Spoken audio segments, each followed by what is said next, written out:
ਪਹਿਲਾਂ ਤਾਂ ਸਾਰਿਆਂ ਨੂੰ ਵੈਲਕਮ ਕਰਦੇ ਹਾਂ ਪੰਜਾਬੀ ਪੌਡ 'ਤੇ।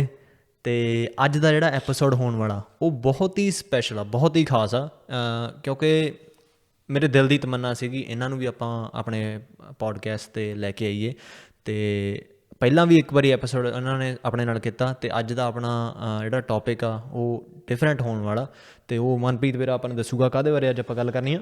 ਬੜਾ ਕਹਿ ਲਓ ਕਿ ਸਿੰਪਲ ਜਿਹਾ ਇਸ਼ੂ ਹੈ ਸਾਡਾ ਹੈਲਥ 'ਤੇ, ਸਾਡਾ ਫੂਡ 'ਤੇ, ਅਤੇ ਸਾਡੇ ਲਈ ਕਿੰਨਾ ਇੰਪੋਰਟੈਂਟ ਨੇ ਉਹ ਚੀਜ਼ਾਂ, ਅਤੇ ਸਾਨੂੰ ਕਿੱਦਾਂ ਅਫੈਕਟ ਕਰਦੀਆਂ ਨੇ। ਫਿਰ ਜਿਹੜੇ ਸਾਡੇ ਗੈਸਟ ਨੇ ਉਹ ਹੈਰੀ ਭਾਈ ਦੇ ਪ੍ਰਿੰਸੀਪਲ ਰਹੇ ਨੇ ਉਹਨਾਂ ਦੇ ਸਕੂਲ ਦੇ ਵਿੱਚ, ਇੰਡੀਆ ਦੇ ਵਿੱਚ। ਸੋ ਉਹ ਆਪਣੀ ਫਿਰ ਪਰਸਨਲ ਸਟੋਰੀ ਉਹਨਾਂ ਦੇ ਨਾਲ ਲਾਈਫ 'ਚ ਜੋ ਹੋਇਆ, ਬੜੀ ਤਕੜੀ ਕਹਿ ਲਓ ਕਿ ਘਟਨਾ ਹੋਈ ਉਹਨਾਂ ਦੇ ਨਾਲ ਲਾਈਫ 'ਚ ਫੂਡ ਦੇ ਨਾਲ ਰਿਲੇਟਡ। ਐਪੀਸੋਡ ਮਿਸ ਕਰਨ ਵਾਲਾ ਨਹੀਂ ਹੈ। ਐਪੀਸੋਡ ਕਹਿ ਲਓ ਕਿ ਆਪਣਾ ਸ਼ੁਰੂ ਤੋਂ ਲੈ ਕੇ ਐਂਡ ਤੱਕ ਬਹੁਤ ਥੋੜਾ ਲੰਮਾ ਹੋਊਗਾ। ਮੈਂ ਕਹੂੰਗਾ ਆਪਣੀ ਇਹ ਐਪੀਸੋਡ ਦੇਖ ਕੇ ਨਾ ਕੰਪਲੀਟਲੀ ਲਾਈਫ ਦਾ ਜਿਹੜਾ ਆਪਣਾ ਪਰਪਸ ਆ ਉਹ ਚੇਂਜ ਹੋ ਸਕਦਾ। ਹਾਂਜੀ, ਠੀਕ ਆ। ਤੇ ਬਾਕੀ ਐਕਸ਼ਨ ਲੈਣਾ ਜਾਂ ਨਾ ਕਰਨਾ ਉਹ ਤੁਹਾਡੇ 'ਤੇ ਡਿਪੈਂਡੈਂਟ ਆ। ਹਾਂਜੀ, ਪਰ ਇੱਕ ਇਹ ਥੋਟਸ ਆ ਮੇਰੇ ਹਿਸਾਬ ਨਾਲ, ਜਿਹੜੇ ਬੰਦਾ ਸਿਚੁਏਸ਼ਨ 'ਚ ਇੱਦਾਂ 'ਚ ਨਿਕਲਿਆ, ਬਹੁਤ ਵੱਡੀ ਸ਼ਿਫਟ ਆਪਣੀ ਜ਼ਿੰਦਗੀ 'ਚ ਆ ਸਕਦੀ। ਹਾਂਜੀ ਆਉਣ ਦੋ।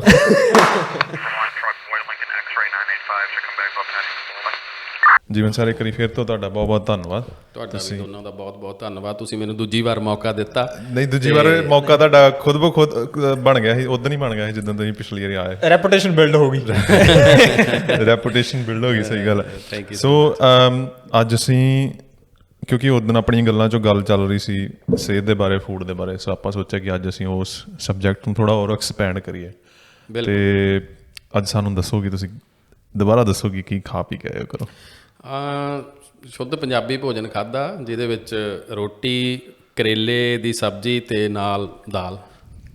ਠੀਕ ਹੈ ਜੀ, ਠੀਕ ਹੈ। ਤੁਸੀਂ ਡਾਈਟ ਬਹੁਤ ਸਿਰੇ ਆ ਵੈਸੇ। ਮੈਂ ਉਹੀ ਗੱਲ ਕਹਿਣ ਲੱਗਾ ਸੀ ਕਿ ਅੱਜ ਲੱਗਦਾ ਪੋਡਕਾਸਟ 'ਚ ਥੋੜ੍ਹੀ ਐਨਰਜੀ ਆਊਗੀ, ਹੋਰ ਐਨਰਜੀ ਆਊਗੀ, ਪਹਿਲਾਂ ਨਾਲੋਂ ਵੀ ਜ਼ਿਆਦਾ ਆਊਗੀ। ਬਿਲਕੁਲ। ਅਤੇ ਤੁਹਾਡੀ ਜ਼ਿੰਦਗੀ 'ਚ ਕੀ ਮਹੱਤਵ ਰੱਖਦਾ ਫੂਡ ਜਿਹੜਾ ਤੁਸੀਂ ਖਾਂਦੇ ਹੋ? ਫੂਡ ਦਾ ਬਹੁਤ ਵੱਡਾ ਰੋਲ ਆ। ਨਾਟ ਓਨਲੀ ਮਾਈ ਲਾਈਫ, ਮਤਲਬ ਸਾਡੇ ਸਾਰਿਆਂ ਦੀ ਜ਼ਿੰਦਗੀ ਦੇ ਵਿੱਚ ਫੂਡ ਦਾ ਬਹੁਤ ਵੱਡਾ ਰੋਲ ਆ। ਕਿਉਂਕਿ ਜੇਕਰ ਅਸੀਂ ਚੰਗਾ ਫੂਡ ਖਾਵਾਂਗੇ ਤਾਂ ਸਾਡੀ ਚੰਗੀ ਸਿਹਤ ਹੋਊਗੀ, ਜੇ ਚੰਗੀ ਸਿਹਤ ਹੋਊਗੀ ਤਾਂ ਚੰਗੇ ਵਿਚਾਰ ਆਉਣਗੇ। ਤਾਂ ਸਾਰੀਆਂ ਚੀਜ਼ਾਂ ਇੱਕ ਦੂਜੇ ਨਾਲ ਰਿਲੇਟ ਕਰਦੀਆਂ ਨੇ, ਅਤੇ ਜੇ ਤੰਦਰੁਸਤ ਰਹਿਣ ਲਈ ਚੰਗੇ ਭੋਜਨ ਦਾ ਹੋਣਾ ਬਹੁਤ ਜ਼ਰੂਰੀ ਆ। ਸਹੀ ਗੱਲ ਹੈ। ਸਾਰਾ ਕੁਝ ਵੈਸੇ ਐਨਰਜੀ ਬਹੁਤ ਵੱਡੀ ਚੀਜ਼ ਆ। ਹਾਂ, ਐਨਰਜੀ ਤਾਂ ਦੇਖੋ, ਐਨਰਜੀ ਨਾਲ ਹੀ ਇਹ ਸੰਸਾਰ ਚੱਲ ਰਿਹਾ। ਠੀਕ ਹੈ। ਬਿਲਕੁਲ। ਜੇ ਅਸੀਂ ਇਸ ਦੁਨੀਆ ਦੀ ਗੱਲ ਕਰੀਏ, ਜੋ ਵੀ ਅਸੀਂ ਸਵੇਰ ਤੋਂ ਉੱਠ ਕੇ ਸ਼ਾਮ ਤੱਕ ਜੋ ਵੀ ਅਸੀਂ ਕਰਮ ਕਰਦੇ ਹਾਂ, ਹੈ ਨਾ, ਕੰਮ ਕਰਦੇ ਹਾਂ ਜਾਂ ਜੋਬ ਕਰਦੇ ਹਾਂ, ਕੁਛ ਵੀ ਆਪਣੇ ਫੀਲਡ 'ਚ ਕਰਦੇ ਹਾਂ, ਉਹਦੇ ਲਈ ਸਾਨੂੰ ਐਨਰਜੀ ਦੀ ਲੋੜ ਆ। ਐਨਰਜੀ ਸਾਨੂੰ ਫੂਡ ਤੋਂ ਮਿਲਣੀ ਆ। ਸੋ ਫੂਡ ਸੇਵਨ ਕਰਨ ਤੋਂ ਪਹਿਲਾਂ, ਉਹਨੂੰ ਭੋਜਨ ਨੂੰ ਖਾਣ ਤੋਂ ਪਹਿਲਾਂ ਸਾਨੂੰ ਇਹ ਮਤਲਬ ਨਿਸ਼ਚਿਤ ਕਰਨਾ ਜ਼ਰੂਰੀ ਆ ਕਿ ਇਹ ਤੋਂ ਸਾਨੂੰ ਐਨਰਜੀ ਮਿਲੂਗੀ ਜਾਂ ਕੀ ਮਿਲੂਗਾ। ਕਈ ਵਾਰ ਅਸੀਂ ਸਵਾਦ ਦੇ ਉਹਦੇ 'ਤੇ ਜ਼ਿਆਦਾ ਡਿਪੈਂਡ ਕਰ ਜਾਂਦੇ, ਇਹ ਨਹੀਂ ਦੇਖਦੇ ਹੈਗੇ ਵੀ ਸਾਡੇ ਸਰੀਰ ਨੂੰ ਇਹ ਚੀਜ਼ ਨੁਕਸਾਨ ਦੇਊਗੀ ਜਾਂ ਫਾਇਦਾ ਕਰੂਗੀ। ਹਾਂਜੀ। ਪਰ ਮੈਂ ਇਹ ਸੋਚਦਾ ਹੁੰਦਾ ਕਿ ਕਈ ਜਿਹੜੇ ਬੁਰਾ ਵੀ ਖਾਂਦੇ ਨੇ, ਠੀਕ ਆ, ਚਾਹੇ ਫਾਸਟ ਫੂਡ ਕਹਿ ਲਓ ਤੁਸੀਂ, ਜਿੱਦਾਂ ਜਿਹੜਾ ਉਹ ਵੀ ਐਨਰਜੀ ਲੈ ਰਹੇ ਨੇ। ਠੀਕ ਆ, ਇੱਕ ਵਧੀਆ ਡਾਈਟ ਵੀ ਹੈਗੀ ਆ, ਜਾਂ ਗ੍ਰੀਨਸ ਬਹੁਤ ਖਾਂਦੇ ਨੇ, ਉਹ ਵੀ ਐਨਰਜੀ ਲੈ ਰਹੇ ਨੇ। ਪਰ ਬਹੁਤ ਲੋਕ ਫਿਰ ਵੀ ਕਹਿ ਲਓ ਉਹਨਾਂ ਦਾ ਮਾਈਂਡ ਸੈੱਟ ਵੀ ਵਧੀਆ, ਥੋਟਸ ਵੀ ਵਧੀਆ ਨੇ, ਚਾਹੇ ਉਹ ਬੁਰਾ ਖਾਂਦੇ ਨੇ। ਇਹ ਚੀਜ਼ ਕਿਵੇਂ? ਜਿਵੇਂ ਤੁਸੀਂ ਕਹਿ ਰਹੇ ਸੀ ਥੋਟਸ 'ਤੇ ਇਫੈਕਟ ਪੈਂਦਾ। ਅਸਲ 'ਚ ਦੇਖੋ, ਸਿਹਤ ਨੂੰ ਲੈ ਕੇ ਸਭ ਦੇ ਵੱਖੋ ਵੱਖਰੇ ਵਿਚਾਰ ਹੋ ਸਕਦੇ ਨੇ, ਪਰ ਜਿੱਥੋਂ ਤੱਕ ਮੈਂ ਇਹਨੂੰ ਸਮਝਣ ਦੀ ਕੋਸ਼ਿਸ਼ ਕੀਤੀ ਆ, ਤੁਸੀਂ ਭੋਜਨ ਹਰੇਕ ਵਿਅਕਤੀ 'ਤੇ ਅਲੱਗ-ਅਲੱਗ ਪ੍ਰਭਾਵ ਪਾਉਂਦਾ। ਤੁਸੀਂ ਜਦੋਂ ਵੀ ਆਪਣਾ ਡਾਈਟ ਚਾਰਟ, ਕਈ ਵਾਰ ਕਹਿੰਦੇ ਵੀ ਆਹ ਡਾਈਟ ਚਾਰਟ ਲੈਣਾ ਚਾਹੀਦਾ, ਇੱਦਾਂ ਸਿਹਤ ਠੀਕ ਕੀਤੀ ਜਾ ਸਕਦੀ ਆ, ਆਹ ਖਾਓ, ਆਹ ਨਾ ਖਾਓ, ਪਰ ਮੇਰਾ ਆਪਣਾ ਮੰਨਣਾ ਕਿ ਹਰੇਕ ਬੰਦੇ ਦੀ ਬਾਡੀ ਡਿਫਰੈਂਟ ਆ। ਅਤੇ ਤੁਸੀਂ ਜਦੋਂ ਭੋਜਨ ਖਾਂਦੇ ਹੋ, ਕੋਈ ਵੀ ਚੀਜ਼, ਸਾਰੀ ਚੀਜ਼ਾਂ ਟਰਾਈ ਕਰੋ, ਬਟ ਲਿਸਨ ਯੂਅਰ ਬਾਡੀ। ਸਪੋਜ਼ ਤੁਸੀਂ ਗੋਭੀ ਦੀ ਸਬਜ਼ੀ ਖਾਧੀ, ਉਸ ਤੋਂ ਬਾਅਦ ਤੁਹਾਡੀ ਬਾਡੀ ਕਿਵੇਂ ਰਿਐਕਟ ਕਰਦੀ ਆ। ਜੇ ਤੁਸੀਂ ਕੋਈ ਫਾਸਟ ਫੂਡ ਖਾਧਾ, ਤੁਹਾਡੀ ਬਾਡੀ ਕਿਵੇਂ ਰਿਐਕਟ ਕਰਦੀ ਹੈ। You have to listen yourself, ਹੈ ਨਾ। ਮਤਲਬ ਸਾਨੂੰ ਉਹਨੂੰ ਦੇਖੋ ਵੀ ਕੀ ਮੈਨੂੰ ਮਤਲਬ ਕਿ ਗੈਸ ਬਣਾ ਰਹੀ ਆ, ਜਾਂ ਮੈਨੂੰ ਮਤਲਬ ਕਿ ਬਹੁਤ ਜ਼ਿਆਦਾ ਐਕਟਿਵ ਕਰ ਰਹੀ ਆ। ਕਿਉਂਕਿ ਇਹ ਹਰ ਇੱਕ 'ਤੇ ਜਿਹੜਾ ਤੁਸੀਂ ਸਵਾਲ ਕੀਤਾ, ਉਹਦਾ ਬਿਹਤਰ ਜਵਾਬ ਇਹੀ ਆ ਬਈ ਹਰੇਕ ਬੰਦੇ ਦੀ ਬਾਡੀ ਦੇ ਸੈੱਲ, ਉਹਦਾ ਡਾਈਜੈਸਟ ਸਿਸਟਮ, ਜਿਵੇਂ ਆਪਾਂ ਆਯੁਰਵੇਦ 'ਚ ਕਹਿ ਦਿੰਦੇ ਹਾਂ, ਹੈ ਨਾ, 3 ਤਰ੍ਹਾਂ ਦਾ ਕਹਿ ਦਿੰਦੇ ਹਾਂ, ਉਹਦੇ 'ਤੇ ਹੈਗਾ ਆ। ਹਾਂਜੀ। ਤੇ ਉਹ ਫਿਰ ਸਭ ਦਾ ਡਿਫਰੈਂਟ ਆ। ਇਸੇ ਕਰਕੇ ਜਦੋਂ ਵੀ ਕਿਸੇ ਚੰਗੇ ਆਯੁਰਵੇਦ ਮਤਲਬ ਕਿ ਡਾਕਟਰ ਕੋਲ ਮੈਡੀਸਨ ਲੈਣ ਜਾਂਦੇ ਆ ਤਾਂ ਉਹ ਪਹਿਲਾਂ ਤੁਹਾਡੀ ਇਹ ਦੇਖਦਾ ਵੀ ਤੁਹਾਡਾ ਵਾਤ ਵਧਿਆ ਹੈ, ਪਿੱਤ ਵਧਿਆ ਹੋਇਆ ਜਾਂ ਕਫ ਵਧਿਆ ਹੋਇਆ, ਤੁਹਾਡੀ ਬਾਡੀ ਦੀ ਪ੍ਰਕਿਰਤੀ ਕੀ ਆ। ਠੀਕ ਹੈ। ਜਦ ਤੱਕ ਤੁਹਾਨੂੰ ਆਪਣੀ ਬਾਡੀ ਦੀ ਪ੍ਰਕਿਰਤੀ ਨਹੀਂ ਪਤਾ ਲੱਗੂਗੀ ਉਦੋਂ ਤੱਕ ਤੁਸੀਂ ਆਪਣੇ ਭੋਜਨ ਨੂੰ ਨਿਸ਼ਚਿਤ ਨਹੀਂ ਕਰ ਸਕਦੇ ਵੀ ਇਹ ਚੀਜ਼ ਮੇਰੇ ਲਈ ਠੀਕ ਆ, ਇਹ ਗਲਤ ਆ। ਜ਼ਿਆਦਾਤਰ ਅਸੀਂ ਦੂਜੇ ਦੇ ਸੁਝਾਵਾਂ ਨਾਲ ਚੱਲਦੇ ਹਾਂ। ਸੁਝਾਅ ਆਪਣੇ ਸਰੀਰ ਤੋਂ ਲਵੋ। ਇੱਕ ਦੂਜੇ ਦੇ ਸੁਝਾਅ ਵੀ ਹੋ ਗਏ, ਇੱਕ ਹੁਣ ਥੋੜੀ ਜੀ ਮਾਰਕੀਟਿੰਗ ਵੀ ਹੋ ਗਈ ਕਿ ਆ ਤੁਹਾਨੂੰ ਫੂਡ એનર્ਜੀ ਦਿੰਦਾ, ਆ ਸੁਪਰ ਫੂਡ ਆ, ਇਹ ਮਤਲਬ ਆ ਚੀਜ਼ ਬਾਏ ਕਰੋ ਤੇ ਆਰਗੈਨਿਕ ਆ ਜਾਂ ਥੋੜੀ ਮਹਿੰਗੀ ਆ। ਪਰ ਉਹਦੇ ਨਾਲ ਮੈਨੂੰ ਇਹ ਵੀ ਲੱਗਦਾ ਕਿ ਅਸੀਂ ਜਿਹੜੇ ਸਾਡਾ ਜਿਹੜਾ ਭੋਜਨ ਆ, ਸਾਡਾ ਜਿਹੜਾ ਸਟੈਪਲ ਫੂਡ ਹੈ, ਜਿਹੜਾ ਅਸੀਂ ਸ਼ੁਰੂ ਤੋਂ ਖਾਂਦੇ ਆ ਰਹੇ ਹਾਂ, ਜਿੱਦਾਂ ਹੁਣ ਰੋਟੀ ਨੂੰ ਮਾੜਾ ਕਹਿ ਦਿੰਦੇ ਆਪਾਂ ਕਈ ਵਾਰੀ, ਵੇਖਿਆ ਕਈ ਵਾਰੀ ਜਿੰਮ 'ਤੇ ਜਾਂਦੇ ਕੋਚ ਵਗੈਰਾ ਕੁਛ ਵੀ ਫਿਟਨੈਸ ਕਾਰਬੋਹਾਈਡਰੇਟ ਰੋਟੀ ਨਹੀਂ ਖਾਣੀ, ਇੱਦਾਂ ਨਹੀਂ ਖਾਣੀ। ਅਤੇ ਤੁਹਾਨੂੰ ਲੱਗਦਾ ਕਿ ਜਦੋਂ ਅਸੀਂ ਇੱਕੋ ਦਮ ਆਪਣੀ ਜਿਹੜਾ ਸਟੈਪਲ ਫੂਡ ਹੈ, ਜਿਹੜੀ ਆਪਣੀ ਖੁਰਾਕ ਹੈ ਸਾਡੀ, ਅਸੀਂ ਜਿਹੜੀ ਖਾਂਦੇ ਆ ਰਹੇ ਹਾਂ ਬਚਪਨ ਤੋਂ, ਉਹ ਚੇਂਜ ਕਰਦੇ ਹਾਂ ਤਾਂ ਉਹ ਵੀ ਸਾਡੀ ਬਾਡੀ ਦੇ ਕੁਛ ਇਫੈਕਟ ਪੈਂਦਾ? ਬਿਲਕੁਲ ਬਿਲਕੁਲ, ਕਿਉਂਕਿ ਜ਼ਿਆਦਾਤਰ ਤੁਸੀਂ ਹੁਣ ਪਿੱਛੇ ਜੇ ਦੇਖਿਆ ਹੋਣਾ ਕਿ ਬਹੁਤ ਸਾਡੇ ਮਤਲਬ ਸੈਲੀਬ੍ਰਿਟੀ ਨੇ ਜਿਹੜੇ ਮਤਲਬ ਟੀਵੀ ਉਹਦੇ 'ਚ ਕੰਮ ਕਰਦੇ ਨੇ ਹੈ ਨਾ, ਜਾਂ ਫਿਲਮ ਇੰਡਸਟਰੀ 'ਚ ਵੀ ਕੰਮ ਕਰਦੇ ਨੇ, ਬਹੁਤ ਯੰਗ ਲੋਕਾਂ ਦੀ ਡੈਥ ਹੋਈ ਆ। ਉਹ ਤੁਸੀਂ ਨਿਊਜ਼ ਵੀ ਦੇਖੀਆਂ ਹੋਣੀਆਂ ਨੇ ਤੇ ਉਹ ਇੱਕ ਚਰਚਾ ਦਾ ਵਿਸ਼ਾ ਵੀ ਰਿਹਾ। ਬਹੁਤ ਸਾਰਾ ਲੋਕਾਂ ਨੇ, ਈਵਨ ਨੈਸ਼ਨਲ ਨਿਊਜ਼ ਵਾਲਿਆਂ ਨੇ ਵੀ, ਨੈਸ਼ਨਲ ਚੈਨਲ ਨੇ ਜਿਹੜੇ, ਉਹਨਾਂ ਨੇ ਬਹੁਤ ਡੀਬੇਟ ਕੀਤੀ ਇਹਦੀ। ਡਾਕਟਰਾਂ ਨੂੰ ਵੀ ਉਹਨਾਂ ਨੇ ਮਤਲਬ ਕਿ ਉਸ ਡਿਬੇਟ ਦੇ ਵਿੱਚ ਬਿਠਾਇਆ ਵੀ ਸਰ ਸਾਨੂੰ ਇਹ ਦੱਸੋ ਬਈ ਉਹ ਬੰਦੇ ਜਿਹੜੇ ਮਤਲਬ ਕਿ ਸਵੇਰ ਸ਼ਾਮ ਜਿੰਮ ਜਾਂਦੇ ਨੇ ਤੇ ਉਹਨਾਂ ਦਾ ਫੂਡ ਵੀ ਨਿਸ਼ਚਿਤ ਆ, ਡਾਈਟੀਸ਼ੀਅਨ ਤੋਂ ਡਾਈਟ ਚਾਰਟ ਬਣਿਆ ਹੋਇਆ, ਕੋਈ ਇੱਦਾਂ ਦਾ ਖਾਂਦੇ ਨਹੀਂ, ਕਿਉਂਕਿ ਉਹਨਾਂ ਦਾ ਜਿਹੜਾ ਪ੍ਰੋਫੈਸ਼ਨ ਆ, ਉਹ ਪ੍ਰੋਫੈਸ਼ਨ ਦੇ ਵਿੱਚ ਬਾਡੀ ਦੀ ਲੁੱਕ ਬਹੁਤ ਜ਼ਰੂਰੀ ਆ। ਇਸ ਲਈ ਉਹ ਤਾਂ ਬਹੁਤ ਸਟ੍ਰਿਕਟ ਰਹਿੰਦੇ ਨੇ ਆਪਣੀ ਫੂਡ ਨੂੰ ਲੈ ਕੇ। ਤੇ ਆਪਾਂ ਹੁਣੇ ਗੱਲ ਕੀਤੀ ਸੀ ਵੀ ਫੂਡ ਵਧੀਆ ਖਾਣਾ ਚਾਹੀਦਾ, ਇੱਦਾਂ ਵੀ ਉਹਨਾਂ ਨਾਲ ਇਹ ਹੈਪਨਿੰਗ ਕਿਉਂ ਹੋਈ। ਨਿਸ਼ਚਿਤ ਤੌਰ 'ਤੇ ਵੀ ਨੋ ਡਾਊਟ ਇਹ ਇੱਕ ਬਹੁਤ ਵੱਡਾ ਡਿਬੇਟ ਆ ਪੂਰੀ ਦੁਨੀਆ ਦੇ ਵਿੱਚ। ਪਰ ਜਿਹੜੇ ਲੋਕਾਂ ਨੂੰ ਸੁਣਨ ਦਾ ਮੌਕਾ ਮਿਲਿਆ, ਡਾਕਟਰਾਂ ਨੂੰ ਜਾਂ ਹੋਰ ਜਿਹੜੀ ਮੇਰੀ ਆਪਣੀ ਸਮਝ ਬਣੀ ਆ ਉਹਨੂੰ ਲੈ ਕੇ, ਤੇ ਉਹਦੇ ਵਿੱਚ ਇੱਕ ਚੀਜ਼ ਉੱਭਰ ਕੇ ਬਹੁਤ ਆਈ ਆ ਕਿ ਅਸੀਂ ਜਦੋਂ ਇੱਕੋ ਹੀ ਦਮ ਆਪਣੇ ਮਤਲਬ ਕਿ ਸਰੀਰ ਨੂੰ ਲੈ ਕੇ ਬਹੁਤ ਜ਼ਿਆਦਾ ਚਿੰਤਿਤ ਹੋ ਜਾਂਦੇ ਹਾਂ ਵੀ ਮੈਂ ਆਪਣਾ ਵਜ਼ਨ ਘਟਾਉਣਾ, ਉਹਦੇ ਲਈ ਟਾਈਮ ਨਿਸ਼ਚਿਤ ਕਰ ਲੈਂਦੇ ਹਾਂ। 3 ਮਹੀਨੇ ਦੇ ਵਿੱਚ ਮੈਂ 10 ਕਿਲੋ ਘਟਾਉਣਾ, ਕੋਈ ਕਹਿੰਦਾ ਮੈਂ 15 ਘਟਾਉਣਾ, ਕੋਈ ਕਹਿੰਦਾ ਮੈਂ 20 ਘਟਾਉਣਾ। ਫਿਰ ਉਹ ਵਧੀਆ ਲੁੱਕ ਵੀ ਚਾਹੀਦੀ ਆ, ਅਸੀਂ 6 ਐਪ ਵੀ ਬਣਾਉਣੇ ਨੇ ਹੈ ਨਾ, ਹੋਰ ਵੀ ਕਰਨਾ ਹੈ, 8 ਵੀ ਬਣਾਉਂਦੇ ਨੇ ਕਈ। ਹਾਂ ਤੇ ਉੱਦਾਂ ਦੇ ਟਾਰਗੇਟ ਲੈ ਕੇ ਅਸੀਂ ਚੱਲਦੇ ਹਾਂ। ਚਲੋ ਚੰਗੀ ਗੱਲ ਆ, ਮਤਲਬ ਤੁਹਾਡਾ ਚੰਗੀ ਸਿਹਤ ਨੂੰ ਲੈ ਕੇ ਟਾਰਗੇਟ ਹੋਣਾ ਚਾਹੀਦਾ ਆ। ਬਟ ਫਿਰ ਉਹੀ ਗੱਲਾਂ ਜਿਹੜੀਆਂ ਤੁਸੀਂ ਕਹੀਆਂ ਨੇ ਵੀ ਅਸੀਂ ਦੂਜਿਆਂ ਦੇ ਉਹ ਦੇਖਣ ਲੱਗ ਜਾਂਦੇ ਹਾਂ, ਫਿਰ ਹੈ ਨਾ ਸੁਝਾਅ ਪੜ੍ਹਨ ਲੱਗ ਜਾਂਦੇ ਹਾਂ ਬਈ ਕੀਟੋ ਡਾਈਟ 'ਤੇ ਜਾਣਾ ਚਾਹੀਦਾ, ਜਾਂ ਕਿਹੜੀ ਚੀਜ਼ ਕੁਇਟ ਕਰਨੀ ਚਾਹੀਦੀ ਆ, ਕਿਹੜੀ ਚੀਜ਼ ਐਡ ਕਰਨੀ ਚਾਹੀਦੀ ਆ। ਬਹੁਤ ਕੁਛ ਆ ਗਿਆ, ਬਹੁਤ ਕੁਛ ਆ ਗਿਆ। ਪਰ ਜਨਰਲੀ ਜਿਹੜਾ ਉਹਦੇ 'ਚ ਦੇਖਣ ਨੂੰ ਸਭ ਤੋਂ ਵੱਡਾ ਕਾਰਨ ਇਹ ਮਿਲਿਆ ਵੀ ਜਦੋਂ ਤੁਸੀਂ ਬਾਡੀ ਦੇ ਵਿੱਚ ਇੱਕਦਮ ਕਿਸੇ ਚੀਜ਼ ਨੂੰ ਛੱਡ ਦਿੰਦੇ ਹੋ, ਮੰਨ ਲਓ ਮਿੱਠੇ ਨੂੰ ਕਿਹਾ ਜਾਂਦਾ ਵੀ ਇਹ ਵਜ਼ਨ ਵਧਾਉਂਦਾ, ਕਿਸੇ ਬੰਦੇ ਨੇ ਬਹੁਤ ਜਲਦੀ weight ਘੱਟ ਕਰਨਾ, ਉਹ ਕਹਿੰਦੇ ਮਿੱਠੇ ਨੂੰ ਬਿਲਕੁਲ ਛੱਡ ਦਿਓ, ਲੂਣ ਵੀ ਛੱਡ ਦਿਓ ਹੈ ਨਾ। ਹੁਣ ਤੁਸੀਂ ਲੰਬੇ ਸਮੇਂ ਤੋਂ ਕਿਤੇ ਨਿਸ਼ਚਿਤ ਮਾਤਰਾ 'ਚ ਸ਼ੂਗਰ ਜਾਂ ਕਿਸੇ ਵੀ ਰੂਪ ਦੇ ਵਿੱਚ ਲੈਂਦੇ ਆਏ ਹੋ ਮਿੱਠਾ, ਤੇ ਇੱਕਦਮ ਤੁਸੀਂ ਕੁਇਟ ਕਰਤਾ ਬਿਨਾਂ ਕਿਸੇ ਉਹਦੇ ਤੋਂ ਹੈ ਨਾ ਰੀਜ਼ਨ ਤੋਂ ਜਾਂ ਹੋਰ ਤੋਂ, ਬਿਨਾਂ ਡਾਕਟਰ ਦੀ ਸਲਾਹ ਲਏ, ਬਿਨਾਂ ਕਿਸੇ ਡਾਇਟੀਸ਼ੀਅਨ ਕੋਲ ਗਏ, ਜਾਂ ਫਿਰ ਉਹ ਕੀ ਆ ਬਾਡੀ ਜਿਹੜੀ ਅੰਦਰੋਂ ਰਿਐਕਟ ਕਰਦੀ ਆ ਉਹ ਨਹੀਂ ਕਿਸੇ ਨੂੰ ਪਤਾ ਲੱਗ ਰਿਹਾ ਹੈ ਨਾ। ਕਿਉਂਕਿ ਜਦੋਂ ਤੁਸੀਂ ਇੱਕਦਮ ਕਿਸੇ ਚੀਜ਼ ਨੂੰ ਛੱਡ ਦਿੰਦੇ ਹੋ, ਮੇਰੇ ਪਿੱਛੇ ਜਿਹੇ ਇੱਕ ਬਹੁਤ ਹੀ ਸਾਡੇ ਮਤਲਬ ਕਿ ਬਜ਼ੁਰਗ ਸਾਧੂ ਨੇ, ਤੇ ਉਹਨਾਂ ਨੇ ਆਯੁਰਵੇਦ ਵੀ ਪੜ੍ਹਿਆ ਹੋਇਆ। ਮੈਂ ਇੰਡੀਆ ਗਿਆ ਸੀ, ਉਹਨਾਂ ਨਾਲ ਮੇਰੀ ਮੁਲਾਕਾਤ ਹੋਈ। ਉਹਨਾਂ ਨੇ ਮੇਰੀ ਵਾਈਫ ਨੂੰ ਕਿਹਾ ਵੀ ਤੁਸੀਂ ਚਾਹ ਲਓਗੇ ਕਿ ਦੁੱਧ? ਉਹ ਕਹਿੰਦੇ ਮੈਂ ਚਾਹ ਵੀ ਨਹੀਂ ਪੀਂਦੀ, ਦੁੱਧ ਵੀ ਨਹੀਂ ਪੀਂਦੀ। ਤੇ ਉਹ ਬੇਟੀ ਨੂੰ ਮੇਰੀ ਨੂੰ ਪੁੱਛਿਆ, ਉਹ ਕਹਿੰਦੇ ਜੀ ਮੈਨੂੰ ਅਲਰਜੀ ਆ ਦੁੱਧ ਤੋਂ, ਵੀ ਮੈਂ ਵੀ ਨਹੀਂ ਪੀਂਦੀ। ਫਿਰ ਉਹਨਾਂ ਨੇ ਆਪਣਾ ਨਿੱਜੀ ਤਜਰਬਾ ਸਾਂਝਾ ਕੀਤਾ। ਉਹ ਕਹਿੰਦੇ ਵੀ ਮੈਂ ਨਾ ਇੱਕ ਵਾਰ ਕੀ ਕੀਤਾ, ਇਹ ਇੱਕਦਮ ਮੇਰਾ weight ਥੋੜ੍ਹਾ ਜਿਹਾ ਜ਼ਿਆਦਾ ਸੀਗਾ, ਮੈਂ ਕਿਹਾ ਚਲੋ ਇਹਨੂੰ ਘਟਾਇਆ ਜਾਵੇ। ਮੈਂ ਮਿੱਠਾ ਬਿਲਕੁਲ ਛੱਡਤਾ, ਹਾਲਾਂਕਿ ਮੈਂ ਬਹੁਤ ਮਿੱਠਾ ਖਾਂਦਾ ਸੀ, ਮੈਂ 5 ਸਾਲ ਨਹੀਂ ਖਾਧਾ। ਉਸ ਤੋਂ ਬਾਅਦ ਕਹਿੰਦਾ ਮੈਂ ਦੇਖਿਆ ਵੀ ਨਹੀਂ ਯਾਰ, ਵੀ ਇੱਕਦਮ ਵੀ ਛੱਡਣਾ ਠੀਕ ਨਹੀਂ। ਮੈਂ ਦੁਬਾਰਾ ਥੋੜ੍ਹਾ ਕਰਕੇ ਗੁੜ ਖਾਣਾ ਸ਼ੁਰੂ ਕਰਤਾ। ਕਹਿੰਦਾ ਮੈਨੂੰ ਗੁੜ ਤੋਂ ਰਿਐਕਸ਼ਨ ਹੋ ਗਿਆ। ਕਿਉਂਕਿ ਬਾਡੀ ਜਦੋਂ ਤੁਸੀਂ ਇੱਕਦਮ ਕੋਈ ਚੀਜ਼ ਛੱਡ ਦਿੰਦੇ ਹੋ, ਦੁਬਾਰਾ ਵੇ ਸ਼ੁਰੂ ਵੀ ਕਰੋਗੇ, ਉਹਨੇ ਓਵਰ ਰਿਐਕਟ ਕਰਨਾ ਆ। ਹਾਂਜੀ ਹਾਂਜੀ ਜਦੋਂ ਤੁਸੀਂ ਛੱਡਣ ਤੋਂ ਬਾਅਦ ਖਾਧਾ ਜਦੋਂ, ਉਦੋਂ ਉਹਨੇ ਮਤਲਬ ਰਿਐਕਸ਼ਨ ਦਿਖਾਇਆ, ਤੇ ਜਦੋਂ ਤੁਸੀਂ ਛੱਡਿਆ ਸੀ ਤਾਂ ਉਹ ਇੰਟਰਨਲੀ ਜਿਹੜਾ ਰਿਐਕਸ਼ਨ ਤੁਹਾਡੀ ਬਾਡੀ 'ਚ ਹੋਣਾ ਆ ਉਹ ਸਾਨੂੰ ਨਹੀਂ ਪਤਾ ਲੱਗਦਾ। ਫਿਰ ਉਹ ਸਡਨਲੀ ਕਾਰਡੀਓ ਅਰੈਸਟ ਹੋ ਰਹੇ ਨੇ, ਸਡਨਲੀ ਕੁਛ ਨਾ ਕੁਛ ਹੋ ਰਿਹਾ, ਉਹ ਇੱਕ ਕਾਰਨ ਬਣਦਾ। ਤੇ ਸਾਨੂੰ ਚਾਹੀਦਾ ਵੀ ਅਸੀਂ ਉਹਦੀ ਮਾਤਰਾ ਘਟਾਈਏ। ਔਰ ਜੇ ਸ਼ੂਗਰ ਲੈਣਾ, ਉਹ ਮਤਲਬ ਆਪਾਂ ਸ਼ੱਕਰ ਲੈ ਸਕਦੇ ਹਾਂ, ਗੁੜ ਲੈ ਸਕਦੇ ਹਾਂ, ਖੰਜੂਰ ਦਾ ਜੈਮ ਬਣਾ ਸਕਦੇ ਹਾਂ, ਮਤਲਬ ਕਿਸੇ ਹੋਰ ਰੂਪ ਦੇ ਵਿੱਚ ਲਈਏ, ਬਜਾਏ ਇਹਦੇ ਕਿ ਵੀ ਆਪਾਂ ਇੱਕੋ ਦਮ ਛੱਡ ਦਈਏ। ਹਾਂ, ਨੈਚੁਰਲ ਸ਼ੂਗਰ ਲੈ ਸਕਦੇ ਹਾਂ। ਹਾਂਜੀ, ਡਿਫਰੈਂਟ ਹੈ। ਤੁਹਾਡਾ ਐਕਸਪੀਰੀਅੰਸ ਕਿਵੇਂ ਰਿਹਾ? ਤੁਸੀਂ ਵੀ ਮੈਨੂੰ ਕਈ ਵਾਰੀ ਇੰਸਟਾਗ੍ਰਾਮ 'ਤੇ ਮੈਂ ਪੋਸਟਾਂ ਵੀ ਦੇਖੀਆਂ ਨੇ ਤੁਸੀਂ ਕਾਫੀ ਆਪਦੀ ਡਾਈਟ ਵੀ ਕੰਟਰੋਲ ਕੀਤੀ ਆ, ਟਰਾਂਸਫਰਮੇਸ਼ਨ ਵੀ ਕੀਤੀ ਆ, ਤੁਸੀਂ weight ਵੀ ਘਟਾ ਕੇ ਦੇਖਿਆ, ਤੇ ਇਹ ਕਾਫੀ ਟਾਈਮ ਪਹਿਲਾਂ ਦੀਆਂ ਗੱਲਾਂ ਨੇ। ਹੁਣ ਤੇ ਮੈਂ weight ਮੇਰਾ ਗੇਨ ਹੋਇਆ। ਮੇਰੇ 3-4 ਸਾਲ ਪਹਿਲਾਂ ਦੀ ਗੱਲ ਹੈ, ਜਦੋਂ ਕੋਵਿਡ ਦੇ ਦੌਰਾਨ ਜਿਮ ਵਗੈਰਾ ਬੰਦ ਹੋ ਗਈ ਸੀ ਨਾ, ਸੋ ਉਦੋਂ ਮੈਂ ਘਰੇ ਟ੍ਰੇਨਿੰਗ ਕਰਨੀ ਸ਼ੁਰੂ ਕੀਤੀ। ਸੋ ਫੂਡ ਮੈਨੂੰ ਲੱਗਾ ਕਿ ਬਹੁਤ ਇੰਪੋਰਟੈਂਟ ਹੈ। ਜੋ ਤੁਸੀਂ ਆਪਣੀ ਬਾਡੀ 'ਚ ਪਾ ਰਹੇ ਹੋ ਨਾ, ਉਹ ਤੁਹਾਡਾ weight ਕੰਟਰੋਲ ਕਰਨਾ ਜਾਂ ਤੁਹਾਨੂੰ ਐਨਰਜੀ ਦੇਣਾ ਬਹੁਤ ਇੰਪੋਰਟੈਂਟ ਹੈ, ਜਾਂ ਉਹਨੂੰ ਤੁਸੀਂ ਕਿੰਨੇ ਵਜੇ ਖਾਂਦੇ ਹੋ ਉਹ ਸਭ ਤੋਂ ਇੰਪੋਰਟੈਂਟ ਹੈ। ਜੇ ਤੁਸੀਂ ਆਪਣਾ ਬ੍ਰੇਕਫਾਸਟ ਕਰਨਾ ਅਤੇ ਜਿਹੜਾ ਤੁਸੀਂ ਲੰਚ ਕਰਨਾ, ਜਿਹੜਾ ਤੁਸੀਂ ਡਿਨਰ ਕਰਨਾ। ਸੋ ਮੈਂ ਬ੍ਰੇਕਫਾਸਟ ਮੇਰਾ ਹੁੰਦਾ ਸੀ ਮਤਲਬ ਉੱਠ ਕੇ ਕਰੀ 8 ਵਜੇ ਜਾਂ 7:30 ਵਜੇ, ਜਿੰਨੇ ਵਜੇ ਵੀ, ਫਿਰ ਲੰਚ ਕਦੇ ਵੀ 2 ਵਜੇ ਦੇ ਵਿੱਚ। ਪਰ ਮੇਰਾ ਸਭ ਤੋਂ ਮੇਨ ਚੀਜ਼ ਹੁੰਦੀ ਸੀ ਕਿ ਜਿਹੜਾ ਮੇਰਾ ਡਿਨਰ ਹੈ ਨਾ, ਉਹ ਮੈਂ 7 ਵਜੇ ਤੋਂ ਪਹਿਲਾਂ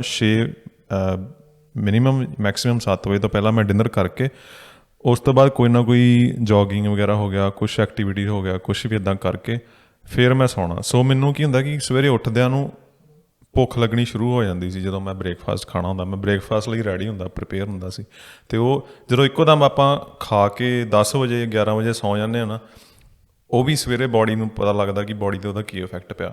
ਸੋ ਮੈਨੂੰ ਲੱਗਦਾ ਕਿ ਚਲੋ ਐਕਸਰਸਾਈਜ਼ ਤਾਂ ਉਦੋਂ ਮੈਂ ਕੀਤੀ, ਪਰ ਜਿਹੜਾ ਮੇਰਾ ਫੂਡ ਸੀ, ਹਾਂ ਦੂਸਰੀ ਗੱਲ ਇਹ, ਮੈਂ ਸਿਰਫ ਵੈਜੀਟੇਰੀਅਨ ਫੂਡ ਕਰਤਾ। ਮੈਨੂੰ ਨਹੀਂ ਪਤਾ ਕਿ ਕਿਹੜਾ ਫੂਡ ਸਹੀ ਹੈ, ਚਲੋ ਆਪਾਂ ਬਾਅਦ 'ਚ ਇਸ 'ਤੇ ਕੁਐਸਚਨ ਕਰਾਂਗੇ। ਪਰ ਸਿਰਫ ਵੈਜੀਟੇਰੀਅਨ ਫੂਡ ਖਾਧਾ ਮੈਂ ਉਦੋਂ। ਬੀਨਸ ਹੋ ਗਿਆ, ਆਪਣੇ ਜਿਹੜੇ ਪੰਜਾਬੀ ਕਹਿ ਲਓ ਕਾਲੇ ਛੋਲੇ ਹੋ ਗਏ, ਚਿੱਟੇ ਛੋਲੇ ਹੋ ਗਏ, ਦਾਲਾਂ ਹੋ ਗਈਆਂ, ਸੈਲਡ ਹੋ ਗਿਆ, ਇੰਨਾ ਕੁਛ ਮਤਲਬ। ਅਤੇ ਉਹਦੇ ਨਾਲ ਮੈਨੂੰ ਲੱਗਾ ਕਿ ਮੈਂ ਥੋੜ੍ਹੀ ਮਾਤਰਾ 'ਚ ਵੀ ਖਾਵਾਂ ਅਤੇ ਮੈਨੂੰ ਮੇਰਾ ਢਿੱਡ ਜਿਹੜਾ ਵਾ ਉਹ ਕਹਿ ਰਿਹਾ ਕਿ ਨਹੀਂ, ਹਾਂ ਠੀਕ ਹੈ, ਮਤਲਬ ਕਾਫੀ ਜ਼ਿਆਦਾ ਮੈਨੂੰ ਫੀਲ ਹੋ ਰਿਹਾ ਕਿ ਮੈਂ ਖਾ ਲਿਆ।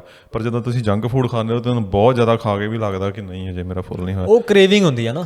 ਦੂਸਰੀ ਗੱਲ ਜਿਹੜੀ ਕਿ ਮੈਂ ਡਿਸਕਵਰ ਕੀਤੀ, ਮੈਂ ਕਹਿ ਲਓ ਮੇਰਾ ਆਪਣਾ ਐਕਸਪੈਰੀਮੈਂਟ ਕਹਿ ਸਕਦੇ ਹੋ, ਉਹ ਮੈਂ ਫਿਰ ਕਿਤੇ ਟਰਾਈ ਕਰੂੰਗਾ।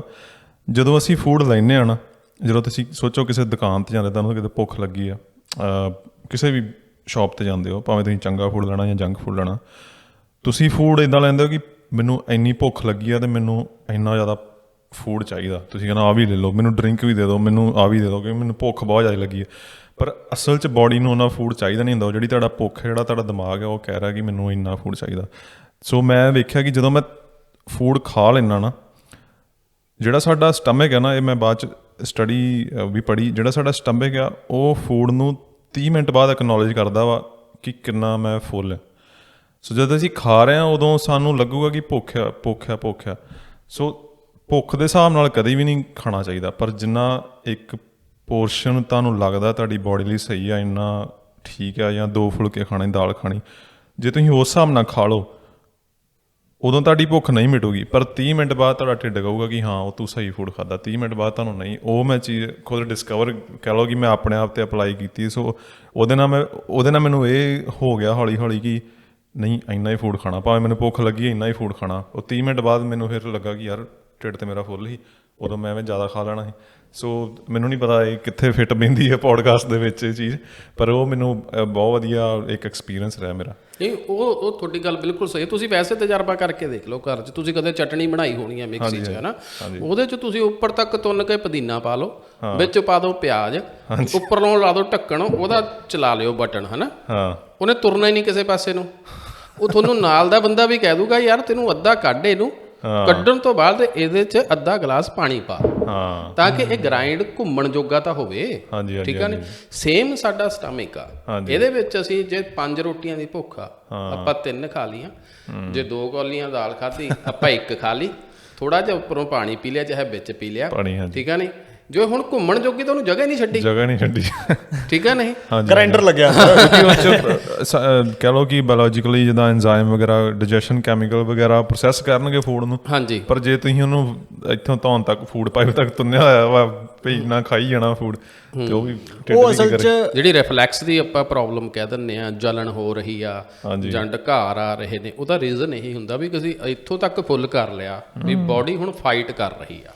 ਠੀਕ ਆ ਨਹੀਂ, ਉਹਨੂੰ ਕਿਉਂਕਿ ਦੇਖੋ ਮੈਂ ਇੱਕ ਚੀਜ਼ ਤੁਹਾਨੂੰ ਦੱਸਾਂ ਵੀ ਕੁਦਰਤ ਦੀ ਐਡੀ ਵੱਡੀ ਨਿਆਮਤ ਆ ਤੁਹਾਡਾ ਸਰੀਰ। ਹਾਂਜੀ। ਤੁਸੀਂ ਜਾਣ ਕੇ ਹੈਰਾਨ ਹੋਵੋਗੇ, ਤੁਹਾਡਾ ਸਰੀਰ ਆਖਰੀ ਦਮ ਤੱਕ ਜੋ ਤੁਸੀਂ ਗਲਤ ਖਾ ਵੀ ਲਿਆ ਉਹਨੂੰ ਡਾਈਜੈਸਟ ਕਰਨ ਲਈ ਲੜਦਾ। ਕੋਈ ਬੰਦਾ ਸ਼ਰਾਬ ਪੀ ਲੈਂਦਾ, ਠੀਕ ਆ ਨਹੀਂ, ਉਹ ਆਖਰੀ ਦਮ ਤੱਕ ਫਾਈਟ ਕਰਦਾ ਇਹਨੂੰ ਡਾਈਜੈਸਟ ਕਰ ਲਵਾਂ ਲੱਗਿਆ ਰਹਿੰਦਾ। ਹਾਂਜੀ ਕੋਈ ਗਲਤ ਚੀਜ਼ ਵੀ ਖਾਧੀ ਜਾਵੇ ਲੱਗਿਆ ਰਹਿੰਦਾ। ਹਾਂਜੀ ਹਾਂਜੀ। ਠੀਕ ਆ ਨਹੀਂ, ਪਰ ਜਦੋਂ ਬਹੁਤ ਮਾਤਰਾ ਵੱਧ ਜਾਂਦੀ ਆ ਉਦੋਂ ਵੀ ਤੁਹਾਡੀ ਸੁਰੱਖਿਆ ਕਰਦਾ। ਕਿਵੇਂ ਕਰਦਾ? ਵੋਮਿਟਿੰਗ ਆਉਂਦੀ ਆ।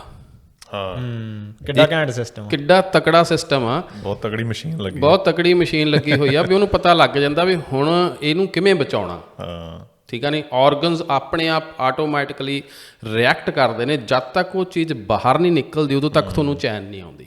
ਹਾਂਜੀ ਹਾਂਜੀ ਹਾਂਜੀ। ਐਸਿਡ ਕਈ ਬੰਦਿਆਂ ਦੇ ਬਿਨਾਂ ਸ਼ਰਾਬ ਤੋਂ ਵੈਸੇ ਹੀ ਕਈ ਬੰਦਿਆਂ ਨੂੰ ਐਸਿਡ ਦੀ ਪ੍ਰੋਬਲਮ ਹੁੰਦੀ ਹੈ। ਹਾਂਜੀ ਹਾਂਜੀ ਹਾਂਜੀ। ਤੇ ਉਹਨੂੰ ਇੰਨੀ ਬੇਚੈਨੀ ਹੁੰਦੀ ਆ, ਕਦੇ ਅੰਦਰ ਕਦੇ ਬਾਹਰ, ਹਨਾ। ਜਦੋਂ ਤੱਕ ਉਹ ਵੋਮਿਟਿੰਗ ਨਹੀਂ ਕਰਦਾ ਉਹਨੂੰ ਚੈਨ ਨਹੀਂ ਆਉਂਦੀ। ਕਿਉਂ? ਉਹ ਜਿਹੜੇ ਸਾਡੇ ਕੈਮੀਕਲ ਦੇ ਰਿਐਕਸ਼ਨਸ ਨੇ ਅੰਦਰ, ਹਨਾ, ਤੇ ਉਹ ਇੰਨੀ ਮਾਤਰਾ ਉਹਨਾਂ ਦੀ ਵੱਧ ਜਾਂਦੀ ਆ ਤੇ ਉਹ ਬਾਡੀ ਚਾਹੁੰਦੀ ਆ ਵੀ ਹੁਣ ਇਹਨੂੰ ਰਿਲੈਕਸ। ਇਸ ਕਰਕੇ ਇਹ ਆਪਣੇ ਆਪ ਦੇ ਵਿੱਚ ਤੁਹਾਡੀ ਬਾਡੀ ਰਿਪੇਅਰ ਕਰ ਰਹੀ ਆ ਸਾਰੀਆਂ ਚੀਜ਼ਾਂ। ਪਰ ਇਨਸਾਨ ਦੀ ਪ੍ਰੋਬਲਮ ਇਹ ਆ ਬਈ ਉਹਨੂੰ ਇਹ ਚੀਜ਼ ਫ੍ਰੀ 'ਚ ਮਿਲੀ ਹੋਈ ਆ, ਇਸ ਕਰਕੇ ਇਹਦੀ ਕਦਰ ਨਹੀਂ। ਉਹ ਗੱਡੀ ਲੈ ਕੇ ਆਉਂਦਾ ਐਨ ਵਧੀਆ ਬ੍ਰਾਂਡ ਨਿਊ ਸ਼ੋਰੂਮ ਦੇ ਵਿੱਚ, ਹੈ ਨਾ, ਸਵੇਰੇ ਸ਼ਾਮ ਤੱਕ ਕੱਪੜਾ ਮਾਰੂ ਨਾਲੇ ਉਹਨੂੰ, ਠੀਕ ਆ ਨਹੀਂ, ਫਿਰ ਸਟੀਰੀਓ ਵਧੀਆ ਲਗਾਊਗਾ ਉਹਦੇ, ਸਾਰਾ ਕੁਝ ਉਹ ਕਰੂਗਾ। ਫਿਰ ਜਦੋਂ ਫਿਊਲ ਪਾਉਣਾ ਫਿਰ ਸੋਚੋ ਨਵੀਂ ਆ ਯਾਰ, ਇਹ 'ਚ ਵਧੀਆ ਫਿਊਲ ਪਵਾਈਏ ਥੋੜ੍ਹਾ ਜਿਹਾ, ਹੈ ਨਾ। ਕਦੇ ਉਹ ਪੈਟਰੋਲ ਵਾਲੀ 'ਚ ਡੀਜ਼ਲ ਨਹੀਂ ਪਾਉਂਦਾ, ਠੀਕ ਆ ਨਹੀਂ, ਭੁੱਲ ਗਏ ਵੀ ਉਹਨੂੰ ਪਤਾ ਵੀ ਇੰਜਣ ਉੱਥੇ ਖੜ ਜੂਗਾ, ਠੀਕ ਆ ਨਹੀਂ। ਫਿਰ ਉਹਨੇ ਪਾਣੀ ਵੀ ਦੇਖਣਾ, ਉਹਦਾ ਇੰਜਣ ਵੀ ਦੇਖਣਾ ਵੀ ਇਹ 'ਚ ਇੰਜਨ ਆਇਲ ਹੈ ਜਾਂ ਨਹੀਂ। ਗੱਡੀ ਕਿਉਂਕਿ ਉਹ ਲੈ ਕੇ ਆਇਆ $10,000 ਦੀ ਜਾਂ 20,000 ਦੀ, 50,000 ਦੀ, ਇਸ ਕਰਕੇ ਕਿੰਨੀ ਲੁੱਕ ਆਫਟਰ ਕਰ ਰਿਹਾ ਉਹ, ਹੈ ਨਾ। ਉਹ 'ਚ ਕੋਈ ਚੀਜ਼ ਗਲਤ ਪਾਉਣਾ ਨਹੀਂ ਚਾਹੁੰਦਾ। ਜੇ ਕੋਈ ਗਲਤੀ ਨਾਲ ਬੱਚੇ ਵੀ ਗੰਦ ਪਾ ਦੇਣ ਅੰਦਰ ਤੇ ਉਹਨੂੰ ਬੰਦਾ ਕਈ ਵਾਰ ਤਾਂ ਖਿੱਚ ਕੇ ਬੋਲਦਾ ਯਾਰ ਆ ਵੀ ਬਾਹਰ ਸਿੱਟੋ ਬਿੰਨ 'ਚ, ਤੁਹਾਨੂੰ ਇੰਨੀ ਵੀ ਅਕਲ ਨਹੀਂ ਹੈਗੀ, ਹੈ ਨਾ। ਪਰ ਅਸੀਂ ਬਾਡੀ ਨਾਲ ਕੀ ਕਰ ਰਹੇ ਹਾਂ ਜਿਹੜੀ ਕਿ ਮਤਲਬ ਕਿ ਇਹਦਾ ਕੋਈ ਮੁੱਲ ਹੀ ਨਹੀਂ, ਠੀਕ ਆ ਨਹੀਂ, ਅਨਮੋਲ ਆ। ਹੈਲਥ ਕਿਹਨੂੰ ਕਹਿੰਦੇ ਆਪਾਂ? ਹੈਲਦੀ ਬੰਦਾ ਉਹ ਹੁੰਦਾ ਜਿਹਨੂੰ ਆਪਣੇ ਸਰੀਰ ਦਾ ਮਤਲਬ ਕਿ ਮਹਿਸੂਸ ਹੀ ਨਾ ਹੋਵੇ ਮੇਰਾ ਸਰੀਰ ਹੈਗਾ ਜਾਂ ਨਹੀਂ, ਅਭਾਵ ਨਾ ਹੋਵੇ ਆਪਣੇ ਸਰੀਰ ਤੋਂ, ਬਿਲਕੁਲ ਰਹਿਤ ਹੋਵੇ ਉਹ, ਨਾ ਉਹਨੂੰ ਬਾਂਹ ਦਾ ਪਤਾ ਲੱਗੇ ਨਾ ਲੱਤ ਦਾ ਪਤਾ ਲੱਗੇ, ਉਹਨੂੰ ਹੈਲਦੀ ਕਹਿੰਦੇ ਨੇ ਵੀ ਇਹ ਤੰਦਰੁਸਤ ਆ। ਜਦੋਂ ਤੁਹਾਡੀ ਮਾੜੀ ਜਿਹੀ ਬਾਂਹ ਦੁਖਦੀ ਆ ਤੁਹਾਨੂੰ ਫਿਰ ਪਤਾ ਲੱਗਦਾ ਵੀ ਹਾਂ ਯਾਰ ਮੇਰੀ ਬਾਂਹ ਦੁਖੀ ਆ, ਹੈ ਨਾ। ਦੰਦ 'ਚ ਦਰਦ ਹੋਵੇ ਯਾਰ ਦੰਦ 'ਚ ਦਰਦ ਹੋ ਗਿਆ ਮੇਰੇ। ਜਦੋਂ ਸਾਰੀਆਂ ਚੀਜ਼ਾਂ ਪ੍ਰੋਪਰ ਕੰਮ ਕਰ ਰਹੀਆਂ ਤੁਹਾਨੂੰ ਆਪਣੇ ਸਰੀਰ ਦੀ ਕੋਈ ਜਾਣਕਾਰੀ ਹੀ ਨਹੀਂ ਹੁੰਦੀ, ਠੀਕ ਆ ਨੇ। ਫਿਰ ਇੰਪੋਰਟੈਂਸ ਵੀ ਇਕੱਲੇ ਅੰਗ ਦੀ ਉਦੋਂ ਪਤਾ ਲੱਗਦਾ ਜਦੋਂ ਦੁਖਦਾ ਜਾਂ ਉਹ ਮਤਲਬ ਕਿ ਟੁੱਟਦਾ ਜਾਂ ਕੋਈ ਹੋਰ ਚੀਜ਼ ਹੁੰਦੀ ਆ। ਹੁਣ ਬਾਂਹ 'ਤੇ ਪਲਾਸਟਰ ਲੱਗਿਆ ਹੋਵੇ ਉਸ ਟਾਈਮ ਤਾਂ ਬੰਦਾ ਕਹਿੰਦਾ ਯਾਰ ਇਹਦੇ ਬਿਨਾਂ ਕੋਈ ਜ਼ਿੰਦਗੀ ਆ, ਹੈ, ਮੈਂ ਨਹਾ ਨਹੀਂ ਸਕਦਾ, ਮੈਂ ਸ਼ਾਵਰ ਨਹੀਂ ਲੈ ਸਕਦਾ, ਮੈਂ ਕੁਛ ਨਹੀਂ ਕਰ ਸਕਦਾ, ਹੈ ਨਾ, ਠੀਕ ਹੈ ਨਹੀਂ। ਪਰ ਉਹੀ ਚੀਜ਼ ਆ ਨਾ ਵੀ ਜਦੋਂ ਅਸੀਂ ਇਸ ਸਰੀਰ ਦੀ ਵੈਲਿਊ ਸਮਝਾਂਗੇ ਵੀ ਇਹ ਐਡਾ ਵਧੀਆ, ਸਾਨੂੰ ਦੇਖੋ ਕਿੱਥੇ ਤੱਕ ਫਾਈਟ ਕਰ ਰਿਹਾ ਸਾਡੇ ਲਈ, ਇਹ ਸਾਡੀ ਵੀ ਡਿਊਟੀ ਬਣਦੀ ਆ ਫਿਰ ਇਹਦੇ ਲੁੱਕ ਆਫਟਰ ਕਰੀਏ, ਇਹਦੇ 'ਚ ਉਹ ਚੀਜ਼ ਪਾਈਏ ਜਿਹੜੀ ਜ਼ਰੂਰੀ ਆ। ਜਾਂ ਇਹ ਜੇ ਤੁਸੀਂ ਵਧੀਆ ਖਾਓਗੇ, ਉੱਪਰੋਂ ਤੁਹਾਡੀ ਇਹ ਸਪੋਰਟ ਕਰ ਰਿਹਾ, ਤੁਸੀਂ ਇਹਦੀ ਸਪੋਰਟ ਕਰਤੀ, ਤੁਸੀਂ ਆਪ ਹੀ ਤੰਦਰੁਸਤ ਹੋ, ਆਪੇ ਹੋ ਜਾਣਾ, ਠੀਕ ਹੈ ਨਹੀਂ। ਗੱਡੀ ਦੀ ਗੱਲ ਦੇਖੋ ਐਂ ਆ ਵੀ ਉਹ ਤਾਂ ਹਰ 10,000 ਕਿਲੋਮੀਟਰ ਬਾਅਦ ਜਾਂ 5,000 ਬਾਅਦ ਜਾਂ 6 ਮਹੀਨੇ ਬਾਅਦ ਜਿਹੜਾ ਵੀ ਟਾਈਮਿੰਗ ਹੁੰਦਾ ਉਹਨੇ ਸਰਵਿਸ ਤੇ ਜਾਣਾ ਹੀ ਜਾਣਾ, ਠੀਕ ਹੈ। ਪਰ ਆਪਾਂ ਤਾਂ ਉਵੇਂ ਹੀ ਚੱਲੀ ਜਾਂਦੇ ਆ। ਆਪਣਾ ਤਾਂ ਕੋਈ ਇਹ ਹੈ ਨਹੀਂ ਵੀ ਜਾ ਕੇ ਹਰ 6 ਮਹੀਨੇ ਬਾਅਦ ਚੈੱਕਅਪ ਕਰਾਉਣਾ ਹੀ ਕਰਾਉਣਾ, ਵੀ ਪਤਾ ਲੱਗੇ ਵੀ ਇਹ ਸਹੀ ਪਾ ਵੀ ਰਿਹਾ ਖਾਣਾ ਜਾਂ ਨਹੀਂ ਪਾ ਰਹੇ, ਸਿਸਟਮ ਕੋਈ ਖਰਾਬ ਹੁੰਦਾ ਜਾ ਰਿਹਾ। ਕਈ ਵਾਰੀ ਚੀਜ਼ਾਂ ਮੈਨੂੰ ਲੱਗਦਾ ਪ੍ਰੋਬਲਮ ਦਾ ਵੀ 10 ਸਾਲ ਬਾਅਦ ਪਤਾ ਲੱਗਦਾ, ਇਹ ਨਿਕਲ ਕੇ ਵੀ ਬਹੁਤ ਲੇਟ ਆਉਂਦੀ ਆ। ਜਾਂ ਫਿਰ ਆਪੇ ਹੀ ਰੱਬ ਥੋੜਾ ਜਿਹਾ ਗੱਡੀ ਰੋਕ ਦਿੰਦਾ, ਗੱਡੀ ਮਾਰ ਕਰ ਦਿੰਦਾ ਥੋੜਾ ਜਿਹਾ। ਡਿਪੈਂਡ ਕਰਦਾ ਵੀ ਕਿੰਨੀ ਗੱਡੀ ਰੋਕਣੀ ਹੈ, ਜਿੰਨਾ ਤੁਸੀਂ ਖਰਾਬ ਕੀਤਾ, ਜਿੰਨਾ ਤੁਸੀਂ ਖਰਾਬ ਖਾਧਾ, ਫਿਰ ਗੱਡੀ ਉਸ ਹਿਸਾਬ ਨਾਲ ਰੁਕ ਜਾਂਦੀ। ਬਿਲਕੁਲ, ਮੈਂ ਕਹਿਣ ਲੱਗਾ ਸੀ ਵੀ ਤੁਸੀਂ ਜਿਵੇਂ ਪਹਿਲਾਂ ਕਰਦੇ ਸੀ ਵੀ ਬਾਡੀ ਨੂੰ ਸੁਣਨਾ ਚਾਹੀਦਾ, ਠੀਕ ਆ। ਤੇ ਬਾਡੀ ਨੂੰ ਬੰਦਾ ਸੁਣ ਕਿਵੇਂ ਸਕਦਾ? ਬੰਦਾ ਕਹਿੰਦਾ ਮੈਂ ਯਾਰ ਕੋਈ 버ਗਰ ਖਾਦਾ, ਉਹ ਤਾਂ ਕਹਿੰਦਾ ਨਜ਼ਾਰਾ ਹੀ ਆ ਗਿਆ ਮੈਨੂੰ, ਮਾਈਂਡ ਨੂੰ ਤਾਂ ਬਹੁਤ ਨਜ਼ਾਰਾ ਆਉਂਦਾ, ਠੀਕ ਆ। ਤੇ ਉਹਨੂੰ ਸੁਣਦਾ ਉਹ ਕਿੱਥੇ ਪਤਾ ਲੱਗਦਾ ਵੀ ਕੋਈ ਪ੍ਰੋਬਲਮ ਆ ਰਹੀ ਹੈ ਜਾਂ ਤੁਸੀਂ, ਤੁਹਾਡਾ ਕਹਿਣ ਦਾ ਕੀ ਮਤਲਬ ਸੀਗਾ ਜਦ ਤੁਸੀਂ ਕਹਿ ਰਹੇ ਸੀ ਬਾਡੀ ਨੂੰ ਸੁਣੋ? ਹਾਂ, ਮੇਰੇ ਕਹਿਣ ਦਾ ਮਤਲਬ ਇਹੀ ਸੀਗਾ ਵੀ ਕਈ ਚੀਜ਼ਾਂ ਅਸੀਂ ਸਵਾਦ ਲਈ ਖਾਂਦੇ ਹਾਂ, ਕਈ ਚੀਜ਼ਾਂ ਅਸੀਂ ਖਾਂਦੇ ਹਾਂ ਆਪਣੇ એનર્ਜੀ ਲੈਣ ਲਈ, ਕਈ ਚੀਜ਼ਾਂ ਅਸੀਂ ਖਾਂਦੇ ਹਾਂ ਦੂਜਿਆਂ ਦੇ ਕੰਪੈਲ ਕੀਤੇ ਤੇ, ਹਾਲਾਂਕਿ ਤੁਹਾਡੀ ਮਤਲਬ ਖਾਣ ਦੀ ਇੱਛਾ ਵੀ ਨਹੀਂ ਹੁੰਦੀ, ਪਰ ਦੂਜਾ ਬੰਦਾ ਕਹਿੰਦਾ ਨਹੀਂ ਯਾਰ ਇੱਕ ਤਾਂ ਲੈ ਯਾਰ, ਉਹ ਪਾਰਟੀ ਤੇ ਜਾ ਕੇ ਖਾਣਾ ਹੀ ਪੈ ਜਾਂਦਾ। ਇੱਕ ਤਾਂ ਲੈ। ਇਹ ਚੀਜ਼ ਦੇ ਇਹ ਬੰਦਾ ਬਹੁਤ ਕਹਿ ਲਓ ਕਿ ਇਹਨੂੰ ਦੋਸ਼ੀ ਪਾ ਸਕਦੇ ਹਾਂ ਅਸੀਂ ਇਹਦੇ ਵਿੱਚ। ਜਦੋਂ ਵੀ ਘਰੇ ਆਈਦਾ ਉਦੋਂ ਕੁਛ ਨਾ ਕੁਛ ਲੱਡੂ, ਕੁਛ ਨਾ ਕੁਛ, ਨਹੀਂ ਹੋਰ ਲਓ। ਪਰ ਹੌਲੀ ਹੌਲੀ ਮੈਂ ਸਿੱਖ ਰਿਹਾ ਵੀ ਇਹ ਮੈਨੂੰ ਕਿੱਦਾਂ ਆਪ ਹੈਲਦੀ ਰਹਿ ਰਿਹਾ ਤੇ ਮੈਨੂੰ ਖਰਾਬ ਕਰ ਰਿਹਾ। ਉਹ ਮੇਰਾ ਟੈਸਟ ਹੀ ਹੁੰਦਾ, ਚੈੱਕ ਕਰ ਰਿਹਾ ਵੀ ਕਿੰਨਾ ਸੀਰੀਅਸ ਹੈ ਬੰਦਾ ਡਾਈਟ ਲੈ ਕੇ। ਚਲੋ ਲੱਗ ਗਿਆ ਪਤਾ, ਹੁਣ ਅੱਗੇ ਤੋਂ ਧਿਆਨ ਰੱਖਾਂਗੇ। ਉਹ ਆਪਣੇ ਹੁਣ ਇੰਡੀਆ 'ਚ ਤੁਹਾਨੂੰ ਪਤਾ ਰਿਸਪੈਕਟ ਹੁੰਦੀ ਆ ਇਦਾਂ ਹੀ। ਹਾਂਜੀ। ਹੁਣ ਦੇਖੋ ਇੰਨੇ ਸ਼ੋਰ ਸ਼ਰਾਬੇ 'ਚ ਬਾਡੀ ਲਿਸਨ ਕਰਨਾ ਆਸਾਨ ਥੋੜ੍ਹਾ। ਖਾ ਲਏ 4 버ਗਰ ਹੈ, ਤੁਸੀਂ ਗੱਡੀ 'ਚ ਬੈਠੇ ਹੋ, ਉੱਧਰੋਂ ਕਿਸੇ ਦਾ ਫੋਨ ਆ ਗਿਆ, ਹਾਂਜੀ ਕੀ ਹਾਲ ਆ ਜੀ, ਕਿੱਥੇ ਪਹੁੰਚਣ ਵਾਲੇ, ਠੀਕ ਹੈ। ਨਹੀਂ, ਉਹ ਹੁਣ ਧਿਆਨ ਹੀ ਨਹੀਂ ਹੈਗਾ ਵੀ ਬਾਡੀ ਲਿਸਨ ਕਰ ਤਾਂ ਸਹੀ, ਤੂੰ ਤਾਂ ਹੁਣ ਦੂਜੇ ਨੂੰ ਸੁਣ ਰਿਹਾ, ਬਾਡੀ ਦੀ ਥੋੜੀ ਸੁਣ ਰਿਹਾ। ਇਹ ਪ੍ਰਕਿਰਿਆ ਬਹੁਤ ਸੂਖਸ਼ਮ ਆ, ਪਰ ਜਦੋਂ ਬੰਦਾ ਪ੍ਰੈਕਟਿਸ ਸ਼ੁਰੂ ਕਰ ਦਿੰਦਾ ਇਹਦੇ ਤੇ, ਤੁਸੀਂ ਕਰਕੇ ਦੇਖ ਲਓ, ਥੋੜੇ ਦਿਨ ਲਈ ਕਰਕੇ ਦੇਖ ਲਓ, ਤੁਹਾਨੂੰ ਪਤਾ ਲੱਗੂਗਾ। ਕੁਝ ਖਾਣੇ ਲੇਜੀ ਬਣਾਉਂਦੇ ਨੇ, ਖਾਣ ਤੋਂ ਬਾਅਦ ਤੁਰੰਤ ਸੁਸਤੀ ਆਉਂਦੀ ਆ, ਠੀਕ ਆ। ਨੇ ਕੁਝ ਖਾਣੇ ਤੁਹਾਡੇ ਮਤਲਬ ਕਿ ਡਾਈਜੈਸਟ ਨਹੀਂ ਹੁੰਦੇ ਪ੍ਰੋਪਰ, ਠੀਕ ਆ। ਨਹੀਂ, ਕੁਝ ਖਾਣੇ ਤੁਸੀਂ ਸਿਰਫ ਔਰ ਸਿਰਫ ਸਵਾਦ ਲਈ ਖਾ ਰਹੇ ਹੋ, ਉਹਦਾ ਤੁਹਾਡੇ ਜ਼ਿੰਦਗੀ ਨਾਲ, ਤੁਹਾਡੀ ਹੈਲਥ ਨਾਲ ਕੋਈ ਲੈਣਾ ਦੇਣਾ ਨਹੀਂ ਹੈਗਾ। ਸੋ ਅਸੀਂ ਕਿਤੇ ਨਾ ਕਿਤੇ, ਮੈਂ ਅਕਸਰ ਕਹਿਣਾ ਹੁੰਦਾ ਵੀ ਜਿਹੜਾ ਮੂਹਰੇ ਲੱਡੂ ਪਿਆ ਬਈ ਸਵਾਦ ਉਹਦੇ 'ਚ ਆ ਵੀ ਜਾਂ ਤੁਹਾਡੀ ਜੀਭ 'ਚ ਆ, ਹੈ ਨਾ। ਤੇ ਨੈਚੁਰਲੀ ਗੱਲ ਆ, ਹੁਣ ਤਾਂ ਸਾਰਿਆਂ ਨੂੰ ਐਕਸਪੀਰੀਅੰਸ ਹੋ ਗਿਆ ਜਦੋਂ ਦਾ ਕਰੋਨਾ ਆਇਆ। ਹੁਣ ਕਰੋਨਾ ਦੇ ਵਿੱਚ ਸਭ ਤੋਂ ਵੱਡਾ ਜਿਹੜਾ ਉਹ ਹੁੰਦਾ ਸੀਗਾ, ਉਹਦਾ ਵੀ ਪਤਾ ਕਿਵੇਂ ਲੱਗਦਾ ਵੀ ਕਰੋਨਾ ਹੋ ਗਿਆ, ਉਹ 'ਚ ਬੰਦੇ ਦਾ ਟੇਸਟ ਖਰਾਬ ਹੋ ਜਾਂਦਾ ਸੀ। ਜਿਹੜਾ ਟੇਸਟ ਦਾ ਗਲਾਈਂਡ ਆ ਉਹ ਰਿਐਕਟ ਨਹੀਂ ਕਰ ਰਿਹਾ ਸੀ। ਜੇ ਉਹਨੂੰ ਚੱਕ ਕੇ ਲੱਡੂ ਖਿਲਾ ਦਿਓ ਉਹਨੂੰ ਫਿੱਕਾ ਲੱਗਦਾ ਸੀ, ਜਿਹੜਾ ਨਾਰਮਲ ਬੰਦਾ ਸੀ ਉਹਨੂੰ ਮਿੱਠਾ ਲੱਗਦਾ ਸੀ। ਹੁਣ ਤੁਸੀਂ ਦੱਸੋ ਵੀ ਸਵਾਦ ਲੱਡੂ 'ਚ ਆ ਕਿ ਤੁਹਾਡੀ ਜੀਭ 'ਚ ਆ? ਜੀਭ 'ਚ ਹੀ ਆ, ਠੀਕ ਆ। ਨੇ ਤਾਂ ਸਵਾਦ ਜੀਭ 'ਚ ਆ, ਨਾ ਕਿ ਲੱਡੂ 'ਚ। ਪਰ ਇਹ ਫਿਰ ਮਾਈਂਡ ਕੰਟਰੋਲ ਦੀ ਗੱਲ ਆ ਗਈ ਨਾ। ਹਾਂ, ਮਾਈਂਡ ਤਾਂ ਉਹੀ ਵੀ ਆਪਦੀ ਜੀਭ ਕਹਿ ਲਓ ਕੰਟਰੋਲ 'ਚ ਨਹੀਂ ਹੈਗੀ, ਕਿਉਂਕਿ ਮਾਈਂਡ ਕੰਟਰੋਲ 'ਚ ਨਹੀਂ ਹੈਗਾ। ਕਈ ਬੰਦੇ ਤਾਂ ਮੈਂ ਦੇਖਿਆ ਉਹਨਾਂ ਨੂੰ ਕਈ ਵਾਰੀ ਰਿਪੋਰਟ ਵੀ ਡਾਕਟਰ ਨੇ ਦੇਤੀ ਵੀ ਤੈਨੂੰ ਤਾਂ ਹੁਣ ਵੀ ਇੰਨਾ ਆਹ ਜੋ ਵੀ ਉਹਨੇ ਤੁਹਾਨੂੰ ਦੱਸਣਾ ਸ਼ੂਗਰ ਵੱਧ ਗਿਆ ਜਾਂ ਆਹ ਹੋ ਗਿਆ, ਤਾਂ ਵੀ ਉਹਨਾਂ ਤੋਂ ਮਤਲਬ ਰਿਪੋਰਟ ਦੇਖ ਕੇ ਤਾਂ ਵੀ ਉਹਨਾਂ ਨੂੰ ਪਤਾ ਵੀ ਇਦੋਂ ਵੱਧ ਹੋਰ ਪ੍ਰੋਬਲਮ ਵੱਧ ਸਕਦੀਆਂ ਨੇ। ਡਾਕਟਰ ਨੇ ਵੀ ਵਾਰਨਿੰਗ ਦੇਤੀ, ਠੀਕ ਆ, ਤਾਂ ਵੀ ਉਹਨਾਂ ਨੇ ਆਪਦੇ ਮਾਈਂਡ ਨੂੰ ਕੰਟਰੋਲ ਨਹੀਂ ਕਰ ਸਕਦੇ, ਉਹਨਾਂ ਨੇ ਮਿੱਠਾ ਖਾਣਾ ਹੀ ਖਾਣਾ। ਉਹ ਫਿਰ ਕੋਈ ਬਹੁਤ ਕਹਿ ਲਓ ਵੀ ਕੁਛ ਕੋ ਲੰਘਿਆ ਸੰਤੀ ਹੋਊਗਾ ਜਿਹੜਾ ਵੀ ਇੱਦਾਂ ਜਾ ਕੇ ਵੀ ਨਹੀਂ ਮੁੜਿਆ ਵੀ ਹੁਣ ਤੇ ਮੇਰੇ ਸਾਹਮਣੇ ਆ ਗਿਆ, ਮੈਂ ਨਦੀ ਦੇ ਕਿਨਾਰੇ ਆ, ਮਤਲਬ ਹੈ ਨਾ। ਕਾਫੀ ਲੋਕ ਜਿਵੇਂ ਹੁਣ ਸਾਡੇ ਇੱਕ ਜਿਵੇਂ ਰਿਸ਼ਤੇਦਾਰ ਹੈਗੇ ਨੇ, ਉਹਨਾਂ ਨੇ ਪਹਿਲਾਂ ਪੂਰੀ ਜ਼ਿੰਦਗੀ ਆਪਦੇ ਸ਼ਰਾਬ ਪੀਤੀ ਆ। ਚਲੋ ਉਹ ਅਲੱਗ ਟੌਪਿਕ ਆ ਵੀ ਸ਼ਰਾਬ ਬੁਰੀ ਹੈ ਚੰਗੀ ਆ, ਕਿੰਨੀ ਪੀਣੀ ਚਾਹੀਦੀ ਆ, ਹਰ ਚੀਜ਼ ਦੀ ਐਕਸੈਸ ਤਾਂ ਮਾੜੀ ਹੈਗੀ ਹੋਈ ਆ, ਉਹ ਤਾਂ ਪਤਾ ਹੀ ਆਪਾਂ ਨੂੰ। ਪਰ ਉਹ ਜੱਦੀ ਪੁਲਿਸ ਨੇ ਪੁਲਿਸ ਨੇ ਭਾਈ ਮੈਂ ਕਹਿੰਦਾ ਪੁਲਿਸ ਨੇ ਰਿਪੋਰਟ ਨਹੀਂ, ਡਾਕਟਰ ਨੇ ਉਹਨੂੰ ਰਿਪੋਰਟ ਦਿੱਤੀ ਆ ਤੇ ਕੋਈ ਪ੍ਰੋਬਲਮ ਆ ਗਈ ਸੀ ਉਹਨਾਂ ਨੂੰ, ਉਹਨਾਂ ਨੇ ਸ਼ਰਾਬ ਪੀਣੀ ਛੱਡਤੀ। ਸੋ ਇਫੈਕਟ ਤਾਂ ਉਹ ਚੀਜ਼ਾਂ ਦਾ ਹੈਗਾ। ਕਈ ਵਾਰੀ ਜਿਵੇਂ ਹੁਣ ਗੱਡੀ ਸਰਵਿਸ 'ਤੇ ਲੈ ਕੇ ਜਾਂਦੇ, ਇੱਕਦਮ ਪਤਾ ਲੱਗਦਾ ਵੀ ਹਾਂ ਯਾਰ ਤੂੰ ਟਾਈਮ 'ਤੇ ਜੇ ਸਰਵਿਸ ਨਹੀਂ ਕਰਾਉਂਗੇ, ਉਹ ਚੀਜ਼ ਮੈਨੂੰ ਲੱਗਦਾ ਚੈੱਕਅਪ ਫਾਇਦੇਮੰਦ ਵੀ ਆ। ਕਈ ਵਾਰੀ ਬੰਦੇ ਦਾ ਮਾਈਂਡ ਚੇਂਜ ਹੋ ਜਾਂਦਾ, ਜਿਹੜਾ ਕੰਟਰੋਲ ਨਹੀਂ ਕਰ ਪਾਉਂਦੇ ਵੈਸੇ ਬੰਦਾ।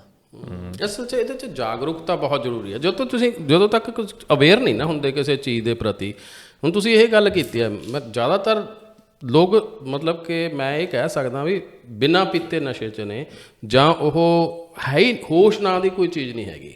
ਫਾਰ ਐਗਜ਼ਾਮਪਲ ਸਿਗਰਟ ਦੀ ਡੱਬੀ ਆ, ਸਿਗਰਟ ਦੀ ਡੱਬੀ 'ਤੇ ਐਡੀ ਵੱਡੀ ਫੋਟੋ ਲੱਗੀ ਹੋਈ ਆ ਜਿਹ 'ਚ ਲੰਗਸ 'ਤੇ ਇੱਥੇ ਜ਼ਖਮ ਹੁੰਦੇ ਨੇ, ਫਿਰ ਇੱਕ ਪੈਰ ਜਿਹਾ ਦਿਖਾਇਆ ਹੁੰਦਾ, ਉਹ 'ਤੇ ਐਡਾ ਵੱਡਾ ਫੋੜਾ ਹੁੰਦਾ, ਠੀਕ ਆ ਨੇ, ਫਿਰ ਇੱਕ ਇੱਧਰੋਂ ਮੂੰਹ ਐਡਾ ਸੁੱਜਿਆ ਹੁੰਦਾ, ਹੈ ਨਾ, ਡੱਬੀ 'ਤੇ। ਹੁਣ ਜਿਹੜਾ ਬੰਦਾ $50 ਦੀ ਡੱਬੀ ਲੈ ਕੇ ਆਇਆ, ਉਹਨੂੰ ਪਹਿਲਾਂ ਤਾਂ ਫੋਟੋਆਂ ਦਿਖਦੀਆਂ ਨੇ, ਉਸ ਤੋਂ ਬਾਅਦ ਉਹ ਡੱਬੀ ਖੋਲ੍ਹਦਾ, ਫਿਰ ਵੀ ਉਹ ਪੀ ਰਿਹਾ। ਔਰ ਦੂਜੀ ਸਭ ਤੋਂ ਵੱਡੀ ਗੱਲ, ਨਾ ਉਹ 'ਚ ਕੋਈ ਪ੍ਰੋਟੀਨ ਆ, ਨਾ ਉਹਦੇ 'ਚ ਕੋਈ ਕਿਸੇ ਤਰ੍ਹਾਂ ਦਾ ਮਤਲਬ ਕਿ ਹੈਗਾ ਆ ਸਰੀਰ ਨੂੰ ਜਿਹਦੇ ਨਾਲ એનર્ਜੀ ਮਿਲੇ, ਹੈ ਨਾ। ਤੇ ਸਾਰਾ ਕੁਝ ਦੇਖਣ ਦੇ ਬਾਵਜੂਦ ਵੀ ਕਿਉਂ ਪੀ ਰਿਹਾ? ਤੁਸੀਂ ਉਹਨੂੰ ਹੋਸ਼ ਕਹੋਗੇ? ਸਹੀ ਗੱਲ ਦੱਸੋ ਮੈਨੂੰ। ਬਿਲਕੁਲ ਨਹੀਂ, ਦਿਮਾਗੀ ਤੌਰ ਤੇ ਸੁੱਤਾ ਕਹਿ ਸਕਦੇ। ਦਿਮਾਗੀ ਤੌਰ ਤੇ ਸੁੱਤਾ। ਸੌਣਾ ਦੋ ਤਰ੍ਹਾਂ ਦਾ ਹੁੰਦਾ, ਇੱਕ ਤਾਂ ਤੁਸੀਂ ਫਿਜ਼ੀਕਲੀ ਸੌ ਜਾਂਦੇ ਹੋ ਅੱਖਾਂ ਮੀਚ ਕੇ, ਇੱਕ ਹੁੰਦਾ ਸੁੱਤਾ ਬੰਦਾ ਜਾਗਦਾ ਹੀ ਸੁੱਤਾ ਆ, ਉਹਨੂੰ ਪਤਾ ਹੀ ਨਹੀਂ ਲੱਗ ਰਿਹਾ ਵੀ ਉਹ ਇੰਨਾ ਅਧੀਨ ਹੋ ਗਿਆ ਉਹ ਚੀਜ਼ਾਂ ਦੇ, ਠੀਕ ਆ। ਨਹੀਂ, ਜਦੋਂ ਤੁਹਾਨੂੰ ਚੀਜ਼ਾਂ ਫੜ ਲੈਂਦੀਆਂ ਨੇ ਸਭ ਤੋਂ ਖਤਰਨਾਕ ਹੁੰਦਾ ਆ। ਜਦ ਤੱਕ ਤੁਹਾਡੀ ਕਿਸੇ ਚੀਜ਼ ਤੇ ਪਕੜ ਆ ਉਦੋਂ ਤੱਕ ਠੀਕ ਆ। ਚਾਹੇ ਕੋਈ ਸਿਗਰਟ ਵੀ ਪੀਂਦਾ, ਚਾਹੇ ਕੋਈ ਸ਼ਰਾਬ ਵੀ ਪੀਂਦਾ, ਦੋਨੋਂ ਬਹੁਤ ਮਾੜੀਆਂ ਨੇ, ਆਪਾਂ ਮੰਨਦੇ ਹਾਂ ਇਹ ਗੱਲ ਨੂੰ। ਪਰ ਜਦ ਤੱਕ ਉਹ ਬੰਦੇ ਦੀ ਉਹਨਾਂ ਤੇ ਪਕੜ ਆ ਉਦੋਂ ਤੱਕ ਤਾਂ ਉਹ ਫਿਰ ਵੀ ਆਪਾਂ ਕਹਿ ਲਈਏ ਵੀ ਖਤਰੇ ਦੀ ਲਾਈਨ ਤੋਂ ਦੂਰ ਆ। ਹਾਂਜੀ। ਪਰ ਜਦੋਂ ਚੀਜ਼ਾਂ ਨੇ ਉਹਨੂੰ ਫੜ ਲੈਣਾ ਫਿਰ ਉਹ ਬਚ ਨਹੀਂ ਸਕਦਾ। ਇਹ ਮੈਨੂੰ ਲੱਗਦਾ ਇਦਾਂ ਹੀ ਜ਼ਿੰਦਗੀ ਆ। ਲੋਕ ਜੀ ਇਦਾਂ ਰਹੇ ਨੇ ਵੀ ਉਹਨਾਂ ਦੇ ਹੱਥ 'ਚ ਤਾਂ ਸਟੀਅਰਿੰਗ ਹੈ ਹੀ ਨਹੀਂ। ਬਿਲਕੁਲ ਵੀ ਸਾਰਾ ਕੁਝ ਕਿਸਮਤ ਤੇ ਆ, ਰੱਬ ਤੇ ਡਿਪੈਂਡੈਂਟ ਆ, ਵੀ ਫਲੋ 'ਚ ਚੱਲੀ ਜਾਂਦਾ ਜਿਵੇਂ ਚੱਲੀ ਜਾਂਦੀ। ਬਿਲਕੁਲ। ਪਰ ਮੇਰੇ ਹਿਸਾਬ ਨਾਲ ਹਰ ਇੱਕ ਚੀਜ਼ ਮਤਲਬ ਬਹੁਤ ਚੀਜ਼ਾਂ ਤੁਹਾਡੇ ਕੰਟਰੋਲ 'ਚ ਨੇ। ਤੁਹਾਡੇ ਰੋਜ਼ ਦੇ ਐਕਸ਼ਨ ਤੇ ਉਹ ਚੀਜ਼ਾਂ ਹੀ ਡਿਟਰਮਿਨ ਕਰਦੀਆਂ ਤੁਹਾਡਾ ਫਿਊਚਰ ਕੀ ਹੋਊਗਾ। ਖਾਣ ਪੀਣ ਦਾ ਵੀ ਤੁਹਾਡੇ ਹੱਥ 'ਚ ਆ, ਤੁਸੀਂ ਅੱਜ ਕਿੱਦਾਂ ਦੀ ਡਾਈਟ ਲੈਂਦੇ ਹੋ ਤੇ ਤੁਹਾਡੇ 'ਚ ਕੰਟਰੋਲ ਆ। ਇਹ ਨਹੀਂ ਵੀ ਤੁਸੀਂ ਉੱਪਰੋਂ ਮਤਲਬ ਕਿਰਪਾ ਹੋਈ ਆ ਵੀ ਇਦਾਂ ਹੀ ਚੱਲੂਗਾ ਖਾਣਾ। ਹੁਣ ਮੈਂ ਜੇ ਤੁਹਾਨੂੰ ਕੁਐਸਚਨ ਕਰਾਂ, are you willing to change yourself? ਕਾਹਦੇ ਲਈ? ਕਿਸੇ ਵੀ ਚੀਜ਼ ਲਈ, ਖਾਣੇ ਲਈ, you are willing to change yourself? ਮਤਲਬ ਬੁਰੇ ਤੋਂ ਚੰਗਾ ਖਾਣਾ ਕਰਨਾ, ਕੁਝ ਵੀ ਚੇਂਜ ਲਿਆਉਣੀ ਹੈ ਜ਼ਿੰਦਗੀ 'ਚ ਤੁਸੀਂ? ਚੇਂਜ ਤਾਂ ਲਿਆਉਣੇ, ਹਾਂਜੀ ਬਹੁਤ ਮਜ਼ਾ ਆਉਂਦਾ। ਅੱਛਾ, ਕੀ ਤਿਆਗ ਕਰੋਗੇ ਤੁਸੀਂ? ਸੈਕਰੀਫਾਈਸ। ਹਾਂ, ਹੁਣ ਇੱਥੇ ਤਿਆਗ ਤੇ ਬੰਦਾ ਸਿਰ ਫੜ, ਉਹ ਮੈਂ ਕਿਹੜਾ ਜੀ ਸਾਧੂ ਆ ਤੁਸੀਂ, ਮੈਂ ਤਾਂ ਹਜੇ ਵਿਆਹ ਕੋਈ ਤਿਆਗ ਵਾਲੀਆਂ ਗੱਲਾਂ, ਇਹ ਤਾਂ ਤਿਆਗੀਆਂ ਦੀਆਂ ਗੱਲਾਂ ਹੁੰਦੀਆਂ ਨੇ, ਹਨਾ? ਠੀਕ ਹੈ। ਨਹੀਂ, ਨਾਰਮਲ ਬੰਦੇ ਨੂੰ ਇਹ ਤੁਸੀਂ ਪੁੱਛੋ ਵੀ ਤੂੰ ਆਪਣੇ ਆਪ ਨੂੰ ਬਦਲਣਾ ਚਾਹੁੰਦਾ, ਉਹ ਹਰੇਕ ਕਹੂਗਾ ਹਾਂਜੀ। ਅੱਛਾ, ਫਿਰ ਤਿਆਗ ਕੀ ਕਰਨਾ ਚਾਹੁੰਦਾ? ਤਿਆਗ ਕੀ ਛੱਡਾਂ ਬਾਰੇ ਦੱਸ, ਕੀ ਛੱਡਾਂ ਜੀ? ਠੀਕ ਹੈ। ਨਹੀਂ, ਮਤਲਬ ਦੁਨੀਆ 'ਚ ਕੋਈ ਚੀਜ਼ ਇਹੋ ਜਿਹੀ ਪੋਸੀਬਲ ਹੈਗੀ? 98% ਲੋਕ ਸਵੇਰ ਨੂੰ ਜਲਦੀ ਉੱਠਣਾ ਨਹੀਂ ਚਾਹੁੰਦੇ। ਨੀਂਦ ਇੱਕ ਇਹੋ ਜਿਹੀ ਚੀਜ਼ ਆ ਸਭ ਨੂੰ ਪਿਆਰੀ ਆ। ਠੀਕ ਹੈ। ਨਹੀਂ, ਤੇ ਉੱਠਣਾ ਕੋਈ ਚਾਹੁੰਦਾ ਨਹੀਂ। ਤੰਦਰੁਸਤੀ ਦੀ ਉਮੀਦ ਸਾਰੇ ਕਰਦੇ ਨੇ। ਠੀਕ ਹੈ। ਨਹੀਂ, ਡਾਈਟ ਕੋਈ ਛੱਡਣਾ ਚਾਹੁੰਦਾ ਨਹੀਂ ਜਿਹੜੀ ਸਾਨੂੰ ਮਤਲਬ ਕਿ ਬਿਮਾਰੀਆਂ ਦੇ ਰਹੀ ਆ, ਪਰ ਅਸੀਂ ਠੀਕ ਹੋਣਾ ਚਾਹੁੰਦੇ ਹਾਂ। ਠੀਕ ਹੈ। ਨਹੀਂ, ਤੇ ਇਹ ਦੋਨੇ ਚੀਜ਼ਾਂ ਕਿਵੇਂ ਹੋ ਸਕਦੀਆਂ ਨੇ? ਮੈਨੂੰ ਉਹੀ ਬੰਦਾ ਸਮਝਾ ਦੇਵੇ ਜਿਹੜਾ ਬੰਦਾ ਇਹਦਾ ਸ਼ਿਕਾਰ ਆ। ਕੋਈ ਤਾਂ ਬੰਦਾ ਸਮਝਾਵੇ ਯਾਰ ਵੀ ਤੁਸੀਂ ਬਿਨਾਂ ਕਿਸੇ ਚੀਜ਼ ਨੂੰ ਤਿਆਗੇ ਉਹ ਦੂਸਰਾ ਉਹਦਾ ਜਿਹੜਾ ਪੋਜ਼ਿਟਿਵ ਰਿਜ਼ਲਟ ਆ ਉਹ ਤੁਸੀਂ ਸੋਚ ਵੀ ਨਹੀਂ ਸਕਦੇ ਉਹਦੇ ਬਾਰੇ। ਹਾਂਜੀ। ਠੀਕ ਆ। ਨਹੀਂ, ਸਾਡੇ ਜੀਵਨ ਦੇ ਵਿੱਚ ਇਹ ਆਮ ਹੀ ਆ। ਤੁਸੀਂ ਕਿਸੇ ਖਿਡਾਰੀ ਨੂੰ ਦੇਖ ਲਓ, ਕਿਸੇ ਮਤਲਬ ਕਿ ਕਿਸੇ ਵੀ ਸੈਕਟਰ 'ਚ ਜਿਹਨੇ ਉੱਚਾ ਨਾਂ ਕੀਤਾ ਜਾਂ ਆਪਣੇ ਕਿਸੇ ਮੁਕਾਮ 'ਤੇ ਪਹੁੰਚਿਆ, ਜਦੋਂ ਪਿੱਛੇ ਦਾ ਤੁਸੀਂ ਉਹਦਾ ਦੇਖੋ ਨਾ ਜੀਣ ਦਾ, ਜਾਂ ਉਹਨੇ ਕਿੰਨੀ ਪ੍ਰੈਕਟਿਸ ਕੀਤੀ, ਕਿਹੜੇ ਕਿਹੜੇ ਫੂਡ ਉਹਨੇ ਰਿਸਟ੍ਰਿਕਟ ਕੀਤੇ ਆਪਣੀ ਲਾਈਫ ਦੇ ਵਿੱਚ, ਉਹ ਇੱਕ ਤਰ੍ਹਾਂ ਦੀ ਸਾਧਨਾ, ਤਪੱਸਿਆ, ਉਹਨੂੰ ਤਿਆਗ ਕਹਿ ਦਿੰਦੇ ਆ। ਤਿਆਗ ਤੋਂ ਭਾਵ ਇਹ ਨਹੀਂ ਵੀ ਅਸੀਂ ਅੱਜ ਤੋਂ ਕਸਮ ਖਾ ਲਈ ਇਹ ਨਹੀਂ ਕਰਨਾ, ਨਹੀਂ, ਅਸੀਂ ਆਪਣੇ ਆਪ ਨੂੰ ਥੋੜ੍ਹਾ ਜਿਹਾ ਡਿਸਿਪਲਿਨ 'ਚ ਲੈ ਕੇ ਆਈਏ। ਠੀਕ ਆ। ਨਹੀਂ, ਗੱਲ ਸਹੀ ਆ। ਥੋੜ੍ਹਾ ਜਿਹਾ ਜੇ ਤੁਹਾਨੂੰ ਕਿਸੇ ਚੀਜ਼ ਦੀ ਖਾਣ ਦੀ ਆਦਤ ਵੀ ਆ, ਮੈਂ ਤਾਂ ਇੱਥੋਂ ਤੱਕ ਵੀ ਠੀਕ ਆ ਵੀ ਚਲੋ ਜੇ ਕੁਝ ਖਾਣਾ ਵੀ ਪੈਂਦਾ ਤਾਂ ਉਹਦੀ ਮਾਤਰਾ ਤਾਂ ਘਟਾ ਦਿਓ ਯਾਰ। ਹਾਂਜੀ ਹਾਂਜੀ ਹਾਂਜੀ। ਇੰਨਾ ਕੁ ਤਾਂ ਕਰ ਸਕਦੇ ਮੰਗਦਾ ਥੋੜਾ ਦੇ ਦਿਓ ਥੋੜਾ। ਪਰ ਮੈਨੂੰ ਲੱਗਦਾ ਕਿ ਇਹ ਸ਼ੁਰੂ ਚ ਔਖਾ ਲੱਗਦਾ, ਜਿੱਦਾਂ ਵੀ ਆਪਣਾ ਸੈਕਰੀਫਾਈਸ ਕਰਨਾ 1-2 ਮਹੀਨੇ, ਪਰ ਜਦੋਂ ਉਸ ਤੋਂ ਬਾਅਦ ਜ਼ਿੰਦਗੀ ਜੀਣ ਦਾ ਸਵਾਦ ਆਉਂਦਾ ਨਾ, ਫਿਰ ਐਡਿਕਸ਼ਨ ਜਦੋਂ ਹੋ ਜਾਂਦੀ ਹੈ, ਫਿਰ ਬੰਦੇ 'ਚੋਂ ਜਿਹੜੀਆਂ ਉਹਦੀਆਂ ਕੁਆਲਿਟੀਜ਼ ਨੇ, ਉਹ ਜੋ ਇਨਸਾਨ ਇਸ ਦੁਨੀਆ 'ਤੇ ਕਰ ਸਕਦਾ, ਕਿਉਂਕਿ ਇਨਸਾਨ ਦੁਨੀਆ 'ਤੇ ਕੁਛ ਵੀ ਕਰ ਸਕਦਾ ਜੇ ਚਾਹੇ, ਜੇ ਉਹਦਾ ਦਿਮਾਗ ਮਾਈਂਡ ਸੈਟ ਸਹੀ ਹੈ। ਪਰ ਉਹ ਜੋ ਨਸ਼ਾ ਜਿਹੜੀ ਉਸ ਚੀਜ਼ ਦਾ ਲੱਗ ਜਾਂਦਾ ਕਿ ਮੈਂ ਹੈਲਦੀ ਖਾਣਾ ਜਾਂ ਸੈਰ ਕਰਨੀ, ਜੋਗਿੰਗ ਕਰਨੀ, ਇਹ ਵੀ ਨਹੀਂ ਕਿ ਜਿਮ 'ਚ ਜਾ ਕੇ ਜ਼ਰੂਰੀ ਤੁਸੀਂ ਵੇਟ ਚੁੱਕਣਾ, ਜੇ ਤੁਸੀਂ ਸੈਰ ਵੀ ਕਰ ਲਓ ਸਵੇਰੇ ਸ਼ਾਮੀ, ਪਰ ਤੁਸੀਂ ਫੂਡ ਸਹੀ ਕਰ ਰਹੇ ਹੋ ਤਾਂ ਤੁਹਾਡੀ ਫਿਟਨੈਸ ਬਹੁਤ ਸਹੀ ਰਹੇਗੀ। ਆਦਤ ਜਿਹੜੀ ਹੁੰਦੀ ਹੈ ਨਾ, ਹੁਣ ਆਪਾਂ ਇੱਥੇ ਜ਼ਿਆਦਾਤਰ ਇਹਦਾ ਨਿਚੋੜ ਕੱਢੀਏ ਆਪਾਂ ਸਿਹਤ ਦਾ ਜਾਂ ਆਪਾਂ ਡਾਈਟ ਦੀ ਗੱਲ, ਆਦਤ 'ਤੇ ਆ ਜਾਂਦੀ ਹੈ, ਹੈ ਨਾ? ਵੀ ਹਰ ਬੰਦਾ ਬਿਹਤਰ ਬਣਨਾ ਚਾਹੁੰਦਾ ਪਰ ਉਹ ਆਦਤ ਤੋਂ ਮਜਬੂਰ ਆ, ਹੈ ਨਾ? ਚਾਹੇ ਉਹ ਸਵਾਦ ਦੇ ਅਕੋਰਡਿੰਗਲੀ ਮਤਲਬ ਕਿ ਨਹੀਂ ਚੇਂਜ ਕਰ ਸਕਦਾ, ਕਿਉਂਕਿ ਉਹਨੂੰ ਉਹ ਚੀਜ਼ ਦੀ ਲਾਲਸਾ ਵੀ ਆ ਵੀ ਮੈਂ ਖਾਵਾਂ, ਹੈ ਨਾ? ਅਤੇ ਆਦਤ ਵੀ ਬਣ ਗਈ ਉਹਦੀ। ਆਦਤ ਨੂੰ ਕਿਵੇਂ ਖਹਿੜਾ ਛਡਾਇਆ ਜਾਵੇ? ਜ਼ਿਆਦਾਤਰ ਸਵਾਲ ਇੱਥੇ ਆ ਕੇ ਖੜਾ ਹੋ ਜਾਂਦਾ ਵੀ ਠੀਕ ਹੈ ਸਰ ਤੁਸੀਂ ਕਹਿ ਤਾਂ ਬਹੁਤ ਕੁਛ ਰਹੇ ਹੋ, ਪਰ ਸਭ ਤੋਂ ਵੱਡਾ ਸਵਾਲ ਤਾਂ ਵੀ ਆਦਤ ਤੋਂ ਕਿਵੇਂ ਖੜਾ ਛਡਾਇਆ ਜਾ ਸਕੇ। ਪਤਾ ਤਾਂ ਨਾਲੇ ਸਾਰਿਆਂ ਨੂੰ। ਹਾਂ, ਉੱਤੇ ਅੱਜ ਕੱਲ੍ਹ YouTube 'ਤੇ ਵੀ ਆਮ ਹੀ ਆਪਾਂ ਦੇਖਦੇ ਹਾਂ, ਹੈ ਨਾ? ਆਦਤ ਨੂੰ ਲੈ ਕੇ ਹਰ ਬੰਦਾ ਸੁਣਨਾ ਚਾਹੁੰਦਾ ਯਾਰ, ਕਿਉਂਕਿ ਹਰ ਬੰਦਾ, ਅਸੀਂ ਕਿਹੜਾ ਬਹੁਤ ਹੋ ਹਾਂ, ਸਾਡੇ 'ਚ ਵੀ ਆਦਤਾਂ ਹੈਗੀਆਂ ਨੇ ਜਿਨ੍ਹਾਂ ਤੋਂ ਅਸੀਂ ਖਹਿੜਾ ਛਡਾਉਣਾ ਹਰ ਬੰਦੇ ਨੂੰ ਹੁੰਦੀ ਆ, ਚਾਹੇ ਉਹ ਲੇਟ ਉੱਠਣ ਦੀ ਆ, ਚਾਹੇ ਉਹ ਮਤਲਬ ਕਿਸੇ ਤਰ੍ਹਾਂ ਵੀ ਛੋਟੀ ਤੇ ਵੱਡੀ ਕਿਸੇ ਤਰ੍ਹਾਂ ਦੀ ਆਦਤ ਹੋਵੇ, ਹਰ ਬੰਦੇ ਨੂੰ ਕੋਈ ਨਾ ਕੋਈ ਆਦਤ ਹੈਗੀ ਹੈ। ਇਹ ਗੱਲ ਮੰਨਣੀ ਪੈਣੀ ਆ ਆਪਾਂ ਨੂੰ, ਹੈ ਨਾ? ਉਹਦੇ 'ਚ ਕੋਈ ਦੋ ਰਾਏ ਨਹੀਂ ਹੈਗੀ। ਪਰ ਆਦਤ ਤੋਂ ਬਿਹਤਰ ਤਰੀਕਾ ਕਿਹੜਾ ਇਹ ਤੋਂ ਬਾਹਰ ਆਉਣ ਦਾ?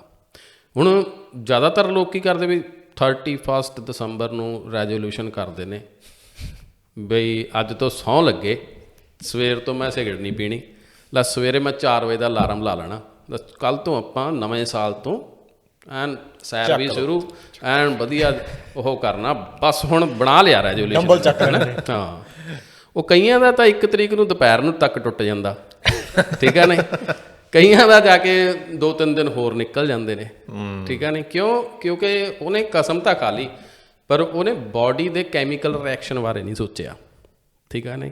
ਇੱਕ ਬੰਦਾ ਸਿਗਰਟ ਪੀਂਦਾ ਆ, ਉਹ ਗਿਆ ਕਿਸੇ ਮਤਲਬ ਕਿ ਮੋਟੀਵੇਸ਼ਨਲ ਸਪੀਚ 'ਚ ਗਿਆ, ਟਿਕਟ ਵੀ ਖਰਚੀ, ਚਲਾ ਵੀ ਗਿਆ ਹੈ ਨਾ, ਅਤੇ ਯਾਰ ਦੋਸਤ ਲੈ ਕੇ ਵੀ ਉੱਥੇ ਚੱਲ ਯਾਰ, ਉਹ ਤਾਂ ਬੰਦਾ ਬਹੁਤ ਹੀ ਵਧੀਆ ਬੋਲਦਾ ਅਤੇ ਨਜ਼ਾਰਾ ਆ ਜਾਊ ਉੱਥੇ ਸੁਣ ਕੇ, ਹੈ ਨਾ, ਅਤੇ ਆਦਤ ਬਾਰੇ ਵੀ ਬਹੁਤ ਵਧੀਆ ਦੱਸਦਾ।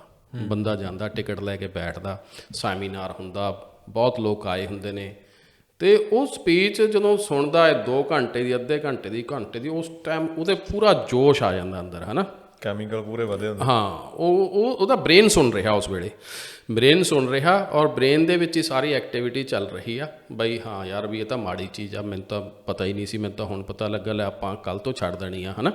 ਉਹ ਜਦੋਂ ਜਿੱਦਾਂ ਹੀ ਬਾਹਰ ਜਾਊਗਾ ਉਹਨੇ ਛੱਡ ਵੀ ਦੇਣੀ, ਸਿੱਟ ਵੀ ਦੇਣੀ ਆ ਚੱਕ ਕੇ, ਹੈ ਨਾ, ਗੱਡੀ 'ਚੋਂ ਬਾਹਰ ਵੀ ਮਾਰਨੀ ਆ ਚੱਕ ਕੇ। ਚਲੋ ਉਸ ਤੋਂ ਬਾਅਦ ਘਰੇ ਗਿਆ, 4-5 ਘੰਟੇ ਬੀਤੇ, ਹੁਣ ਉੱਥੇ ਤਾਂ ਸਿਰਫ ਉਹਦਾ ਬ੍ਰੇਨ ਸੁਣ ਰਿਹਾ ਸੀ। ਹੁਣ ਜਿਹੜੀ ਅਗਲੀ ਪ੍ਰਕਿਰਿਆ ਸ਼ੁਰੂ ਹੋਣੀ ਆ, ਉਹ ਹੋਣੀ ਆ ਬਾਡੀ ਦੀ। ਹੁਣ ਬਾਡੀ ਦੇ ਜਿਹੜੇ ਕੈਮੀਕਲ ਰਿਐਕਸ਼ਨ ਨੇ ਉਹ ਰਿਲੀਜ਼ ਹੋਣੇ ਸ਼ੁਰੂ ਹੋ ਗਏ, ਜਿਹਨੂੰ ਆਪਾਂ ਇਹ ਕਹਿ ਲੈਂਦੇ ਹਾਂ ਵੀ ਬੰਦੇ ਨੂੰ ਯਾਰ ਇਹ ਤਮਾ ਲੱਗ ਗਈ, ਹੈ ਨਾ ਜੀ। ਹੁਣ ਅੰਦਰੋਂ ਇੰਨੀ ਤੋੜ ਹੋ ਗਈ ਬਈ ਬਾਡੀ ਕਹਿੰਦੀ ਆ ਦੇ ਕਿਵੇਂ ਮਰਜ਼ੀ ਕਰਕੇ ਦੇ, ਇਹਨੂੰ ਹੀ ਕਹਿ ਦਿੰਦੇ ਆ ਐਡਿਕਸ਼ਨ, ਠੀਕ ਹੈ ਨਹੀਂ। ਹੁਣ ਉਹਦੇ ਬਾਰੇ ਉਹਨੇ ਉੱਥੇ ਨਹੀਂ ਸੋਚਿਆ, ਅਤੇ ਹੁਣ ਕੀ ਹੋਊਗਾ, ਹੁਣ ਉਹ ਜਿਵੇਂ ਮਰਜ਼ੀ ਔਖਾ ਸੌਖਾ 7-8 ਘੰਟੇ ਕੱਢੂਗਾ, ਫਿਰ ਉਹ ਕੁਛ ਹੋਰ ਬ੍ਰੇਨ, ਉਹਦਾ ਜਿਹੜਾ ਮਨ ਆ, ਇੱਕ ਹੋਰ ਵਿਚਾਰ ਸਿੱਟੂ ਉਹਨੂੰ ਕੀ ਕਹੂਗਾ, ਯਾਰ ਐਂ ਕਰ, ਫਿਰ ਹੁਣ 1 ਪੀ ਲਾ, ਬਸ ਮੰਗ ਕੇ ਪੀ ਲਾ, ਖਰੀਦੀ ਨਾ, ਉਦੋਂ ਬਾਅਦ ਜੇ ਤੂੰ ਖਰੀਦ ਲਈ ਫਿਰ ਤੈਨੂੰ ਪੀਓ ਹੀ ਜਾਏਗਾ, ਵੀ ਯਾਰ ਦੋਸਤ ਤੋਂ ਮੰਗ ਲਾ, ਹੈ ਨਾ। ਅਤੇ ਬਈ ਉਹ ਫਿਰ 1 ਲੈ ਕੇ ਆਪਣਾ ਜੋ ਵੀ ਹੈਗਾ ਪੂਰਾ ਕਰਦਾ ਉਹ, ਹੈ ਨਾ। ਅਤੇ ਉਸ ਤੋਂ ਬਾਅਦ ਥੋੜ੍ਹੇ ਦਿਨਾਂ ਬਾਅਦ ਫਿਰ ਉਹ ਉਸੇ ਲਾਈਨ 'ਤੇ ਚਲੇ ਜਾਂਦਾ। ਕਾਰਨ ਕੀ ਆ ਵੀ ਅਸੀਂ ਚੀਜ਼ਾਂ ਤੋਂ ਪ੍ਰਭਾਵਿਤ ਬਹੁਤ ਛੇਤੀ ਹੁੰਦੇ ਹਾਂ, ਬਜਾਏ ਇਹਦੇ ਜਾਣੇ ਕਿ ਸਾਡੀ ਬਾਡੀ ਕੀ ਰਿਐਕਟ ਕਰੂਗੀ। ਇਹਦੇ ਲਈ ਮੈਂ ਇਹ ਐਗਜ਼ਾਮਪਲ ਇਸ ਕਰਕੇ ਦਿੱਤੀ ਹੈ ਵੀ ਸਭ ਤੋਂ ਬਿਹਤਰ ਤਰੀਕਾ ਕਿਸੇ ਆਦਤ ਨੂੰ ਤੁਸੀਂ ਦੂਜੀ ਆਦਤ 'ਤੇ ਟਰਾਂਸਫਰ ਕਰ ਸਕਦੇ ਹੋ, ਨਾ ਕਿ ਇੱਕ ਨੂੰ ਕੁਇਟ ਕਰਕੇ ਦੂਜੀ ਨੂੰ ਸ਼ੁਰੂ ਕਰ ਸਕਦੇ ਹੋ। ਤਜਰਬਾ ਕਰਕੇ ਦੇਖਿਓ ਵੀ ਜੇ ਕਿਸੇ ਨੂੰ ਕੋਈ ਬੁਰੀ ਆਦਤ ਹੈਗੀ ਆ, ਉਹਨੂੰ ਉਸੇ ਤਰ੍ਹਾਂ ਚੱਲਣ ਦਿਓ, ਨਾਲ ਇੱਕ ਵਧੀਆ ਸ਼ੁਰੂ ਕਰ ਲਓ, ਪੈਰਲਲ ਚੱਲਣ ਦਿਓ ਦੋਨਾਂ ਨੂੰ। ਜੇ ਕੋਈ ਬੰਦਾ ਸਿਗਰਟ ਪੀਂਦਾ, ਉਹਨੂੰ ਕਹਾਂ ਪੀ ਲਾ, ਸਵੇਰ ਨੂੰ ਇੱਕ ਦੌੜ ਵੀ ਸ਼ੁਰੂ ਕਰ ਦੇ, ਠੀਕ ਆ ਨਹੀਂ, ਆਈਡੀਆ ਘੈਂਟਾ। ਜਦੋਂ ਦੌੜ ਸ਼ੁਰੂ ਕਰੂਗਾ ਉਹ 'ਚ ਕੌਨਫੀਡੈਂਸ ਆਊ, ਉਹਦਾ ਜਿਹੜੇ ਬ੍ਰੇਨ ਦੇ ਜਿਹੜੇ ਕੈਮੀਕਲਸ ਨੇ, ਠੀਕ ਆ ਨਹੀਂ, ਜਿਹੜੇ ਵਧੀਆ ਖੁਸ਼ ਰੱਖਦੇ ਨੇ, ਆਈਡੀਆਜ਼ ਦਿੰਦੇ ਨੇ, ਉਹ ਡੋਪਾਮਾਈਨ ਜਿਹਨੂੰ ਕਹਿੰਦੇ ਰਿਲੀਜ਼ ਹੋਣਗੇ, ਹੈ ਨਾ। ਫਿਰ ਉਹ ਜਦੋਂ ਪ੍ਰਕਿਰਤੀ ਦੇ ਵਿੱਚ ਜਾਊਗਾ ਜਾਂ ਹੋਰ ਦੇਖੂਗਾ, ਹੈ ਨਾ, ਉਹਨੂੰ ਹੋਰ, ਉਹ ਜਦੋਂ ਭੱਜ ਕੇ ਆਊਗਾ, ਥੱਕਿਆ ਹੋਊਗਾ, ਆ ਕੇ ਉਹ ਕਹੂਗਾ ਯਾਰ ਦੁੱਧ ਪੀਣਾ ਜਾਂ ਕੋਈ ਲੱਸੀ ਪੀਣੀ ਆ, ਹੈ ਨਾ, ਵਧੀਆ ਖੁਰਾਕ ਲੈਣੀ, ਵਧੀਆ ਖੁਰਾਕ ਲੈਣੀ ਆ। ਜਦੋਂ ਖੁਰਾਕ ਲੈਣ ਲੱਗ ਜਾਓ, ਆਹ ਚੀਜ਼ ਨੇ ਹੌਲੀ ਹੌਲੀ ਆਪਣੇ ਆਪ ਸਾਈਡ 'ਤੇ ਹੋ ਜਾਣਾ, ਪਾਸੇ ਹੋ ਜਾਣਾ। ਇਹ ਬਹੁਤ ਘੈਂਟ ਆਈਡੀਆ ਦੱਸਿਆ ਵੈਸੇ ਤੁਸੀਂ। ਐਵੇਂ ਆਪਾਂ ਵੀਡੀਓ ਦੇਖੀ ਗਈਆਂ ਜਿਹੜੀਆਂ ਵੀ 21 ਦਿਨ 'ਚ ਹੈਬਿਟ ਚੇਂਜ ਹੁੰਦੀ ਆ ਜੀ, ਐਂ ਹੁੰਦਾ ਬਹੁਤ ਕੁਛ ਦੇ, ਹਰ ਕਿਸੇ ਨੂੰ ਨਹੀਂ। ਮੈਨੂੰ ਵਧੀਆ ਲੱਗਿਆ ਆਈਡੀਆ ਮੈਨੂੰ ਵਧੀਆ ਲੱਗਿਆ। ਵੈਸੇ ਗੱਲ ਤਾਂ ਉਹੀ ਬੁਰੀਆਂ ਆਦਤਾਂ ਦੀ ਆ ਗਈ। ਤੇ ਬਾਕੀ ਮੈਂ ਕਹਿਣ ਲੱਗਿਆ ਸੀ ਕਿ ਆਪਾਂ ਨਾ ਜਿਹੜੀ ਮੋਟੀਵੇਸ਼ਨ ਵਰਕ ਕਰਦੀ ਆ, ਪੇਨ ਤੇ ਪਲੇਜ਼ਰ ਨਾਲ ਹੀ ਵਰਕ ਕਰਦੀ ਆ। ਮੈਂ ਆਪਦੀ ਲਾਈਫ 'ਚ ਦੇਖਿਆ, ਜਿੰਨਾ ਮੈਂ ਆਪਦੇ ਆਪ ਨੂੰ ਪੇਨ 'ਚ ਪਾਇਆ, ਇਹ ਨਹੀਂ ਮੈਂ ਆਪਦੇ ਆਪ ਨੂੰ ਜਾਣ ਕੇ ਵੀ ਕਿਤੇ ਛਾਲ ਮਾਰੀ ਜੀ ਪਹਾੜ ਤੋਂ ਵੀ ਪੇਨ 'ਚ ਪਾ ਰਿਹਾ ਵੀ ਸੱਟਾਂ ਵੱਜਣਗੀਆਂ ਵਧੀਆ ਹੋਊਗਾ, ਇਹ ਨਹੀਂ। ਉਹ ਪਰ ਪੇਨ 'ਚ ਮਤਲਬ ਵੀ ਮੰਨ ਲਓ ਮੈਂ ਜਿਮ ਲਾ ਰਿਹਾ, ਬਹੁਤ ਕਾਮਨ ਜੀ ਐਗਜ਼ਾਮਪਲ ਆ ਕਿ ਮੈਂ ਆਪਦੇ ਆਪ ਨੂੰ ਵੱਧ ਤੋਂ ਵੱਧ ਪੁਸ਼ ਕਰਦਾ। ਮੈਂ ਜਿੱਦਣੇ ਮੇਰਾ ਮਨ ਵੀ ਨਹੀਂ ਕਰ ਰਿਹਾ ਜਿਮ ਜਾਣ ਦਾ, ਮੈਂ ਕਿਹਾ ਨਹੀਂ ਯਾਰ ਲਾਉਣਾ ਹੀ ਪੈਣਾ ਅੱਜ ਮੈਨੂੰ। ਉਹ ਹੈਗਾ ਡਿਸਿਪਲਿਨ। ਬਿਲਕੁਲ ਬਿਲਕੁਲ। ਤੇ ਉਹ ਜਦ ਮੈਨੂੰ ਜਿੱਦਾਂ ਮੇਰਾ ਮਨ ਨਹੀਂ ਕਰ ਰਿਹਾ ਹੁੰਦਾ, ਉਦੋਂ ਮੈਂ ਜਿਮ ਲਾ ਕੇ ਜਦ ਵਾਪਸ ਫਿਨਿਸ਼ ਕਰਦਾ ਨਾ, ਉਦੋਂ ਮੈਨੂੰ ਬਹੁਤ ਸੈਟਿਸਫੈਕਸ਼ਨ ਫੀਲ ਹੁੰਦੀ ਆ, ਅੰਦਰੋਂ ਸੰਤੁਸ਼ਟੀ ਫੀਲ ਹੁੰਦੀ ਆ ਵੀ ਨਹੀਂ ਯਾਰ ਮੈਂ ਆਪਦੇ ਕੰਟਰੋਲ 'ਚ ਆ। ਮਨ ਦੀ ਨਹੀਂ ਸੁਣੀ। ਫਿਰ ਉਹ ਚੀਜ਼ ਤੁਹਾਨੂੰ ਨੈਕਸਟ ਜ਼ਿੰਦਗੀ 'ਚ ਕੰਟਰੋਲ ਫੀਲ ਹੋਇਆ। ਫਿਰ ਉਹ ਚੀਜ਼ ਤੁਹਾਨੂੰ ਨੈਕਸਟ ਡੇ ਵੀ ਜਿਮ ਖੜਦੀ ਹੈ ਕਿ ਅੱਜ ਮੇਰਾ ਜੀ ਫੇਰ ਨਹੀਂ ਕਰ ਰਿਹਾ, ਪਰ ਕੱਲ ਵੀ ਮੈਂ ਗਿਆ ਸੀ, ਪਰ ਮੈਨੂੰ ਬਾਅਦ ਵਧੀਆ ਫੀਲ ਆ। ਨਹੀਂ ਫਿਰ ਮਜ਼ਾ ਆਉਣ ਲੱਗ ਜਾਂਦਾ, ਵੈਸੇ ਹੀ ਮੋਟੀਵੇਸ਼ਨ ਵੱਧ ਜਾਂਦੀ ਆ ਬੰਦੇ 'ਚ। ਤੇ ਇਦਾਂ ਹੀ ਪੇਨ 'ਚ ਪਾਇਆ, ਮੈਨੂੰ ਉਨੀ ਸੈਟਿਸਫੈਕਸ਼ਨ ਹੋਈ। ਤੇ ਕਈ ਵਾਰੀ ਆਪਾਂ ਪਲੇਜ਼ਰ ਵੱਲ ਨੂੰ ਜ਼ਿਆਦਾ ਭੱਜ ਰਹੇ ਹਾਂ। ਜੇ ਆਪਾਂ ਖਾਣੇ ਦੀ ਗੱਲ ਕਰ ਲਈਏ, ਸਵਾਦ ਨੂੰ ਜ਼ਿਆਦਾ ਭੱਜ ਰਹੇ ਹਾਂ, ਜਿਵੇਂ ਆਪਾਂ ਪਹਿਲਾਂ ਗੱਲ ਕਰ ਰਹੇ ਸੀਗੇ। ਉਹ ਆਪਣੇ ਲਈ ਕਈ ਵਾਰੀ ਸ਼ੁਰੂ 'ਚ ਪਹਿਲਾਂ ਬਹੁਤ ਨਜ਼ਾਰਾ ਆਉਂਦਾ ਜਦ ਇੱਕ ਵਾਰੀ ਲੱਡੂ ਅੰਦਰ ਜਾਂਦਾ, ਠੀਕ ਆ ਬਈ ਕਿਆ ਫੀਲਿੰਗ ਆ ਬਈ ਬਹੁਤ ਨਿਆਰਾ ਆ। ਪਰ ਲੌਂਗ ਟਰਮ ਦੇ ਵਿੱਚ ਅਗਲੇ ਦਿਨ ਉੱਠ ਕੇ ਤੁਹਾਨੂੰ ਕਿੱਦਾਂ ਮਤਲਬ ਮੋਟਾ ਜਿਹਾ ਮਹਿਸੂਸ ਹੋ ਰਿਹਾ, ਕਿੱਦਾਂ ਤੁਸੀਂ ਲੇਜ਼ੀ ਜਿਹਾ ਮਹਿਸੂਸ ਕਰ ਰਹੇ ਹੋ, ਇਹ ਇਫੈਕਟ ਬਾਅਦ ਚੋਂ ਪਤਾ ਲੱਗਿਆ ਤੁਹਾਨੂੰ। ਬਿਲਕੁਲ ਠੀਕ ਆ। ਸਵਾਦ ਉਦੋਂ ਟਾਈਮ ਦਾ ਸਵਾਦ ਸੀਗਾ। ਉਹੀ ਚੀਜ਼ ਆ ਨਾ ਵੀ ਤੁਸੀਂ ਦੂਸਰੇ ਸੰਤੁਸ਼ਟੀ ਦੇ ਪਲ ਨੂੰ ਹਜੇ ਮਹਿਸੂਸ ਨਹੀਂ ਕੀਤਾ, ਇਸ ਕਰਕੇ ਤੁਹਾਨੂੰ ਇਹ ਜਿਹੜਾ ਪਲ ਆ ਇਹ ਬਹੁਤ ਵਧੀਆ ਲੱਗਦਾ। ਮੈਂ ਇਸੇ ਲਈ ਕਿਹਾ ਵੀ ਦੋਨੇ ਚੀਜ਼ਾਂ ਜਦੋਂ ਬਰਾਬਰ ਚੱਲਣਗੀਆਂ ਨਾ ਉਹਦਾ ਡਿਫਰੈਂਸ ਆਪਣੇ ਆਪ ਪਤਾ ਲੱਗਦਾ ਆ। ਨਹੀਂ, ਇਹ ਆਈਡੀਆ ਬਹੁਤ ਸਿਰਿਆ। ਠੀਕ ਆ ਨਹੀਂ, ਔਰ ਜਦੋਂ ਬਾਡੀ ਦੇ ਕੈਮੀਕਲ ਹੀ ਚੇਂਜ ਹੋ ਗਏ ਫਿਰ ਕੋਈ ਪ੍ਰੋਬਲਮ ਹੀ ਨਹੀਂ। ਹਰ ਬੰਦਾ ਚਾਹੁੰਦਾ ਯਾਰ ਮੈਂ ਸਿਗਰਟ ਛੱਡਾਂ, ਹਰੇਕ ਬੰਦਾ ਚਾਹੁੰਦਾ ਮੈਂ ਬੈਡ ਹੈਬਿਟ ਛੱਡਾਂ। ਇਹ 'ਚ ਕੋਈ ਦੋ ਰਾਏ ਨਹੀਂ ਹੈਗਾ ਵੀ ਕੋਈ ਬੰਦਾ ਇਹੋ ਜਿਹਾ ਹੋਵੇ ਜਿਹੜਾ ਇਹ ਕਹਿੰਦਾ ਹੋਵੇ ਮੈਂ ਨਹੀਂ ਚਾਹੁੰਦਾ। ਚਾਹੁੰਦੇ ਹਰ ਬੰਦੇ ਨੇ, ਸਕਸੈਸ ਨਹੀਂ ਹੋ ਪਾ ਰਹੇ। ਪ੍ਰੋਬਲਮ ਇੱਥੇ ਆ। ਠੀਕ ਆ ਨਹੀਂ, ਹੁਣ ਬੰਦੇ ਨੂੰ ਜਿਹਨੇ ਡਾਕਟਰ ਨਹੀਂ ਕਹਿਤਾ ਵੀ ਤੂੰ ਆਹ ਚੀਜ਼ ਨਾ ਖਾ, ਤੇਰੇ ਲਈ ਠੀਕ ਨਹੀਂ, ਫਿਰ ਵੀ ਉਹ ਖਾ ਰਿਹਾ। ਰੀਜ਼ਨ ਕੀ ਆ? ਰੀਜ਼ਨ ਇਹੀ ਆ ਵੀ ਉਹ ਤਾਂ ਛੱਡਣਾ ਚਾਹੁੰਦਾ ਪਰ ਉਹ ਆਪਣੀ ਆਦਤ ਤੋਂ ਮਜਬੂਰ ਆ। ਉਹ ਜਿਹੜੇ ਕੈਮੀਕਲ ਰਿਐਕਟ ਕਰ ਰਹੇ ਨੇ ਜਾਂ ਜਿਹੜੀ ਬਾਡੀ ਉਹ ਤੋਂ ਡਿਮਾਂਡ ਕਰ ਰਹੀ ਆ, ਠੀਕ ਆ ਨਹੀਂ, ਉਹਦਾ ਗੁਲਾਮ ਹੋ ਚੁੱਕਿਆ। ਉਹਦੀ ਗੁਲਾਮੀ ਤੋਂ ਬਿਹਤਰ ਆਉਣ ਦਾ ਬਿਹਤਰ ਤਰੀਕਾ ਇਹੀ ਆ ਵੀ ਅਸੀਂ ਕਿਸੇ ਵਧੀਆ ਚੀਜ਼ ਦੇ ਗੁਲਾਮ ਹੋ ਜਾਈਏ। ਠੀਕ ਆ ਨਹੀਂ, ਤੇ ਦੋਨੇ ਚੀਜ਼ਾਂ ਆਪਸ 'ਚ ਜਦੋਂ ਫਾਈਟ ਕਰਦੀਆਂ ਨੇ, ਬਾਡੀ 'ਚ ਆਪਣੇ ਸਾਰਾ ਕੁਛ ਆ। ਠੀਕ ਆ ਨਹੀਂ, ਚੰਗਾ ਵੀ ਆ ਮਾੜਾ ਵੀ ਆ, ਕਿਉਂਕਿ ਬਾਡੀ ਦੇ ਵਿੱਚ ਇੰਨੇ ਜ਼ਿਆਦਾ ਕੀਟਾਣੂ ਵੀ ਨੇ ਹੈ ਨਾ, ਜਿਹੜੇ ਮਤਲਬ ਕਿ ਸਾਡੀ ਬਿਮਾਰੀ ਨਾਲ ਫਾਈਟ ਕਰਦੇ ਨੇ। ਬੈਕਟੀਰੀਆ ਸਾਰਾ ਕੁਝ ਬਾਡੀ ਲਈ ਬੈਠੀ ਆ। Cancer cell, non cancer cell, ਸਭ ਕੁਝ ਇਹਦੇ ਅੰਦਰ ਨੇ। ਠੀਕ ਆ ਨਹੀਂ, ਪਰ ਉਹੀ ਚੀਜ਼ ਆ ਨਾ ਵੀ ਉਹ ਬੈਲੈਂਸ ਬਣਾ ਕੇ ਰੱਖਦੀ ਆ। ਖੂਬਸੂਰਤੀ ਇਹੀ ਆ ਬਾਡੀ ਦੀ ਵੀ ਉਹ ਬੈਲੈਂਸ ਬਣਾ ਕੇ ਰੱਖਦੀ ਆ, ਪਰ ਅਸੀਂ ਇਨਬੈਲੈਂਸ ਹੋਏ ਹੋਏ ਆ। ਅਸੀਂ ਬਾਹਰੋਂ ਜੋ ਇਹਦੇ ਅੰਦਰ ਪਾ ਰਹੇ ਆ ਉਹ ਬੈਲੈਂਸ ਨਹੀਂ ਕਰ ਰਹੇ। ਉਹ ਜਦੋਂ ਤੁਸੀਂ ਬੈਲੈਂਸ ਕਰੋਗੇ, ਮੈਂ ਪਹਿਲਾਂ ਹੀ ਕਿਹਾ ਵੀ ਕੱਟੜਤਾ ਕਿਸੇ ਚੀਜ਼ ਲਈ ਵੀ ਮਾੜੀ ਆ। ਕਦੇ ਕੱਟੜ ਨਾ ਹੋਵੋ ਯਾਰ ਮੈਂ ਤਾਂ ਹੱਥ ਹੀ ਨਹੀਂ ਲਾਉਣਾ ਮਿੱਠੇ ਨੂੰ। ਠੀਕ ਆ ਨਹੀਂ, ਮੈਂ ਤਾਂ ਨੂਣ ਨੂੰ ਹੱਥ ਹੀ ਨਹੀਂ ਲਾਉਣਾ, ਤਲੀ ਹੋਈ ਚੀਜ਼ ਤਾਂ ਖਾਣੀ ਹੀ ਨਹੀਂ ਜੋ ਮਰਜ਼ੀ ਹੋ ਜਾਵੇ। ਠੀਕ ਆ ਨਹੀਂ, ਹੁਣ ਮੈਂ ਤੁਹਾਨੂੰ ਹੋਰ ਵੱਡੀ ਗੱਲ ਦੱਸਦਾ। ਸਾਰੇ ਲੋਕ ਕਹਿੰਦੇ ਨੇ ਜੀ ਤੰਦਰੁਸਤੀ ਦਾ ਫਾਰਮੂਲਾ ਦਿਓ। ਅਸੀਂ ਸਾਰੇ, ਮੈਂ ਆਪਣੀ ਗੱਲ ਦੱਸਦਾ, ਮੈਨੂੰ ਕਿਸੇ ਦਾ ਤਾਂ ਨਹੀਂ ਪਤਾ ਜੀ ਬਈ ਲਿਖਿਆ ਹੁੰਦਾ ਆ 4 ਫਾਰਮੂਲੇ ਤੰਦਰੁਸਤ ਰਹਿਣ ਦੇ, ਆਹ ਡਾਈਟ ਚਾਰਟ, ਆਹ ਇੱਦਾਂ, ਆਹ ਕੀਟੋ ਡਾਈਟ, ਸਾਰਾ ਕੁਛ ਹਰੇਕ ਆਪਣੇ ਆਪਣੇ ਤਜਰਬੇ ਨਾਲ ਕਰਨ, ਹੈ ਨਾ। ਆਪਾਂ ਵਾਲੀ ਵੀਡੀਓ ਦੇ ਥੱਲੇ ਵੀ ਲਿਖ ਦਾਂਗੇ। ਹਾਂ, ਹਰੇਕ ਬੰਦਾ ਆਪਣੇ ਆਪਣੇ ਤਜਰਬੇ ਨਾਲ ਕਰਦਾ। ਚਲੋ ਕਰਨਾ ਵੀ ਚਾਹੀਦਾ, ਹਰੇਕ ਦੇ ਆਪਣੇ ਆਪਣੇ ਵਿਚਾਰ ਨੇ। ਤੇ ਮੈਂ ਕਹਿੰਦਾ ਜੇ ਇਨਸਾਨ 2 ਇਸ਼ਨਾਨ ਕਰ ਲਵੇ, 2 ਇਸ਼ਨਾਨ, ਉਹਨੂੰ ਕਿਸੇ ਦਵਾਈ ਦੀ ਲੋੜ ਨਹੀਂ, ਕੋਈ ਚੀਜ਼ ਛੱਡਣ ਦੀ ਲੋੜ ਨਹੀਂ। ਠੀਕ ਆ ਨਹੀਂ, ਆਪਣੇ ਆਪ ਸੀਮਤ ਮਾਤਰਾ 'ਚ ਕਿਸੇ ਨੇ ਕਹਿ ਵੀ ਦਿੱਤਾ ਖਾ ਵੀ ਸਕਦਾ। 2 ਇਸ਼ਨਾਨ ਕਰਨੇ ਪੈਣਗੇ ਜੀ। ਕਿਹੜੇ ਨੇ? ਪਹਿਲਾ ਇਸ਼ਨਾਨ ਉਹਨੂੰ ਕਰਨਾ ਪੈਣਾ ਆਪਣੇ ਪਸੀਨੇ ਨਾਲ, ਦੂਜਾ ਇਸ਼ਨਾਨ ਕਰਨਾ ਪੈਣਾ ਆਪਣੇ ਵਾਰਮ ਵਾਟਰ ਨਾਲ, ਜੋ ਵੀ ਤੁਹਾਡੇ ਸ਼ਾਵਰ 'ਚ ਆ। ਵਾਹ। ਆਹ 2 ਇਸ਼ਨਾਨ ਕਰਕੇ ਦੇਖ ਲਓ।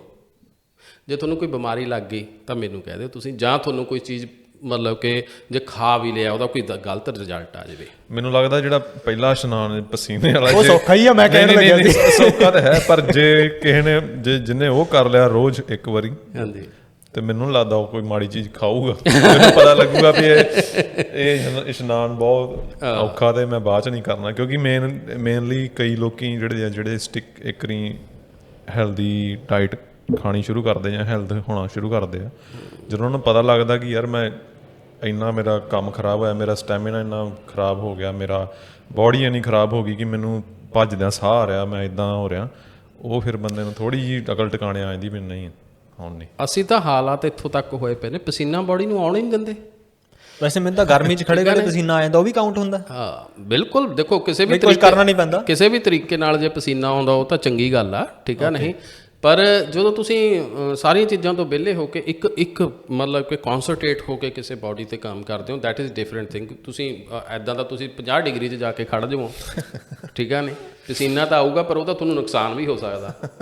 ਉਹ ਇੱਕ ਡਿਫਰੈਂਟ ਚੀਜ਼ ਆ। ਉਹ ਇਦਾਂ ਹੀ ਕਹਿ ਦਿੰਦਾ ਨਾ ਵੀ ਮੈਂ ਅੱਜ ਕੰਮ ਤੇ 3500 ਸਟੈਪ ਕਰੇ ਨੇ, ਉਹ ਪਰ ਕਾਊਂਟ ਨਹੀਂ ਹੁੰਦਾ ਮੇਰੇ ਹਿਸਾਬ ਨਾਲ। ਇਹ ਬਹੁਤ ਕਹਿ ਲਓ ਵੀ ਇਹ ਚੀਜ਼ ਤੇ ਮੈਂ ਸੌਰੀ ਤੁਸੀਂ ਬ੍ਰਿੰਗ ਅਪ ਕੀਤੀ, ਮੈਂ ਤੁਹਾਨੂੰ ਦੱਸਣਾ ਚਾਹਣਾ ਜਿਹੜੀਆਂ ਸਮਾਰਟ ਵਾਚ ਹਨ ਸਭ ਤੋਂ ਕਹਿ ਲਓ ਵੀ ਤਕੜਾ ਇਹ ਜਿਹੜਾ ਸਾਨੂੰ ਪੈਦਾ ਕਰਦੀਆਂ ਸਾਡੇ ਸਾਹਮਣੇ ਕਈ ਬਹੁਤ ਫਿੱਟ ਹੈ। ਇੱਦਾਂ ਇਨਸਾਨ ਪਹਿਲਾਂ ਵੀ ਤੁਰਦਾ ਸੀ ਜਦੋਂ ਸਮਾਰਟ ਵਾਚ ਨਹੀਂ ਹੁੰਦੀਆਂ, ਉਦੋਂ ਵੀ ਸਟੈਪ ਨਹੀਂ ਪਤਾ ਹੁੰਦੇ ਸਾਨੂੰ। ਅੱਜ ਕੀ ਹੋ ਗਿਆ ਕਿ ਮਤਲਬ ਸਮਾਰਟ ਵਾਚ ਆ ਗਈ ਆ, ਇੰਨੇ ਸਟੈਪ ਦੱਸਦੇ ਤੁਹਾਨੂੰ, ਉਹਦੇ ਨਾਲ ਹੀ ਤਸੱਲੀ ਹੋ ਜਾਣੀ ਵੀ ਨਹੀਂ ਅੱਜ ਤਾਂ ਮੈਂ 10 ਜ਼ਿਆਦਾ ਸਟੈਪ ਕਰ ਲਏ। ਸਮਾਰਟ ਵਾਚ ਲਾਏ ਬਿਨਾਂ ਭਾਵੇਂ ਤੁਸੀਂ 20,000 ਪਹਿਲਾਂ ਕਰਦੇ ਰਹੇ ਹੁਣ, ਜਦੋਂ ਸਮਾਰਟ ਵਾਚ ਆਈਆਂ ਵੀ ਨਹੀਂ। ਸੋ ਇਹ ਵੀ ਇੱਕ ਮਾਰਕੀਟਿੰਗ ਦਾ ਕਹਿ ਲਓ ਕਿ ਉਹਨਾਂ ਨੂੰ ਸੈੱਲ ਕਰਨ ਦਾ ਜਾਂ ਇੱਦਾਂ ਕਰਨ ਦਾ। ਸੋ ਕਈਆਂ ਨੂੰ ਲੱਗਦਾ ਕਿ ਹਾਂ ਸਮਾਰਟ ਵਾਚ ਲਾ ਕੇ ਮੈਂ ਥੋੜ੍ਹਾ ਫਿੱਟ ਹੋ ਗਿਆ, ਪਹਿਲੇ 5-6 ਦਿਨ ਲੱਗਦਾ ਕਿ ਹਾਂ ਮੈਂ ਭੱਜਣਾ ਇੱਦਾਂ ਕਰਨਾ, ਬਾਅਦ 'ਚ ਫਿਰ ਉਹ ਸਟੈਪ ਹੀ ਦੇਖਦੇ, ਕਿਉਂਕਿ ਮੈਂ ਵੀ ਵਰਤ ਕੇ ਵੇਖੀਆਂ, ਉਹ ਸਟਾਰਟਿੰਗ 'ਚ ਹੀ ਥੋੜ੍ਹਾ ਲੱਗਦਾ ਵਧੀਆ, ਉਹ ਚਾਅ ਜਿਹਾ ਹੁੰਦਾ ਪਹਿਲਾਂ ਹਾਂਜੀ ਹਾਂਜੀ ਹਾਂਜੀ। ਤੇ ਪਰ ਜਿਵੇਂ ਤੁਸੀਂ ਕਹਿ ਰਹੇ ਹੋ ਉਹ ਇੱਕ ਫੋਕਸਡ, ਤੁਸੀਂ ਕੋਈ ਸਪੈਸੀਫਿਕ ਟਾਈਮ ਕੱਢ ਕੇ ਐਕਸਰਸਾਈਜ਼ ਕਰਦੇ ਹੋ ਨਾ, ਤੇ ਹਾਰਟ ਬੀਟ ਤੇਜ਼ ਕਰਦੇ ਹੋ, ਪਸੀਨਾ ਲਿਆਉਂਦੇ ਹੋ, ਉਹ ਚੀਜ਼ ਦਾ ਜ਼ਮੀਨ ਅਸਮਾਨ ਦਾ ਫਰਕ ਆ। ਹਾਂਜੀ ਹਾਂਜੀ। ਸਟੈਪ ਜਿਹੜੇ ਹੈਗੇ ਨੇ ਮਤਲਬ ਧਿਆਨ ਬਹੁਤ ਜ਼ਰੂਰੀ ਆ। ਸਟੈਪ ਜਿਹੜੇ ਤੁਸੀਂ ਕਰਦੇ ਹੋ ਉਹ ਚੰਗੀ ਗੱਲ ਆ, ਤੁਹਾਨੂੰ ਕਰਨੇ ਚਾਹੀਦੇ ਨੇ। ਪਰ ਇੱਕ ਚੀਜ਼ ਆ ਨਾ, ਦੇਖੋ ਪਾਣੀ ਬੋਇਲਡ ਇੱਕ ਇਹਦਾ ਪਰਟੀਕੂਲਰ ਟੈਂਪਰੇਚਰ ਆ, ਉੱਥੇ ਜਾ ਕੇ ਇਹਨੇ ਬੋਇਲ ਹੋਣਾ। ਹਾਂਜੀ। ਹੁਣ ਤੁਸੀਂ ਕੀ ਕਰਦੇ ਹੋ ਵੀ ਜਿੱਦਾਂ ਹੀ ਪਾਣੀ ਗਰਮ ਹੋਇਆ ਤੁਸੀਂ ਗੈਸ ਬੰਦ ਕਰਤਾ, ਫਿਰ ਗਰਮ ਹੋਇਆ ਫਿਰ ਬੰਦ ਕਰਤਾ, ਫਿਰ ਗਰਮ ਹੋਇਆ ਫਿਰ ਬੰਦ ਕਰਤਾ। ਹੁਣ ਉਹ ਤੁਸੀਂ ਦੱਸੋ ਵੀ ਪਾਣੀ ਕਦੇ ਉਬਲੂ? ਨਹੀਂ ਉਬਲਣਾ, ਠੀਕ ਹੈ ਨੇ। ਜਦੋਂ ਤੱਕ ਤੁਸੀਂ ਟੈਂਪਰੇਚਰ ਨੂੰ ਉਸ ਲੈਵਲ ਤੇ ਨਹੀਂ ਜਾ ਕੇ ਲੈ ਕੇ ਜਾਂਦੇ ਉਦੋਂ ਤੱਕ ਉਹਨੇ ਉਬਲਣਾ ਨਹੀਂ ਹੈਗਾ। ਇਸ ਤਰ੍ਹਾਂ ਹੀ ਬੋਡੀ ਦਾ ਆ, ਅਸੀਂ ਕਰਦੇ ਜ਼ਰੂਰ ਆ ਪਰ ਅਸੀਂ ਜੇ ਸੈਰ ਕਰਦੇ ਦੂਜੇ ਨਾਲ ਗੱਲਾਂ ਕਰ ਰਹੇ ਹੁੰਦੇ ਆ, ਸਾਡਾ ਉੱਤੇ ਫੋਕਸ ਨਹੀਂ ਹੁੰਦਾ ਹੈ ਨਾ। ਹੁਣ ਕਈ ਲੋਕ ਕਹਿੰਦੇ ਨੇ ਯਾਰ ਮੈਂ ਯੋਗਾ ਵੀ ਕਰਦਾ, ਮੈਂ ਆ ਵੀ ਕਰਦਾ, ਮੈਨੂੰ ਕੋਈ ਰਿਜ਼ਲਟ ਨਹੀਂ ਮਿਲ ਰਿਹਾ। ਉਹ ਰਿਜ਼ਲਟ ਇਸੇ ਕਰਕੇ ਨਹੀਂ ਮਿਲ ਰਿਹਾ ਕਿ ਉਹ ਲੈਵਲ ਨੂੰ ਟੱਚ ਨਹੀਂ ਕਰ ਰਿਹਾ। ਹਾਂਜੀ ਹਾਂਜੀ ਹਾਂਜੀ। ਠੀਕ ਹੈ ਨਹੀਂ, ਤੁਸੀਂ ਦੌੜਦੇ ਵੀ ਹੋ, ਮਤਲਬ ਕਿ ਜੇ ਦੌੜਦੇ ਰੁਕ ਗਏ ਫਿਰ ਚੱਲ ਪਏ, ਰੁਕ ਗਏ ਫਿਰ ਚੱਲ ਪਏ, ਰੁਕ ਗਏ ਫਿਰ ਚੱਲ ਪਏ, ਉਹ ਰਿਜ਼ਲਟ ਤੁਹਾਨੂੰ ਉਦੋਂ ਤੱਕ 33% ਤੋਂ ਉੱਤੇ ਨਹੀਂ ਜਾ, ਹਾਂ ਉਸ ਤੋਂ ਉੱਪਰ ਨਹੀਂ ਜਾ ਰਹੇ। ਉਹਨਾਂ ਨਾਲੋਂ ਬੈਟਰ ਨੇ ਜਿਹੜੇ ਘਰੇ ਬੈਠੇ ਟੀਵੀ ਦੇਖ ਰਹੇ ਨੇ, ਉਹਨਾਂ ਨਾਲੋਂ ਬੈਟਰ ਨੇ, ਉਹਨਾਂ ਨਾਲੋਂ ਬੈਟਰ ਨੇ। ਦੇਖੋ ਮੈਂ ਤਾਂ ਕਹਿੰਦਾ ਜੇ ਤੁਸੀਂ 4 ਕਦਮ ਵੀ ਚੱਲਦੇ ਹੋ ਉਹ ਵੀ ਬੈਟਰ ਨੇ। ਆਪਾਂ ਇੱਥੇ ਗੱਲ ਕੀਤੀ ਆ ਵੀ ਵਧੀਆ ਤੰਦਰੁਸਤੀ ਜਾਂ ਵਧੀਆ ਸਿਹਤ ਕਿਵੇਂ ਹੋਵੇ, ਹੈ ਨਾ। ਮੈਂ ਉਹਦੀ ਗੱਲ ਕਰਦਾ, ਖਾਸ ਕਰ ਯੰਗ ਜਿਹੜੇ ਉਹ ਨੇ। ਹੁਣ ਜੇ ਕਿਸੇ ਉਮਰ ਦਾ ਲਿਹਾਜ਼ ਕਰਕੇ ਕੋਈ ਸੀਨੀਅਰ ਸਿਟੀਜ਼ਨ ਨੇ ਜਾਂ ਹੋਰ ਨੇ, ਉਹਨਾਂ ਤੋਂ ਇਹ ਤਵੱਕੋ ਨਹੀਂ ਕੀਤੀ ਜਾ ਸਕਦੀ, ਨੋ ਡਾਊਟ, ਹੈ ਨਾ। ਉਹਨਾਂ ਦੀ ਮਤਲਬ ਕਿ ਹਿਸਾਬ ਨਾਲ ਵਾਕ ਕਰਨਾ, ਹੈ ਨਾ, ਥੋੜ੍ਹਾ ਬਹੁਤ ਯੋਗਾ ਕਰਨਾ ਜਾਂ ਮਤਲਬ ਸਟਰੈਚਿੰਗ ਕਰਨੀ, ਛੋਟੀਆਂ ਐਕਸਰਸਾਈਜ਼ ਕਰਨੀਆਂ ਤਾਂ ਕਿ ਮਸਲਸ ਮੂਵ ਹੋਣ, ਉਹ ਬੈਟਰ ਨੇ। ਉਹਦੇ ਨਾਲੋਂ ਵਧੀਆ ਬਜਾਏ ਇਹਦੇ ਕਿ ਬੰਦਾ ਕੁਝ ਵੀ ਨਹੀਂ ਕਰ ਰਿਹਾ। ਸਹੀ ਆ, ਠੀਕ ਆ ਨੇ।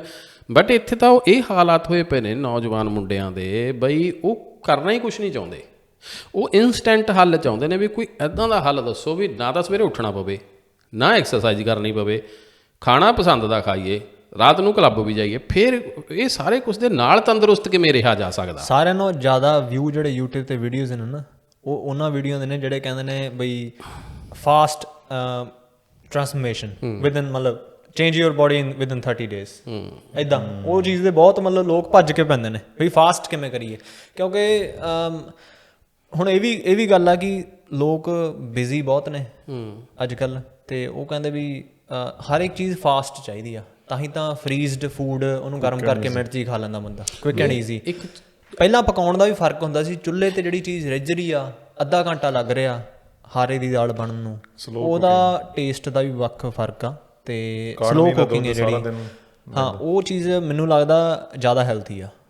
ਨਹੀਂ ਬਿਜੀ ਤਾਂ ਹੈਗੇ ਨੇ, ਪਰ ਹੁਣ ਐਕਸਕਿਊਜ਼ ਕੋਈ ਵੀ ਬੰਦਾ ਕਰ ਸਕਦਾ ਆ, ਠੀਕ ਆ। ਨਹੀਂ ਹਾਂਜੀ, ਤੁਸੀਂ ਬਿਜੀ ਕਾਹਦੇ ਲਈ ਹੋ ਇਹ ਦੱਸੋ।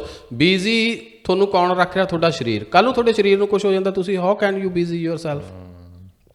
ਪਹਿਲਾਂ ਇਨਸਾਨ ਪੈਸੇ ਕਮਾਉਂਦਾ ਵਾ, ਫਿਰ ਉਸ ਸਰੀਰ ਖਰਾਬ ਕਰਦਾ, ਫਿਰ ਉਸੇ ਪੈਸੇ ਨਾਲ ਆਪਣੀ ਦਵਾਈਆਂ ਸਰੀਰ ਵਾਸਤੇ ਰਹਿੰਦਾ। ਹਾਂ ਇਹ ਇੱਕ ਜਿਹੜੀ ਦਲਾਈ ਲਾਮਾ ਨੇ ਉਹਨਾਂ ਦਾ ਇਹ ਕਹੀ ਸੀ। ਹਾਂਜੀ ਸੌਰੀ ਮੈਨੂੰ ਲੱਗਾ ਮੈਂ ਕਹਤੀ ਐਵੇਂ ਨਾ ਨੰਬਰ ਬਣਾਈ ਜਾਓ, ਮੈਂ ਤੁਹਾਨੂੰ ਦੱਸਾਂ। ਚਲੋ ਐ ਤਾਂ ਦੇਖੋ ਜਿਹੜੀ ਵੀ ਡਿਸਕਸ਼ਨ ਹੁੰਦੀ ਆ ਨਾ, ਕੋਈ ਨਾ ਕੋਈ ਬੰਦਾ ਕਿਤੇ ਨਾ ਕਿਤੇ ਕੁਛ ਲੈਂਦਾ ਹੀ ਆ। ਜੇ ਮੈਂ ਕਹਾਂ ਵੀ ਸਾਰੇ ਵਿਚਾਰ ਮੇਰੇ ਆਪਣੇ ਨੇ, ਐਦਾਂ ਨਹੀਂ ਹੁੰਦਾ। ਪਰ ਇਹ ਵੀ ਬਹੁਤ ਵਧੀਆ ਗੱਲ ਹੁੰਦੀ ਆ ਕਿ ਅੱਜ ਦੇ ਦੌਰ ਦੇ ਵਿੱਚ ਵਧੀਆ ਵਿਚਾਰ ਵੀ ਸੁਣਨੇ ਬਹੁਤ ਔਖੀ ਗੱਲ ਆ। ਬਿਲਕੁਲ ਨਹੀਂ, ਆਪਾਂ ਤਾਂ ਹੱਸਦੇ ਸੀ। ਉਹ ਵੀ ਬੰਦੇ ਦਾ ਟੇਸਟ ਉਦਾਂ ਦਾ ਹੋਊਗਾ ਤਾਂ ਹੀ ਉਹ ਸੁਣੂਗਾ। ਜੇ ਦਲਾਈ ਲਾਮਾ ਨੂੰ ਪੜਨ ਦਾ ਇਹਨਾਂ ਨੂੰ ਮਤਲਬ ਕਿ ਜਾਂ ਸੁਣਨ ਦਾ ਮੌਕਾ ਮਿਲਿਆ, ਇਹਨਾਂ ਨੇ ਸੁਣਿਆ, ਉਹ ਵੱਡੀ ਗੱਲ ਆ। ਅੱਧੇ ਲੋਕਾਂ ਨੂੰ ਤਾਂ ਦਲਾਈ ਲਾਮਾ ਹੀ ਨਹੀਂ ਪਤਾ ਹੋਣਾ ਕੌਣ ਆ। ਹਾਂ ਇਹ ਤਾਂ ਇੱਥੇ ਮਤਲਬ ਉਹ ਆਪਾਂ ਤਾਂ ਚਲੋ ਹੱਸਦੇ ਸੀਗੇ, ਪਰ ਕ੍ਰੈਡਿਟ ਕੋਈ ਮਤਲਬ ਨਹੀਂ ਰਿਹਾ। ਆਪਾਂ ਤਾਂ ਗੱਲ ਆ ਵੀ ਵਧੀਆ ਗੱਲ ਕਰਨੀ ਸਕਦੇ ਸੀ ਮੈਨੂੰ ਰਿਕਾਰਡਿੰਗ ਤੋਂ। ਕੋਈ ਨਹੀਂ, ਐਡਿਟ ਤੁਹਾਨੂੰ ਦੇ ਦੂੰਗਾ ਕਰਨ ਨੂੰ, ਤੁਸੀਂ ਕੱਟ ਦਿਓ। ਇਹ ਜਿਹੜੇ ਮੈਂ ਦੋ ਤੁਹਾਨੂੰ ਇਸ਼ਨਾਨ ਕਿਹਾ, ਚਲੋ ਕਰ ਇਹ ਤਾਂ ਮੇਰੀ ਆਪਣੀ ਮੈਨੂੰ ਬੈਠੇ ਬੈਠੇ ਦਿਮਾਗ 'ਚ ਆਈ ਗੱਲ, ਹੈ ਨਾ। ਹਾਂਜੀ ਹਾਂਜੀ। ਇਹ ਪਾਣੀ ਕੋਸਾ ਇਹ ਨਹੀਂ, ਇਹ ਨਾਰਮਲ ਵਾਟਰ ਆ। ਇਹ ਚੱਲੂ ਮਤਲਬ? ਹਾਂਜੀ ਹਾਂ। ਤੁਸੀਂ ਕਹਿੰਦੇ 2 ਇਸ਼ਨਾਨ, ਫਿਰ ਮੈਂ ਕਿਹਾ ਕਿਤੇ ਕੋਸੇ ਜਦੋਂ ਸੌਰੀ ਮੈਂ ਤੁਹਾਡੀ ਗੱਲ ਟੋਕ, ਜਦੋਂ ਤੁਸੀਂ ਮੈਨੂੰ ਕਿਹਾ ਨਾ 2 ਇਸ਼ਨਾਨ ਕਰਨੇ ਪੈਣੇ, ਮੈਂ ਸੋਚਿਆ ਇਹ ਤਾਂ ਕੰਮ ਬੜਾ ਸੌਖਾ, ਮੈਨੂੰ ਲੱਗਾ ਤੁਸੀਂ ਕਹੋਗੇ ਇੱਕ ਸਵੇਰੇ ਇੱਕ ਸ਼ਾਮੀ। ਮੈਂ ਸੋਚੀ ਜਾਂਦਾ ਕਿਤੇ ਕਿਸੇ ਨਦੀ 'ਚ ਜਾ ਕੇ ਇਸ਼ਨਾਨ ਕਰਨਾ, ਮੈਨੂੰ ਤਾਂ ਲੱਗਿਆ ਗੱਲ ਪੂਰੀ ਕਰਿਆ। ਹਾਂ, ਤੇ ਮੈਂ ਬੈਠੇ ਆਪਣੇ ਦਿਮਾਗ ਦੇ ਵਿੱਚ ਆਇਆ, ਮੈਂ ਕਿਹਾ ਯਾਰ ਜੇ ਇਨਸਾਨ ਆਹ 2 ਇਸ਼ਨਾਨ ਕਰ ਲਵੇ ਉਹਦੀਆਂ ਬਹੁਤ ਸਾਰੀਆਂ ਸਮੱਸਿਆਵਾਂ ਹੱਲ ਹੋ ਜਾਣਗੀਆਂ। ਕਿ ਪਹਿਲੀ ਗੱਲ ਤਾਂ ਉਸ ਬਾਡੀ ਨੂੰ ਉਸ ਲੈਵਲ ਤੇ ਲੈ ਕੇ ਜਾਣਾ, ਇਸ਼ਨਾਨ ਪਸੀਨੇ ਨਾਲ ਆਪਣੇ ਨਾਲ ਕਰਨਾ, ਹੈ ਨਾ, ਕਿੰਨੀ ਜ਼ਿਆਦਾ ਐਕਸਰਸਾਈਜ਼ ਕਰਨੀ ਪੈਣੀ ਆ। ਉਹ ਮੈਂ ਇਸ ਕਰਕੇ ਕੀਤਾ ਕਿਉਂਕਿ ਮੈਂ ਜਦੋਂ ਦੇਖਿਆ ਵੀ ਜਿਹੜੇ ਸਾਡੇ ਪੁਰਾਣੇ ਬਜ਼ੁਰਗ ਸੀਗੇ, ਹੈ ਨਾ, ਜਦੋਂ ਉਹ ਖੇਤਾਂ 'ਚ ਕੰਮ ਕਰਦੇ ਸੀਗੇ, ਹੁਣ ਤੁਸੀਂ ਅੱਜ ਕੱਲ੍ਹ ਕਿਸੇ ਨੂੰ ਕਹਿ ਦਿਓ ਵੀ ਯਾਰ ਮਿੱਠਾ ਨਹੀਂ ਖਾਣਾ, ਸ਼ੂਗਰ ਹੋ ਜੂ, ਆਹ ਨਹੀਂ ਕਰਨਾ, ਇੱਦਾਂ ਹੋ ਜੂ, ਉਹ ਬੰਦੇ ਇੱਦਾਂ ਦੇ ਸੀ 1-1 ਕਿਲੋ ਗੁੜ ਖੜੇ ਹੀ ਖਾ ਜਾਂਦੇ ਸੀ। ਇਹ ਵੀ ਕਮਾਲ ਦੀ ਗੱਲ। 2-2 ਕਿਲੋ ਜਲੇਬੀਆਂ ਖਾ ਜਾਂਦੇ ਸੀ ਮੇਲਿਆਂ 'ਚ, ਠੀਕ ਆ ਨੀ, ਪਾਈਆ ਘਿਓ ਇੱਕੋ ਹੀ ਵਾਰ 'ਚ ਪੀ ਲੈਣਾ ਉਹਨਾਂ ਨੇ। ਉਹਨਾਂ ਨੂੰ ਕਦੇ ਵੀ ਸ਼ੂਗਰ ਨਹੀਂ ਹੋਇਆ, ਉਹਨਾਂ ਨੂੰ ਕਦੇ ਸ਼ੂਗਰ 10-10 15-15 ਰੋਟੀਆਂ ਖਾ ਲੈਣੀਆਂ। ਕਾਰਨ ਕੀ ਸੀਗਾ ਬਈ ਅਸੀਂ ਡਾਈਟ ਤਾਂ ਰੱਖੀ ਉਹੀ, ਪਰ ਜਿਹੜੀ ਸਰੀਰਕ ਮਿਹਨਤ ਸੀ ਉਹ 'ਚ ਜ਼ਮੀਨ ਅਸਮਾਨ ਦਾ ਫਰਕ ਆ ਗਿਆ। ਹੁਣ ਕਣਕ ਆ, ਰੋਟੀ ਆ, ਕਿਉਂ ਸ਼ੂਗਰ ਵੱਧ ਰਹੀ ਆ? ਇਹਦਾ ਕਾਰਨ ਦੇਖੋ ਬਈ, ਜਿਹੜਾ ਕਣਕ ਦਾ ਆਟਾ ਇਹਨੂੰ ਪਚਾਉਣ ਲਈ, ਠੀਕ ਆ ਨਹੀਂ, ਤੁਹਾਡੀ ਜਿਹੜੀ ਕੈਲਰੀਜ਼ ਬਰਨ ਹੋਣੀਆਂ ਚਾਹੀਦੀਆਂ ਨੇ ਉਹ ਪ੍ਰੋਪਰ ਬਰਨ ਨਹੀਂ ਹੋ ਰਹੀਆਂ।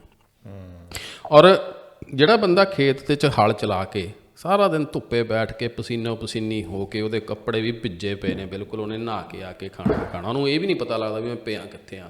ਇਹੋ ਜਿਹੀ ਨੀਂਦ ਆਉਂਦੀ ਆ, ਡੀਪ ਸਲੀਪ ਆਉਂਦੀ ਆ ਉਹਨੂੰ, ਹੈ ਨਾ, ਬਾਡੀ ਆਪਣੇ ਆਪ ਰਿਪੇਅਰ ਹੋ ਜਾਂਦੇ ਨੇ ਆਰਗਨਸ। ਅਤੇ ਦੂਜੇ ਪਾਸੇ ਅਸੀਂ ਕੰਮ ਤਾਂ ਸਾਡਾ ਉੱਦਾਂ ਦਾ ਕੋਈ ਨਹੀਂ ਰਿਹਾ, ਪਰ ਰੋਟੀਆਂ ਅਸੀਂ 4-5 ਹੁਣ ਵੀ ਖਾ ਰਹੇ ਹਾਂ। ਹੁਣ ਤੁਸੀਂ ਰੋਟੀ 'ਚ ਦੇਖ ਲਓ, ਇੱਕ ਕਣਕ ਦੇ ਆਟੇ ਦੇ ਵਿੱਚ 100 mg ਇੱਕ ਰੋਟੀ ਦੇ ਵਿੱਚ ਆਈ ਥਿੰਕ ਸੋ ਬਾਈ ਉਹਦੇ 'ਚ ਸ਼ੂਗਰ ਹੁੰਦਾ, ਠੀਕ ਆ ਨੇ।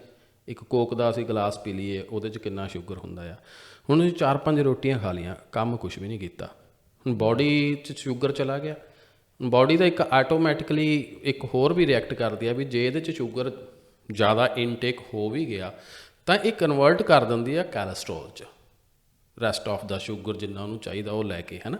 ਹੁਣ ਜਦੋਂ ਕੈਲਸਟਰੋਲ 'ਚ ਕਨਵਰਟ ਕਰਤਾ, ਫਿਰ ਸਾਡੇ ਹਾਰਟ ਦੀ ਪ੍ਰੋਬਲਮ ਸ਼ੁਰੂ ਹੋ ਜਾਣੀ ਆ, ਜਿਹਨੂੰ ਆਪਾਂ ਕਾਰਡੀਓ ਅਰੈਸਟ ਕਹਿ ਦਿੰਦੇ ਆ। ਇਹ ਹੋ ਗਿਆ ਜੀ, ਇੱਦਾਂ ਹੋ ਗਿਆ, ਕਿਉਂਕਿ ਅਸੀਂ ਇੱਥੇ ਗੌਰ ਹੀ ਨਹੀਂ ਕਰ ਰਹੇ ਵੀ ਅਸੀਂ ਰੋਟੀਆਂ ਤਾਂ 5 ਖਾ ਲਈਆਂ ਅਤੇ ਅਸੀਂ ਕੰਮ ਕਿੰਨਾ ਕੁ ਕੀਤਾ ਅੱਜ ਸਰੀਰਕ। ਇੰਪੋਰਟੈਂਟ ਆ ਫਿਜ਼ੀਕਲ ਐਕਟੀਵਿਟੀ, ਖੁਰਾਕ ਦੇ ਹਿਸਾਬ ਨਾਲ, ਹੈ ਨਾ। ਉਹ ਸਡਨਲੀ ਜਿਹੜੀ ਪ੍ਰੋਬਲਮਸ ਆ ਰਹੀਆਂ ਨੇ ਇਸੇ ਕਰਕੇ ਆ ਰਹੀਆਂ ਨੇ ਵੀ ਸਾਨੂੰ ਕਿਤੇ ਨਾ ਕਿਤੇ ਇੱਕ ਬੈਲੈਂਸ ਬਣਾਉਣਾ ਪੈਣਾ ਯਾਰ, ਵੀ ਇੱਕ ਤਾਂ ਬਦਲਮਾਨ ਖਾਈਏ, ਹੈ ਨਾ, ਚੇਂਜ ਕਰੀਏ ਵੀ ਚਲੋ ਅੱਜ ਕਣਕ ਦੀ ਖਾ ਲਈ, ਕੱਲ੍ਹ ਨੂੰ ਬਾਜਰੇ ਦੀ ਖਾ ਲਓ ਜਾਂ ਬੇਸਨ ਦੀ ਬਣਾ ਕੇ ਖਾ ਲਓ, ਉਹਨੂੰ ਚੇਂਜ ਕਰਦੇ ਰਹੋ ਥੋੜ੍ਹਾ ਬਹੁਤਾ, ਹੈ ਨਾ। ਤੁਹਾਨੂੰ ਲੱਗਦਾ ਕਿ ਆਪਣੇ ਇੰਡੀਆ ਦੀ ਗੱਲ ਕਰਦੇ ਹਾਂ ਕਿ ਉੱਥੇ ਹੁਣ ਖੁਰਾਕ ਵੀ ਜਿਹੜੀ ਔਰ ਆਪਣਾ ਖੇਤਾਂ 'ਚ ਵੀ ਉੱਗਦੀ ਉਹ ਵੀ ਚੇਂਜ ਹੋ ਰਹੀ, ਜਿੱਦਾਂ ਹੁਣ ਪੈਸਟੀਸਾਈਡ ਹੋ ਗਿਆ ਜਾਂ ਯੂਰੀਆ ਹੋ ਗਿਆ ਜਾਂ ਇੱਦਾਂ ਦੀਆਂ ਚੀਜ਼ਾਂ, ਉਹਦੀ ਕੁਆਲਿਟੀ 'ਚ ਵੀ ਫਰਕ ਆ ਰਿਹਾ ਐਜ਼ ਕੰਪੇਅਰ ਟੂ ਜਿੱਦਾਂ ਪਹਿਲਾਂ ਸਾਡੇ ਬਜ਼ੁਰਗਾਂ ਦੀ ਹੁੰਦੀ ਸੀ? ਬਿਲਕੁਲ, ਉਹਦੇ 'ਚ ਵੱਡਾ ਫਰਕ ਇਹ ਹੋਇਆ ਵੀ ਸਿਰਫ ਇਨਸਾਨ ਹੀ ਨਸ਼ੇ ਦਾ ਸ਼ਿਕਾਰ ਨਹੀਂ ਹੋਇਆ, ਸਾਡੀ ਮਿੱਟੀ ਵੀ ਨਸ਼ੇ ਦਾ ਸ਼ਿਕਾਰ ਹੋ ਗਈ। ਮਿੱਟੀ ਐਡੀ ਕੁ ਜ਼ਿਆਦਾ ਐਡਿਕਟਡ ਹੋ ਚੁੱਕੀ ਆ ਵੀ ਜੇ ਤੁਸੀਂ ਉਹਨੂੰ ਬਣਦੀਆਂ ਦਵਾਈਆਂ ਉਹ ਨਾ ਦਿੱਤੀਆਂ ਤਾਂ ਤੁਸੀਂ ਫਸਲ ਦੀ ਝਾੜ ਕੱਢ ਹੀ ਨਹੀਂ ਸਕਦੇ। ਠੀਕ ਆ ਨਹੀਂ, ਉਹਦੀ ਜਿਹੜੀ ਪੈਦਾਵਾਰ ਕਰਨ ਦੀ ਯੋਗਤਾ ਮਿੱਟੀ ਦੀ ਉਹ ਬਹੁਤ ਘੱਟ ਚੁੱਕੀ ਆ।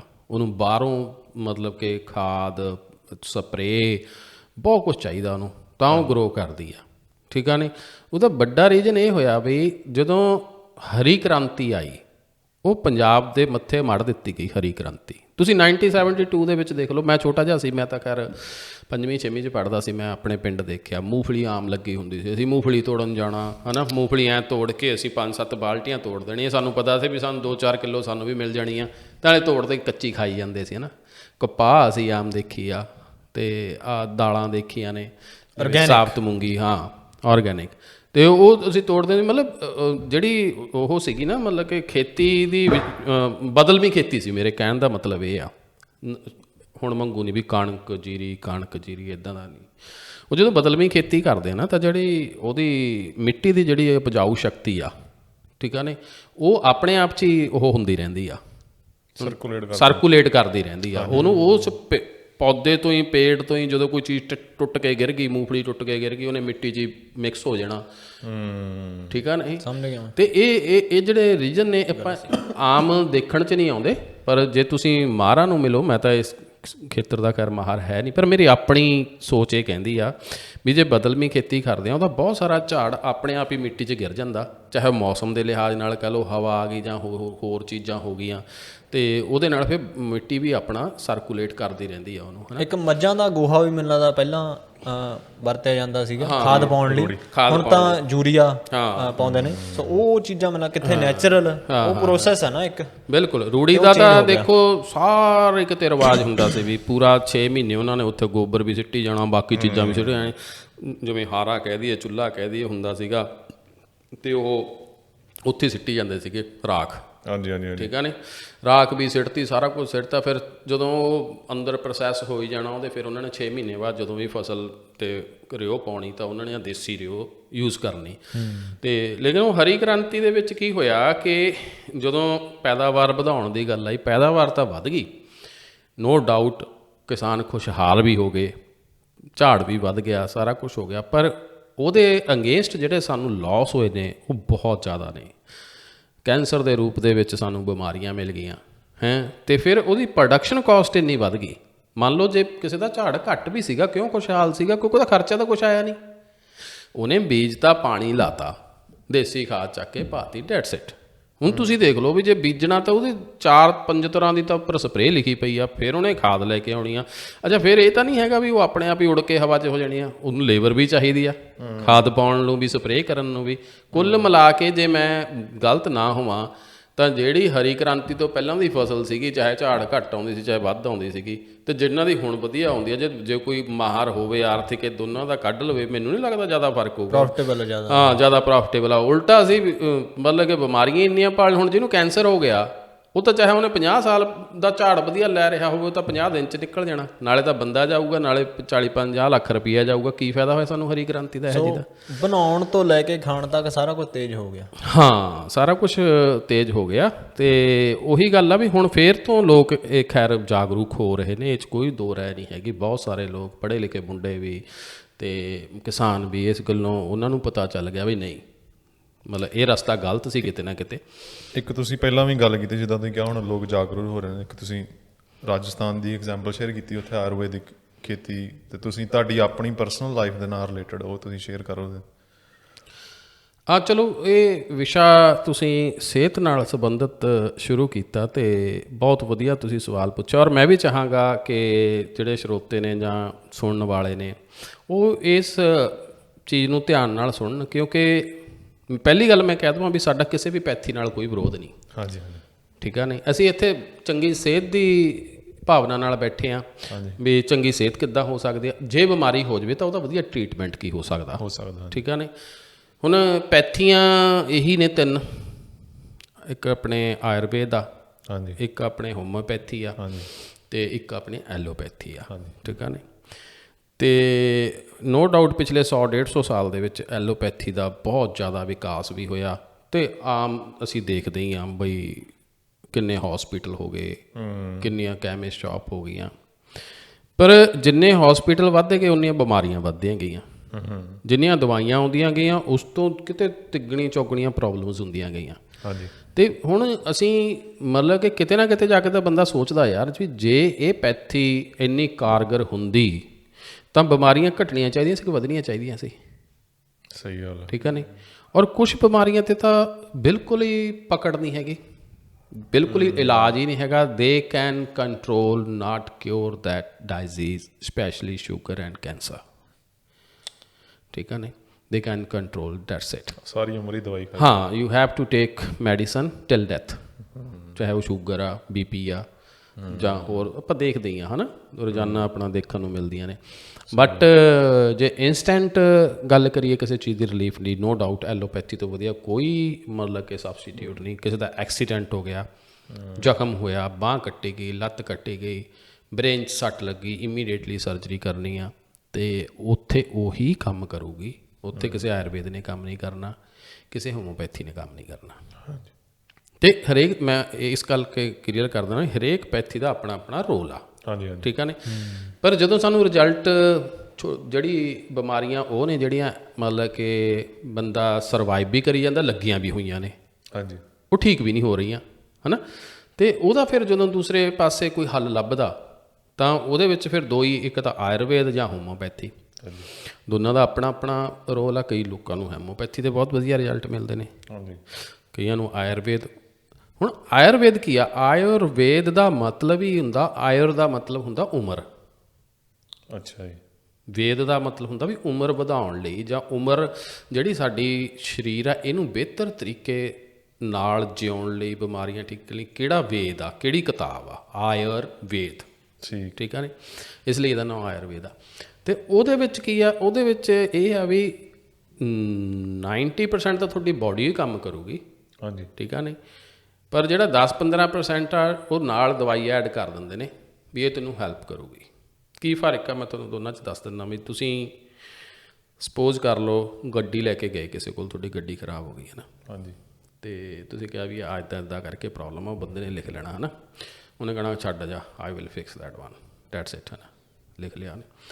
ਅਤੇ ਜੇ ਹੁਣ ਕੋਈ ਪ੍ਰੋਬਲਮ ਬਿਮਾਰੀ ਹੁੰਦੀ ਆ, ਆਪਾਂ ਡਾਕਟਰ ਕੋਲ ਜਾਂਦੇ ਹਾਂ, ਡਾਕਟਰ ਸਿੰਟਮ ਪੁੱਛਦਾ ਕਿਹੜੇ ਕਿਹੜੇ, ਹਾਂਜੀ, ਖੰਘ ਆ, ਬੁਖਾਰ ਕਿੰਨਾ, ਕਿੱਥੋਂ ਦੁਖਦਾ, ਲਾਊਗਾ 4-5 ਤੁਹਾਨੂੰ ਟੈਸਟ ਲਿਖ ਦੂਗਾ, ਟੈਸਟ ਦੇਖੂਗਾ, ਉਹਦੇ ਅਕੋਰਡਿੰਗਲੀ ਉਹ ਕਹੂਗਾ ਠੀਕ ਆ, I will fix this one, ਆਹ ਦਵਾਈਆਂ ਲੈ ਲਾ, ਹੈ ਨਾ।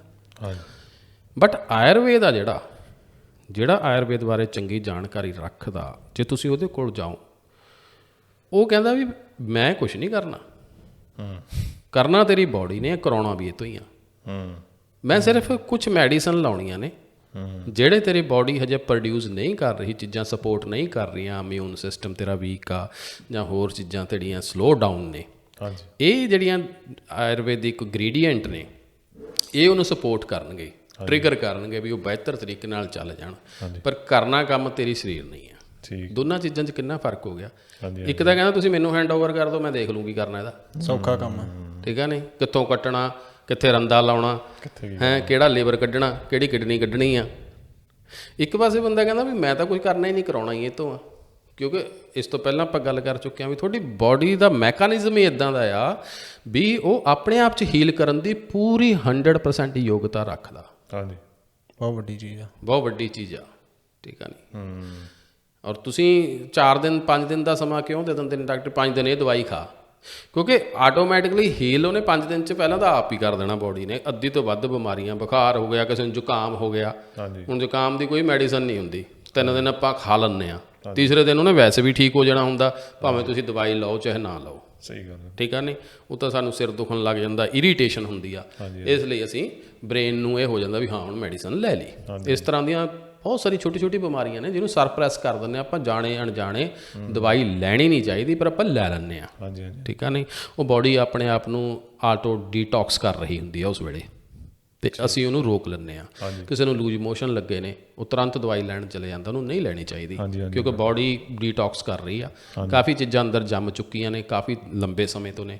ਉਹ ਤੁਸੀਂ ਖੁਸ਼ਕਿਸਮਤ ਹੋ ਵੀ ਤੁਹਾਨੂੰ 2-4 ਦਿਨ ਲਈ ਅਗਰ ਪ੍ਰੋਬਲਮ ਆ ਗਈ ਤਾਂ ਉਹਨੂੰ ਤੁਸੀਂ ਪਾਣੀ ਵੱਧ ਪੀਓ, ਹੋਰ ਚੀਜ਼ਾਂ ਕਰੋ, ਉਹਦੇ ਨਾਲ ਠੀਕ ਹੋ ਜਾਓਗੇ। ਚਲੋ ਆਪਣਾ ਵਿਸ਼ਾ ਇਹ ਆ ਵੀ ਪੈਥੀਆਂ ਸਾਰੀ ਠੀਕ ਨੇ, ਅਤੇ ਆਯੁਰਵੇਦ ਦੇ ਵਿੱਚ ਇੱਦਾਂ ਆ, ਐਲੋਪੈਥੀ 'ਚ ਇੱਦਾਂ। ਮੇਰੇ ਨਾਲ ਜਿਹੜਾ ਪਰਸਨਲ ਹੈਪਨਿੰਗ ਹੋਈ, ਇਹ ਗੱਲ ਹੈਗੀ ਆ 2018, ਹਾਂਜੀ ਰੀਸੈਂਟ ਹੀ ਆ, ਹਾਂ 2018 ਦਾ ਆਈ ਥਿੰਕ ਫੈਬਰਰੀ। ਹਾਂਜੀ, ਮੇਰੇ ਵਾਈਫ ਨੇ ਜਿਹੜੇ ਉਹ ਕੰਮ ਕਰਦੇ ਸੀ ਇੱਥੇ ਆਸਟ੍ਰੇਲੀਆ 'ਚ ਹੀ, ਪਰਥ 'ਚ ਮੈਂ ਰਹਿਣਾ, ਏਅਰਪੋਰਟ ਦੇ ਉੱਤੇ ਉਹ ਜੋਬ ਕਰਦੇ ਸੀ, aviation protection officer something like that ਜੀ। ਅਤੇ ਉਹ 1.5 ਸਾਲ ਜੋਬ ਕਰਦੇ ਸੀ, ਵਧੀਆ ਸੀਗਾ ਜਾਣਾ ਆਉਣਾ। ਅਤੇ ਉਹਨਾਂ ਦੇ ਥੋੜ੍ਹਾ ਅਚਾਨਕ ਸਿਰ 'ਚ ਦਰਦ ਰਹਿਣ ਲੱਗ ਗਿਆ, ਹਲਕਾ ਫੁਲਕਾ।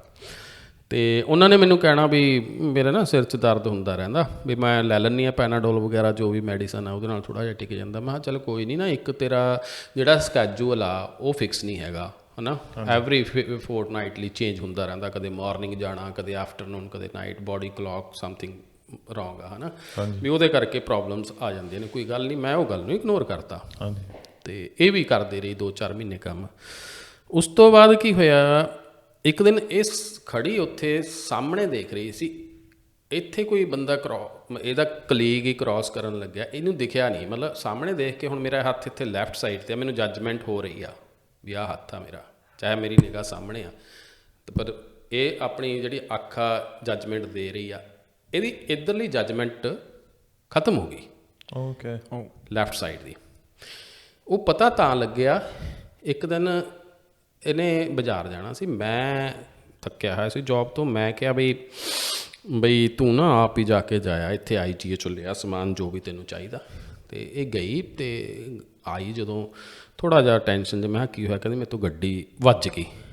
ਅਤੇ ਮੈਂ ਚੱਲ ਕੋਈ ਨਹੀਂ, ਗੱਡੀ ਵੱਜ ਗਈ ਕੋਈ ਨਹੀਂ, ਤੂੰ ਠੀਕ ਆ, ਕੋਈ ਜ਼ਿਆਦਾ ਨੁਕਸਾਨ ਤਾਂ ਨਹੀਂ ਹੋਇਆ? ਅਤੇ ਕਹਿੰਦੀ ਨਹੀਂ ਕੋਈ ਵੀ ਉਹ ਲੈਫਟ ਸਾਈਡ ਦੀ ਜਿਹੜੀ ਹੈਡਲਾਈਟ ਆ ਉਹ ਫੁੱਟ ਗਈ। ਮੈਂ ਕਿਹਾ ਹੋਇਆ ਕੀ ਸੀ? ਕਹਿੰਦੀ ਉਹ ਸਟਰੀਟ ਬਹੁਤ ਲੰਬੀ ਚੌੜੀ ਆ ਸਾਡੇ ਘਰ ਦੇ ਸਾਹਮਣੇ, ਪੈਰਲਰ ਪਾਰਕਿੰਗ ਲੱਗੀਆਂ ਹੁੰਦੀਆਂ ਨੇ ਗੱਡੀਆਂ, ਅਤੇ ਬਹੁਤ ਸਾਰੀ ਜਗ੍ਹਾ ਸੀ। ਇਹਨੇ ਜਦੋਂ ਕੱਢੀ, ਕਹਿੰਦੀ ਵੀ ਮੈਂ ਜਦੋਂ ਕੱਢੀ ਉਹ ਤਾਂ ਇੰਨੀ ਜਗ੍ਹਾ ਸੀਗੀ ਲੈਫਟ ਆਈਜ਼ ਤੋਂ, ਅਤੇ ਫਿਰ ਵੀ ਮੇਰੀ ਗੱਡੀ ਵੱਜ ਗਈ। ਵੀ ਉਹੀ ਜੱਜਮੈਂਟ ਫਿਰ ਉਹਨੇ ਆਈਜ਼ ਨੇ ਉਹਨੂੰ ਕਿਤੇ ਨਾ ਕਿਤੇ ਡਿਸਟਰਬ ਕੀਤਾ। ਓਕੇ। ਇਹ ਮੈਂ ਕਿਹਾ ਯਾਰ ਇਹ ਤਾਂ ਥੋੜ੍ਹਾ ਮੈਟਰ ਸੀਰੀਅਸ ਆ, ਬਈ ਆਪਾਂ ਡਾਕਟਰ ਨੂੰ ਮਿਲਦੇ ਹਾਂ। ਅਸੀਂ ਡਾਕਟਰ ਨੂੰ ਮਿਲੇ, ਡਾਕਟਰ ਨੂੰ ਦੱਸਿਆ, ਉਹ ਕਹਿੰਦਾ ਵੀ ਤੁਸੀਂ ਨਾ ਆਪਾਂ CT ਸਕੈਨ ਕਰ ਲੈਂਦੇ ਹਾਂ, ਹੈ ਨਾ। CT ਸਕੈਨ ਕੀਤੀ ਅਤੇ ਉਹਦੇ 'ਚ ਕੋਈ ਹਲਕਾ ਜਿਹਾ ਐਦਾਂ ਪਿਨ ਡਰੋਪ ਦੀ ਤਰ੍ਹਾਂ ਕੁਛ ਨਜ਼ਰ ਆਇਆ ਹੋਊਗਾ, ਬਟ ਉਹਨੇ ਡਾਕਟਰ ਨੇ ਕਿਹਾ ਵੀ ਚੱਲ ਆਪਾਂ ਇਹਦੀ MRI ਕਰਵਾ ਲਾਂਗੇ। ਅਤੇ ਫਿਰ ਉਸ ਤੋਂ ਬਾਅਦ ਇਹਨੂੰ ਮਤਲਬ ਥੋੜ੍ਹੀ ਜਿਹੀ ਹੋਰ ਕੋਈ ਪ੍ਰੋਬਲਮ ਆਈ ਅਤੇ ਲੇਡੀਜ਼ ਡਾਕਟਰ ਨੂੰ ਮਿਲਣਾ ਸੀ, ਉਹਦੇ ਕੋਲ ਗਏ, ਇਹਨੇ ਉਹਦੇ ਨਾਲ ਸ਼ੇਅਰ ਕੀਤਾ। ਉਹ ਕਹਿੰਦੀ ਨਹੀਂ ਇੱਦਾਂ ਦੀ ਕੋਈ ਪ੍ਰੋਬਲਮ ਨਹੀਂ, ਤੇਰਾ ਨਾ ਆਇਰਨ ਘਟਿਆ ਹੋਇਆ, ਵੀ ਆਇਰਨ ਦੀ ਦਵਾਈ ਲੈ ਤੂੰ, ਅਤੇ ਨਾਲ ਆਹ B12 ਸ਼ੁਰੂ ਕਰ ਲਾ, ਵੀ ਉਹਦੇ ਕਰਕੇ ਤੈਨੂੰ ਇਹ ਸਿਰ ਸੁਰ ਜਿਹਾ ਦੁਖਦਾ, ਹੋਰ ਕੋਈ ਗੱਲ ਨਹੀਂ। ਚਲੋ ਉਹ ਖਾਣੀਆਂ ਸ਼ੁਰੂ ਕਰਤੀਆਂ, ਬਟ ਸਿਰ ਦੁਖਣੋਂ ਇਹਦਾ ਹਟੇ ਨਾ। ਅਤੇ ਫਿਰ ਮੈਂ ਇਹਨੂੰ ਕਿਹਾ, ਮੈਂ ਕਿਹਾ ਨਹੀਂ ਯਾਰ ਵੀ ਆਪਾਂ ਨਾ ਹੁਣ ਐਂ ਕਰਦੇ ਹਾਂ ਵੀ ਇੰਡੀਅਨ ਡਾਕਟਰ ਨੂੰ ਕਿਸੇ ਨੂੰ ਦਿਖਾ ਦਿੰਦੇ ਹਾਂ। ਅਤੇ ਸਾਡੇ ਇੱਥੇ ਇੰਡੀਅਨ ਡਾਕਟਰ ਹੈਗੇ ਪਰਥ 'ਚ, ਮੈਂ ਉਹਨਾਂ ਨੂੰ ਮਿਲਿਆ, ਮੈਂ ਕਿਹਾ ਸਰ ਇੱਦਾਂ ਇੱਦਾਂ ਕਰਕੇ ਗੱਲ ਆ। ਉਹ ਕਹਿੰਦਾ ਚਲੋ ਜੀ ਆਪਾਂ ਨਾ ਹੁਣ MRI ਕਰਵਾਉਂਦੇ ਹਾਂ। ਉਹਨਾਂ ਨੇ MRI ਕਰਵਾਈ, ਅਤੇ ਮੇਰੇ ਤਾਂ ਕੋਈ ਯਾਦ ਚੇਤੇ ਨਹੀਂ ਸੀਗਾ, MRI ਕਰਵਾਇਆ। ਅਤੇ ਇਹ ਕਹਿੰਦੇ ਵੀ ਮੇਰੇ ਵਾਈਫ ਕਹਿੰਦੇ ਵੀ ਆਪਾਂ ਰਿਪੋਰਟ ਲੈਣ ਜਾਣਾ। ਮੈਂ ਕਿਹਾ ਚੱਲ ਤੂੰ ਜਾਇਆ, ਕੋਈ ਨਹੀਂ, ਆ ਤਾਂ ਹੈਗਾ ਡਾਕਟਰ, ਬਈ ਮੈਂ ਹੁਣ ਜੋਬ ਤੋਂ ਆਇਆ ਅਤੇ ਮੈਂ ਫਿਰ ਜਾਣਾ। ਕਹਿੰਦੀ ਚਲੋ ਠੀਕ ਹੈ। ਗੱਡੀ ਲੈ ਕੇ ਗਈ ਅਤੇ ਡਾਕਟਰ ਕੋਲ ਰਿਪੋਰਟ ਲੈਣ ਗਈ ਜਦੋਂ, ਅਤੇ ਪੁੱਛਿਆ ਉਹਨੂੰ, ਉਹ ਕਹਿੰਦੇ ਤੇਰੇ ਹਸਬੈਂਡ ਨਹੀਂ ਆਏ? ਉਹ ਕਹਿੰਦੇ ਵੀ ਇੱਦਾਂ ਕਰਕੇ ਜੋਬ ਤੋਂ ਆਏ ਸੀ, ਥੱਕੇ ਹੋਏ ਸੀਗੇ। ਅਤੇ ਕਹਿੰਦੇ ਚਲੋ ਕੋਈ ਨਹੀਂ, ਬਈ ਇੱਦਾਂ ਬਈ ਮੈਂ ਹੁਣ ਜਿੰਨੀ ਕੁ ਮੇਰੀ ਜੋਬ ਸੀ ਮੈਂ ਕਰ ਲਈ, ਅਤੇ ਹੁਣ ਅੱਗੇ ਮੈਂ ਮਤਲਬ ਕਿ ਇਸ ਉਹਦੇ 'ਚ ਕੁਛ ਨਹੀਂ ਕਰ ਸਕਦਾ, ਵੀ ਮੈਂ ਤੁਹਾਡੀ ਜਿਹੜੀ ਅਪੋਆਇੰਟਮੈਂਟ ਹੈ ਨਿਊਰੋਲੋਜਿਸਟ ਨਾਲ ਬੁੱਕ ਕਰਤੀ, ਆਹ ਤੁਹਾਡੀ ਰਿਪੋਰਟਸ ਨੇ, ਬਟ ਮੈਂ ਤੈਨੂੰ ਸੁਜੈਸਟ ਕਰਦਾ ਵੀ ਆਪਣੇ ਹਸਬੈਂਡ ਨੂੰ ਨਾਲ ਲੈ ਕੇ ਜਾਈਂ ਜਦੋਂ ਨਿਊਰੋਲੋਜਿਸਟ ਨੂੰ ਮਿਲਣ ਜਾਓਗੇ। ਅਤੇ ਉਹ ਕਹਿੰਦੀ ਠੀਕ ਹੈ। ਕਹਿੰਦੇ ਮੈਡੀਸਨ ਵੀ ਉਹੀ ਦਊਗਾ ਹੁਣ ਤੁਹਾਨੂੰ, ਮੈਂ ਨਹੀਂ ਦੇਣੀ, ਵੀ ਮੇਰੇ ਕੋਲ ਨਹੀਂ ਹੈਗੀ ਜਾਂ ਮੈਂ ਨਹੀਂ ਦੇ ਸਕਦਾ। ਅਤੇ ਫਿਰ ਜਦੋਂ ਘਰੇ ਆਈ ਅਤੇ ਕਹਿੰਦੀ ਵੀ ਇੱਦਾਂ ਕਹਿੰਦਾ ਮੈਨੂੰ GP ਬਈ ਨਿਊਰੋਲੋਜਿਸਟ ਆ ਕੋਈ, ਉੱਥੇ ਆਪਾਂ ਜਾਣਾ ਅਗਲੇ ਵੀਕ। ਅਤੇ ਮੈਨੂੰ ਥੋੜ੍ਹਾ ਜਿਹਾ ਟੈਨਸ਼ਨ ਹੋਇਆ, ਮੈਂ ਕਿਹਾ ਵੀ ਕੀ ਗੱਲ, ਵੀ ਉਹਨੇ ਨਿਊਰੋਲੋਜਿਸਟ ਲਈ ਕੋਲ ਕਿਉਂ ਮਤਲਬ ਕਿ ਇਮੀਡੀਏਟਲੀ ਰੈਫਰ ਕਰਤਾ। ਚਲੋ ਖੈਰ ਅਸੀਂ ਨਿਊਰੋਲੋਜਿਸਟ ਕੋਲ ਗਏ, ਉਹ ਵੀ ਇੰਡੀਅਨ ਸੀਗਾ ਨਿਊਰੋਲੋਜਿਸਟ। ਮੇਰੀ ਉਹਦੇ ਨਾਲ ਗੱਲ ਹੋਈ ਅਤੇ ਰਿਪੋਰਟਸ ਉਹਨੇ ਦੇਖੀ, ਜਿਹੜੀ ਫਿਲਮ ਸੀਗੀ ਆਲਰੇਡੀ ਉਹਨੂੰ ਸੈਂਡ ਕਰਤੀ ਸੀਗੀ ਉਹਨਾਂ ਨੇ, ਡਾਕਟਰ ਨੇ ਨਾ। ਅਤੇ ਅਸੀਂ ਬੈਠੇ, ਅਤੇ ਮੈਂ ਕਿਹਾ ਚਲੋ ਵੈਸੇ ਕੋਈ ਪ੍ਰੋਬਲਮ ਹੋ ਗਈ। ਬਾਅਦ 'ਚ ਮੈਨੂੰ ਕਹਿੰਦੇ ਵੀ ਸ਼ਰਮਾ ਜੀ ਤੁਹਾਨੂੰ ਮਤਲਬ ਡਾਕਟਰ ਨੇ GP ਨੇ ਕੁਛ ਦੱਸਿਆ? ਮੈਂ ਕਿਹਾ ਨਹੀਂ ਜੀ, ਉਹ ਤਾਂ ਤੁਹਾਡੇ ਕੋਲ ਭੇਜਤਾ ਸਾਨੂੰ। ਅਤੇ ਕਹਿੰਦਾ ਸੌਰੀ ਟੂ ਸੇ ਵੀ ਪੇਸ਼ੈਂਟ ਤੋਂ ਅਸੀਂ ਰੱਖਦੇ ਨਹੀਂ ਕੋਈ ਓਲਾ, ਕਿਉਂਕਿ ਇੱਥੇ ਸਾਰਾ ਕੁਝ ਦੱਸਣਾ ਪੈਂਦਾ, ਵਾਈਫ ਤੁਹਾਡੇ ਨਾਲ ਬੈਠੇ ਨੇ, ਵੀ ਇਹਨਾਂ ਨੂੰ ਬ੍ਰੇਨ ਟਿਊਮਰ ਆ। ਅਤੇ ਮੈਂ ਕਿਹਾ ਵੀ ਬ੍ਰੇਨ ਟਿਊਮਰ? ਕਹਿੰਦੇ ਹਾਂਜੀ। ਉਹਨਾਂ ਨੇ ਚਲੋ ਡੈਸਕਟਾਪ ਮੇਰੇ ਵੱਲ ਨੂੰ ਘੁਮਾਇਆ, ਅਤੇ ਉਹ ਬ੍ਰੇਨ ਦੀ ਜਦੋਂ ਇੱਦਾਂ ਕਰਕੇ ਕਲੋਜ਼ ਕਰਕੇ ਦਿਖਾਇਆ, ਕਹਿੰਦਾ ਵੀ ਆਹ ਜਿਹੜਾ ਹੈਗਾ ਨਾ ਇਹਨਾਂ ਦੇ ਲੈਫਟ ਬਿਹਾਈਂਡ ਲੋਬ, ਪਤਾ ਨਹੀਂ ਕੀ ਕਹਿੰਦੇ ਸੀ ਉਹਨੂੰ, ਵੀ ਇਹਦੇ 'ਤੇ 27 mm ਦਾ ਟਿਊਮਰ ਆਏ। ਅਤੇ ਬਈ ਹੁਣ ਮੈਂ ਇਹਨਾਂ ਨੂੰ ਸਟੀਰੋਇਡ ਦੇ ਰਿਹਾ ਥੋੜ੍ਹੀ ਜਿਹੀਆਂ, ਅਤੇ ਇੱਕ ਤੁਸੀਂ ਪੈਟ ਸਕੈਨ ਕਰਾ ਲਓ, ਅਤੇ ਉਹਦੇ 'ਚ ਪਤਾ ਲੱਗ ਜੂਗਾ ਵੀ ਬਾਡੀ ਦੇ ਵਿੱਚ ਕਿਤੇ ਹੋਰ ਤਾਂ ਨਹੀਂ ਫੈਲਿਆ ਜੋ ਵੀ ਟਿਊਮਰ ਵਗੈਰਾ ਹੈਗੇ ਨੇ। ਅਤੇ ਕਿਉਂਕਿ ਮੈਂ ਹੁਣ ਤੁਹਾਡੀ ਅਪੋਆਇੰਟਮੈਂਟ ਬੁੱਕ ਕਰਤੀ ਆ ਨਿਊਰੋ ਸਰਜਨ ਨਾਲ, ਨਿਊਰੋ ਸਰਜਨ ਹੁਣ ਟਰੀਟਮੈਂਟ ਕਰਨਗੇ ਅੱਗੇ ਇਹਨਾਂ ਦਾ, ਉਦੋਂ ਤੱਕ ਤੁਸੀਂ ਪੈਟ ਸਕੈਨ ਕਰਾ ਲਓ ਅਤੇ ਆਪਣੇ ਆ ਸਟੀਰੋਇਡ ਵਗੈਰਾ ਖਾਣੀਆਂ ਸ਼ੁਰੂ ਕਰ ਦਿਓ। ਚਲੋ ਜੀ ਅਸੀਂ ਆ ਗਏ ਉੱਥੋਂ, ਪੈਟ ਸਕੈਨ ਕਰਵਾ ਲਈ ਅਸੀਂ। 2-3 ਦਿਨ ਇਹਨੇ ਮੈਡੀਸਨ ਲਈ, ਉਹਦੇ ਨਾਲ ਜ਼ਿਆਦਾ ਮਤਲਬ ਕਿ ਨਸ਼ੇ ਜਿਹੇ 'ਚ ਰਹਿਣਾ, ਸਟੀਰਾਇਡ ਖਾ ਕੇ ਹੋਸ਼ ਨਹੀਂ ਰਹਿਣੀ, ਪਏ ਰਹਿਣਾ। ਪਹਿਲਾਂ ਤਾਂ ਮਾੜਾ ਮੋਟਾ ਚਲੋ ਖਾਣਾ ਪੀਣਾ ਖਾ ਲੈਂਦੇ ਸੀ, ਕੰਮ ਕਰ ਲੈਂਦੇ ਸੀ, ਉਹਦੇ ਨਾਲ ਹੋਰ ਜ਼ਿਆਦਾ। ਮੈਨੂੰ ਕਹਿੰਦੀ ਮੈਂ ਨਹੀਂ ਖਾਣੀ ਮੈਡੀਸਨ। ਮੈਂ ਕਿਹਾ ਚੱਲ ਤੂੰ ਘਟਾ ਦੇ ਜਾਂ ਬੰਦ ਕਰ ਦੇ, ਪਹਿਲਾਂ ਆਪਾਂ ਨਿਊਰੋ ਸਰਜਨ ਨੂੰ ਮਿਲ ਲੈਂਦੇ ਹਾਂ। ਨਿਊਰੋ ਸਰਜਨ ਗੋਰਾ ਹੀ ਸੀ, ਉਹ ਨਿਊਜ਼ੀਲੈਂਡ ਤੋਂ ਇੱਥੇ ਆਸਟ੍ਰੇਲੀਆ, ਉਹਦੇ ਨਾਲ ਚਲੋ ਅਸੀਂ ਗਏ, ਬੈਠੇ, ਉਹਨਾਂ ਨੇ ਅੱਧਾ ਘੰਟਾ ਲਾ ਕੇ ਇਹਨਾਂ ਨੂੰ ਚੈੱਕ ਕੀਤਾ, ਵਿਜ਼ਨ ਚੈੱਕ ਕੀਤਾ, ਇੱਦਾਂ ਦਾ ਕਰਕੇ ਬਾਅਦ 'ਚੋਂ ਕਹਿੰਦੇ ਬਈ ਵੀ ਇਹ ਨਾ ਟਿਊਮਰ ਆ, is called glioma, so we have to do surgery next week. ਮੈਂ ਕਿਹਾ ਜੀ, ਉਹਨੂੰ ਪੁੱਛਿਆ, ਮੈਂ ਕਿਹਾ ਵੀ ਸਰ ਕੋਈ ਮੈਡੀਸਨ ਨਾਲ ਨਹੀਂ ਠੀਕ ਹੋ ਸਕਦਾ? ਕਹਿੰਦੇ ਨਹੀਂ, ਮੈਡੀਸਨ ਇਹਦਾ ਕੋਈ ਹੱਲ ਨਹੀਂ ਹੈਗਾ, ਕਿਉਂਕਿ ਇਹ ਜਿਹੜਾ ਟਿਊਮਰ ਹੈ ਬਹੁਤ ਜਲਦੀ ਗਰੋ ਕਰਦਾ, ਅਤੇ ਸਾਰੇ ਟਿਊਮਰਸ ਦੇ ਵਿੱਚੋਂ ਇਹਦੀ ਜਿਹੜੀ ਮਤਲਬ ਉਹ ਆ ਗਰੋ ਕਰਨ ਦੀ ਕਪੈਸਿਟੀ ਆ ਜਾਂ ਗਰੋਥ ਕਰਨ ਦਾ ਇਹਦਾ ਜੋ ਹੈਗਾ ਟਾਈਮ ਲਿਮਿਟ ਵੀ ਮਲਟੀਪਲਾਈ ਕਰਦਾ ਹੈ ਬਹੁਤ ਜਲਦੀ। ਅਤੇ next week we will see you in the hospital, ਹੈ ਨਾ। ਅਤੇ ਮੈਂ ਬਹੁਤ ਜ਼ਿਆਦਾ ਘਬਰਾਇਆ ਹੋਇਆ ਸੀ, ਅਤੇ ਮੇਰੀ ਵਾਈਫ ਨੇ ਚਲੋ ਖੈਰ ਇੱਕ ਸਵਾਲ ਕੀਤਾ ਉਹਨੂੰ, ਉਹ ਕਹਿੰਦੀ ਡਾਕਟਰ ਸਾਹਿਬ ਵੀ can I do the job after treatment, after surgery? He said only 10% chance. I can't say anything because we have to remove that tumor first and we will send in the laboratory. Then my team will decide for radiations and chemotherapy. So many chemotherapy we have to give you. I can't say anything right now. Okay. ਹਾਂਜੀ ਬਈ ਇਹ ਇੱਕ ਲੰਬਾ ਪ੍ਰਕਿਰਿਆ, ਹਾਂਜੀ ਇਹ test ਤੋਂ ਬਾਅਦ ਪਤਾ ਚੱਲੂਗੀ। ਅਤੇ ਫਿਰ ਮੈਂ ਉਹਨਾਂ ਨੂੰ ਕਿਹਾ, ਮੈਂ ਕਿ ਸਰ ਵੀ ਗੱਲ ਇਹ ਆ ਵੀ I can't take decision right now. ਹਾਂਜੀ I need time. ਹਾਂਜੀ ਅਤੇ ਕਹਿੰਦੇ ਕੀ ਗੱਲ? ਮੈਂ ਕਿਹਾ ਨਹੀਂ ਜੀ, ਮੈਂ I have to discuss with my family. ਅਤੇ ਉਹਨੇ ਆਪਣੀ ਅਸਿਸਟੈਂਟ ਨੂੰ ਕਿਹਾ ਵੀ ਇਹਨਾਂ ਨੂੰ ਟਾਈਮ ਦੇ ਦਿਓ ਜਿੰਨਾ ਮੰਗਦੇ ਨੇ ਇਹ, ਅਤੇ ਵੀ 2 ਵੀਕ ਦਾ ਟਾਈਮ ਦੇ ਦਿਓ, ਆਫਟਰ 2 ਵੀਕ ਤਾਂ ਆਪਾਂ ਨੂੰ ਕਰਨੀ ਹੀ ਪੈਣੀ ਹੈ ਸਰਜਰੀ। ਚਲੋ ਜੀ, ਆ ਗਏ ਘਰੇ। ਹੁਣ ਘਰੇ ਆ ਗਏ ਅਤੇ ਟੈਨਸ਼ਨ ਇਹ ਹੋ ਗਈ ਵੀ ਯਾਰ ਵੀ ਚੰਗੀ ਭਲੀ ਲਾਈਫ ਚੱਲਦੀ ਸੀ, ਕਿਉਂਕਿ ਜਦੋਂ ਬੰਦੇ ਨੂੰ ਕਿਸੇ ਨੂੰ ਅਚਾਨਕ ਕਿਸੇ ਵੀ ਬੰਦੇ ਨੂੰ ਇੱਦਾਂ ਪਤਾ ਲੱਗੇ, ਉਹ ਹਿੱਲ ਜਾਂਦਾ ਬੰਦਾ, ਹੈ ਨਾ। ਹਾਂਜੀ ਹਾਂਜੀ ਹਾਂਜੀ ਕਿਉਂਕਿ ਉਹਨਾਂ ਨੇ ਇਹ ਵੀ ਕਹਿਤਾ ਸੀ ਵੀ 99% ਇਹ ਕੈਂਸਰ ਜਾਂ ਟਿਊਮਰ, ਹੈ ਨਾ, ਬਾਕੀ ਤਾਂ ਰਿਪੋਰਟ ਆਉਣ 'ਤੇ ਪਤਾ ਲੱਗੂ, ਪਰ ਸਾਡੀ ਜਿਹੜੀ ਉਹ ਆ ਅਸੈਸਮੈਂਟ ਇਹ ਦੱਸਦੀ ਹੈ ਵੀ ਇਹ ਕੈਂਸਰ ਵਾਲਾ ਹੀ ਆ, ਗਲਾਇਓਮਾ। ਅਤੇ ਫਿਰ ਬਸ ਉਹੀ ਮਤਲਬ ਕਿ ਦਵੰਧ ਦੇ ਵਿੱਚ ਵੀ ਕੀ ਕੀਤਾ ਜਾਵੇ, ਕੀ ਨਾ ਕੀਤਾ ਜਾਵੇ। ਫਿਰ ਘਰੇ ਵੀ ਮੈਂ ਨਹੀਂ ਦੱਸਿਆ, ਮਦਰ ਨੂੰ ਨਹੀਂ ਦੱਸਿਆ, ਹੋਰ ਫੈਮਿਲੀ ਮੈਂਬਰ, ਸਿਰਫ ਆਪਣੇ ਬ੍ਰਦਰ ਨਾਲ ਗੱਲ ਕੀਤੀ। ਮੈਂ ਕਿਹਾ ਹੋਰ ਟੈਨਸ਼ਨ 'ਚ ਜਾਣਗੇ, ਮੈਂ ਤਾਂ ਟੈਨਸ਼ਨ 'ਚ ਹੈਗਾ ਹੀ ਹਾਂ, 2 ਮੇਰੀਆਂ ਬੇਟੀਆਂ ਨਾਲ, ਅਤੇ ਰੋਈ ਜਾਣਾ ਅਤੇ ਆਪਣਾ ਅਪਸੈਟ ਰਹਿਣਾ ਵੀ ਕੀ ਬਣੂਗਾ। ਇਸ ਦੌਰਾਨ ਮੈਂ ਖੈਰ ਟਾਈਮ ਵੀ ਇਸ ਲਈ ਮੰਗਿਆ ਸੀ ਵੀ ਮੈਂ ਸਰਚ ਕਰਾਂ ਵੀ ਅਗਰ ਮੈਂ ਐਲੋਪੈਥੀ ਦੇ ਟਰੀਟਮੈਂਟ ਵੱਲ ਜਾਂਦਾ ਅਤੇ ਸਰਜਰੀ ਕਰਵਾਉਂਦੇ ਹਾਂ ਅਸੀਂ, ਤਾਂ ਉਹਦੇ ਕੀ ਰਿਜ਼ਲਟ ਹੋਣਗੇ, ਅਤੇ ਜੇ ਮੈਂ ਕੋਈ ਹੋਰ ਰਸਤਾ ਰੱਬ ਮੈਨੂੰ ਦਿਖਾਉਂਦਾ ਤਾਂ ਉਹ ਕਿੱਦਾਂ ਦਾ ਹੋਊਗਾ। ਦੂਜੇ ਰਸਤੇ ਬਾਰੇ ਮੈਨੂੰ ਪਤਾ ਨਹੀਂ ਸੀ, ਇਹਦੇ ਬਾਰੇ ਮੈਨੂੰ ਡਾਕਟਰ ਸਾਹਿਬ ਨੇ ਸਾਰਾ ਕੁਝ ਦੱਸਤਾ ਸੀ। ਅਤੇ ਉਹੀ ਫਿਰ ਮੈਂ ਕਦੇ USA ਦੇ ਵਿੱਚ, ਕਦੇ ਇੰਗਲੈਂਡ ਦੇ ਵਿੱਚ, ਕਦੇ ਕੈਨੇਡਾ ਦੇ ਵਿੱਚ ਜਿਹੜੇ ਨਿਊਰੋ ਸਰਜਰੀ ਦੇ ਸੀਗੇ ਜਿੰਨੇ ਵੀ ਉਹ ਸੀ, ਜਾਂ ਉਸ ਮਤਲਬ ਤਰ੍ਹਾਂ ਦੇ ਟਿਊਮਰ ਨੂੰ ਮੈਂ ਸਰਚ ਕੀਤਾ, ਉਹਦੇ ਵਿੱਚ ਜ਼ਿਆਦਾਤਰ ਮੈਂ ਇਸ ਰਿਜ਼ਲਟ 'ਤੇ ਪਹੁੰਚਿਆ ਵੀ ਇਹਦੇ ਵਿੱਚ ਸਰਜਰੀ ਵੀ ਹੋ ਜਾਂਦੀ ਆ, ਰੇਡੀਏਸ਼ਨ ਵੀ ਹੋ ਜੂ, ਸਾਰਾ ਕੁਛ ਹੋ ਜੂ, ਪਰ ਮੈਕਸੀਮਮ ਲਾਈਫ ਆ ਜਿਹੜੀ ਪੇਸ਼ੈਂਟ ਦੀ 5 ਸਾਲ ਆ ਓਕੇ ਐਵਰੇਜ, ਠੀਕ ਆ। ਨਹੀਂ ਉਹਦੇ ਵਿੱਚ ਵੀ ਉਹਨੂੰ ਮਤਲਬ ਕਿ ਰੇਡੀਏਸ਼ਨ, ਕੀਮੋਥੈਰੇਪੀ ਇੱਦਾਂ ਦਾ ਕੁਛ ਦਿੱਤੇ ਜਾਣਗੇ ਤਾਂ। ਅਤੇ ਕੁਆਲਿਟੀ ਆਫ ਲਾਈਫ ਤਾਂ ਉਹ ਹੈ ਹੀ ਨਹੀਂ, ਕਿਉਂਕਿ ਇੱਕ ਤਰ੍ਹਾਂ ਦਾ ਤੁਸੀਂ ਇੱਕ ਪੇਸ਼ੈਂਟ ਨੂੰ ਅਪੁਆਇੰਟਮੈਂਟਾਂ ਹੀ ਮਤਲਬ ਕਿ ਇੱਕ ਤਾਂ ਵੈਸੇ ਉਹ ਕੰਮ ਕਰਦੇ ਸੀ, ਕੰਮ ਵੀ ਗਿਆ, ਚਲੋ ਜੋਬ ਵੀ ਗਈ, ਹੈ ਨਾ। ਅਤੇ ਦੂਸਰਾ ਹੁਣ ਜੇ ਮੈਂ ਕੰਮ ਕਰਦਾ ਘਰ 'ਚ ਕਮਾਉਣ ਵਾਲਾ, ਮੈਨੂੰ ਹੁਣ ਉਹਦੀ ਲੁੱਕ ਆਫਟਰ ਕਰਨੀ ਪੈਣੀ ਹੈ, ਕਦੇ ਡਾਕਟਰ ਕੋਲ ਜਾ, ਕਦੇ ਕਿਸੇ ਕੋਲ ਜਾ, ਫਿਰ ਗਰੰਟੀ ਕੋਈ ਨਹੀਂ ਵੀ ਠੀਕ ਹੋਊ ਜਾਂ ਨਹੀਂ ਹੋਊ। ਚਲੋ ਫਿਰ ਆਪਣੇ ਮਾਲਕ ਨੂੰ ਮੈਂ ਪ੍ਰੇਅਰ ਕੀਤੀ, ਮੈਂ ਕਿਹਾ ਵੀ ਪਰਮਾਤਮਾ ਵੀ ਮੈਂ ਹੁਣ ਇਹ 'ਚ ਸਟੱਕ ਹੋ ਗਿਆ ਵੀ ਮੈਂ ਕਰਾਂ ਕੀ, ਮੈਨੂੰ ਕੋਈ ਰਸਤਾ ਦਿਖਾ, ਹੈ ਨਾ। ਅਤੇ ਬਸ ਇੱਦਾਂ ਸੋਚਦੇ ਸੋਚਦੇ ਮੇਰੇ ਇਸ਼ਟ ਦੇਵ ਭੋਲੇਨਾਥ ਨੇ, ਅਤੇ ਮੈਂ ਉਹਨਾਂ ਨੂੰ ਆਪਣੇ ਤਨੋਂ ਯਾਦ ਕੀਤਾ, ਮਹਾਦੇਵ ਨੂੰ। ਮੈਂ ਕਿਹਾ ਬਸ ਤੁਸੀਂ ਕੋਈ ਰਸਤਾ ਦੱਸੋ ਪ੍ਰਭੂ। ਅਤੇ ਉਹ ਕੁਦਰਤੀ ਮੇਰੇ ਨਾ ਇੱਕ ਸਰਚ ਕਰਦੇ ਕਰਦੇ ਇੱਕ ਵੀਡੀਓ 'ਤੇ ਧਿਆਨ ਗਿਆ, ਅਤੇ ਉਹ ਵੀਡੀਓ ਦੇਖਦੇ ਦੇਖਦੇ ਮੈਂ ਦੇਖਿਆ, ਮੈਂ ਕਿਹਾ ਯਾਰ ਵੀ ਦੇਖਣ ਦਾ ਸਹੀ ਕੀ ਆ। ਅਤੇ ਜਦੋਂ ਮੈਂ ਦੇਖਿਆ, ਉਹ ਬੰਦੇ ਦਾ ਨਾਂ ਹੈਗਾ ਹੰਸਰਾਜ ਚੌਧਰੀ।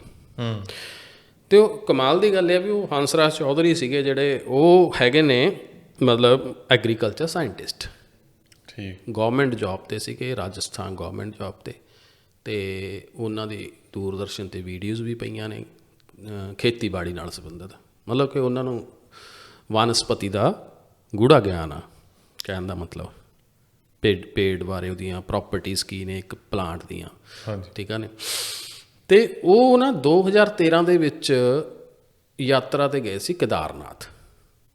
ਠੀਕ। ਇਹ ਹੈਗਾ ਆਪਣੇ ਰਿਸ਼ੀਕੇਸ਼ ਤੋਂ ਅੱਗੇ ਜਦੋਂ ਆਪਾਂ ਹੇਮਕੁੰਡ ਸਾਹਿਬ ਜਾਂਦੇ ਹਾਂ, ਜੋਸ਼ੀਮਠ ਤੋਂ ਪਹਿਲਾਂ ਹੀ ਇਹ ਲੈਫਟ ਟਰਨ ਕਰ ਜਾਂਦਾ ਉੱਪਰ, ਅਤੇ ਜੋਸ਼ੀਮਠ ਕ੍ਰੋਸ ਕਰਕੇ ਇੱਕ ਰਸਤਾ ਕੇਦਾਰਨਾਥ ਨੂੰ ਜਾਂਦਾ, ਇੱਕ ਅੱਗੇ ਜਾ ਕੇ ਹੇਮਕੁੰਡ ਸਾਹਿਬ ਨੂੰ ਚਲੇ ਜਾਂਦਾ, ਅਤੇ ਵਿਚਲਾ ਰਸਤਾ ਜਿਹੜਾ ਹੈਗਾ ਉਹ ਜਾਂਦਾ ਬਦਰੀਨਾਥ।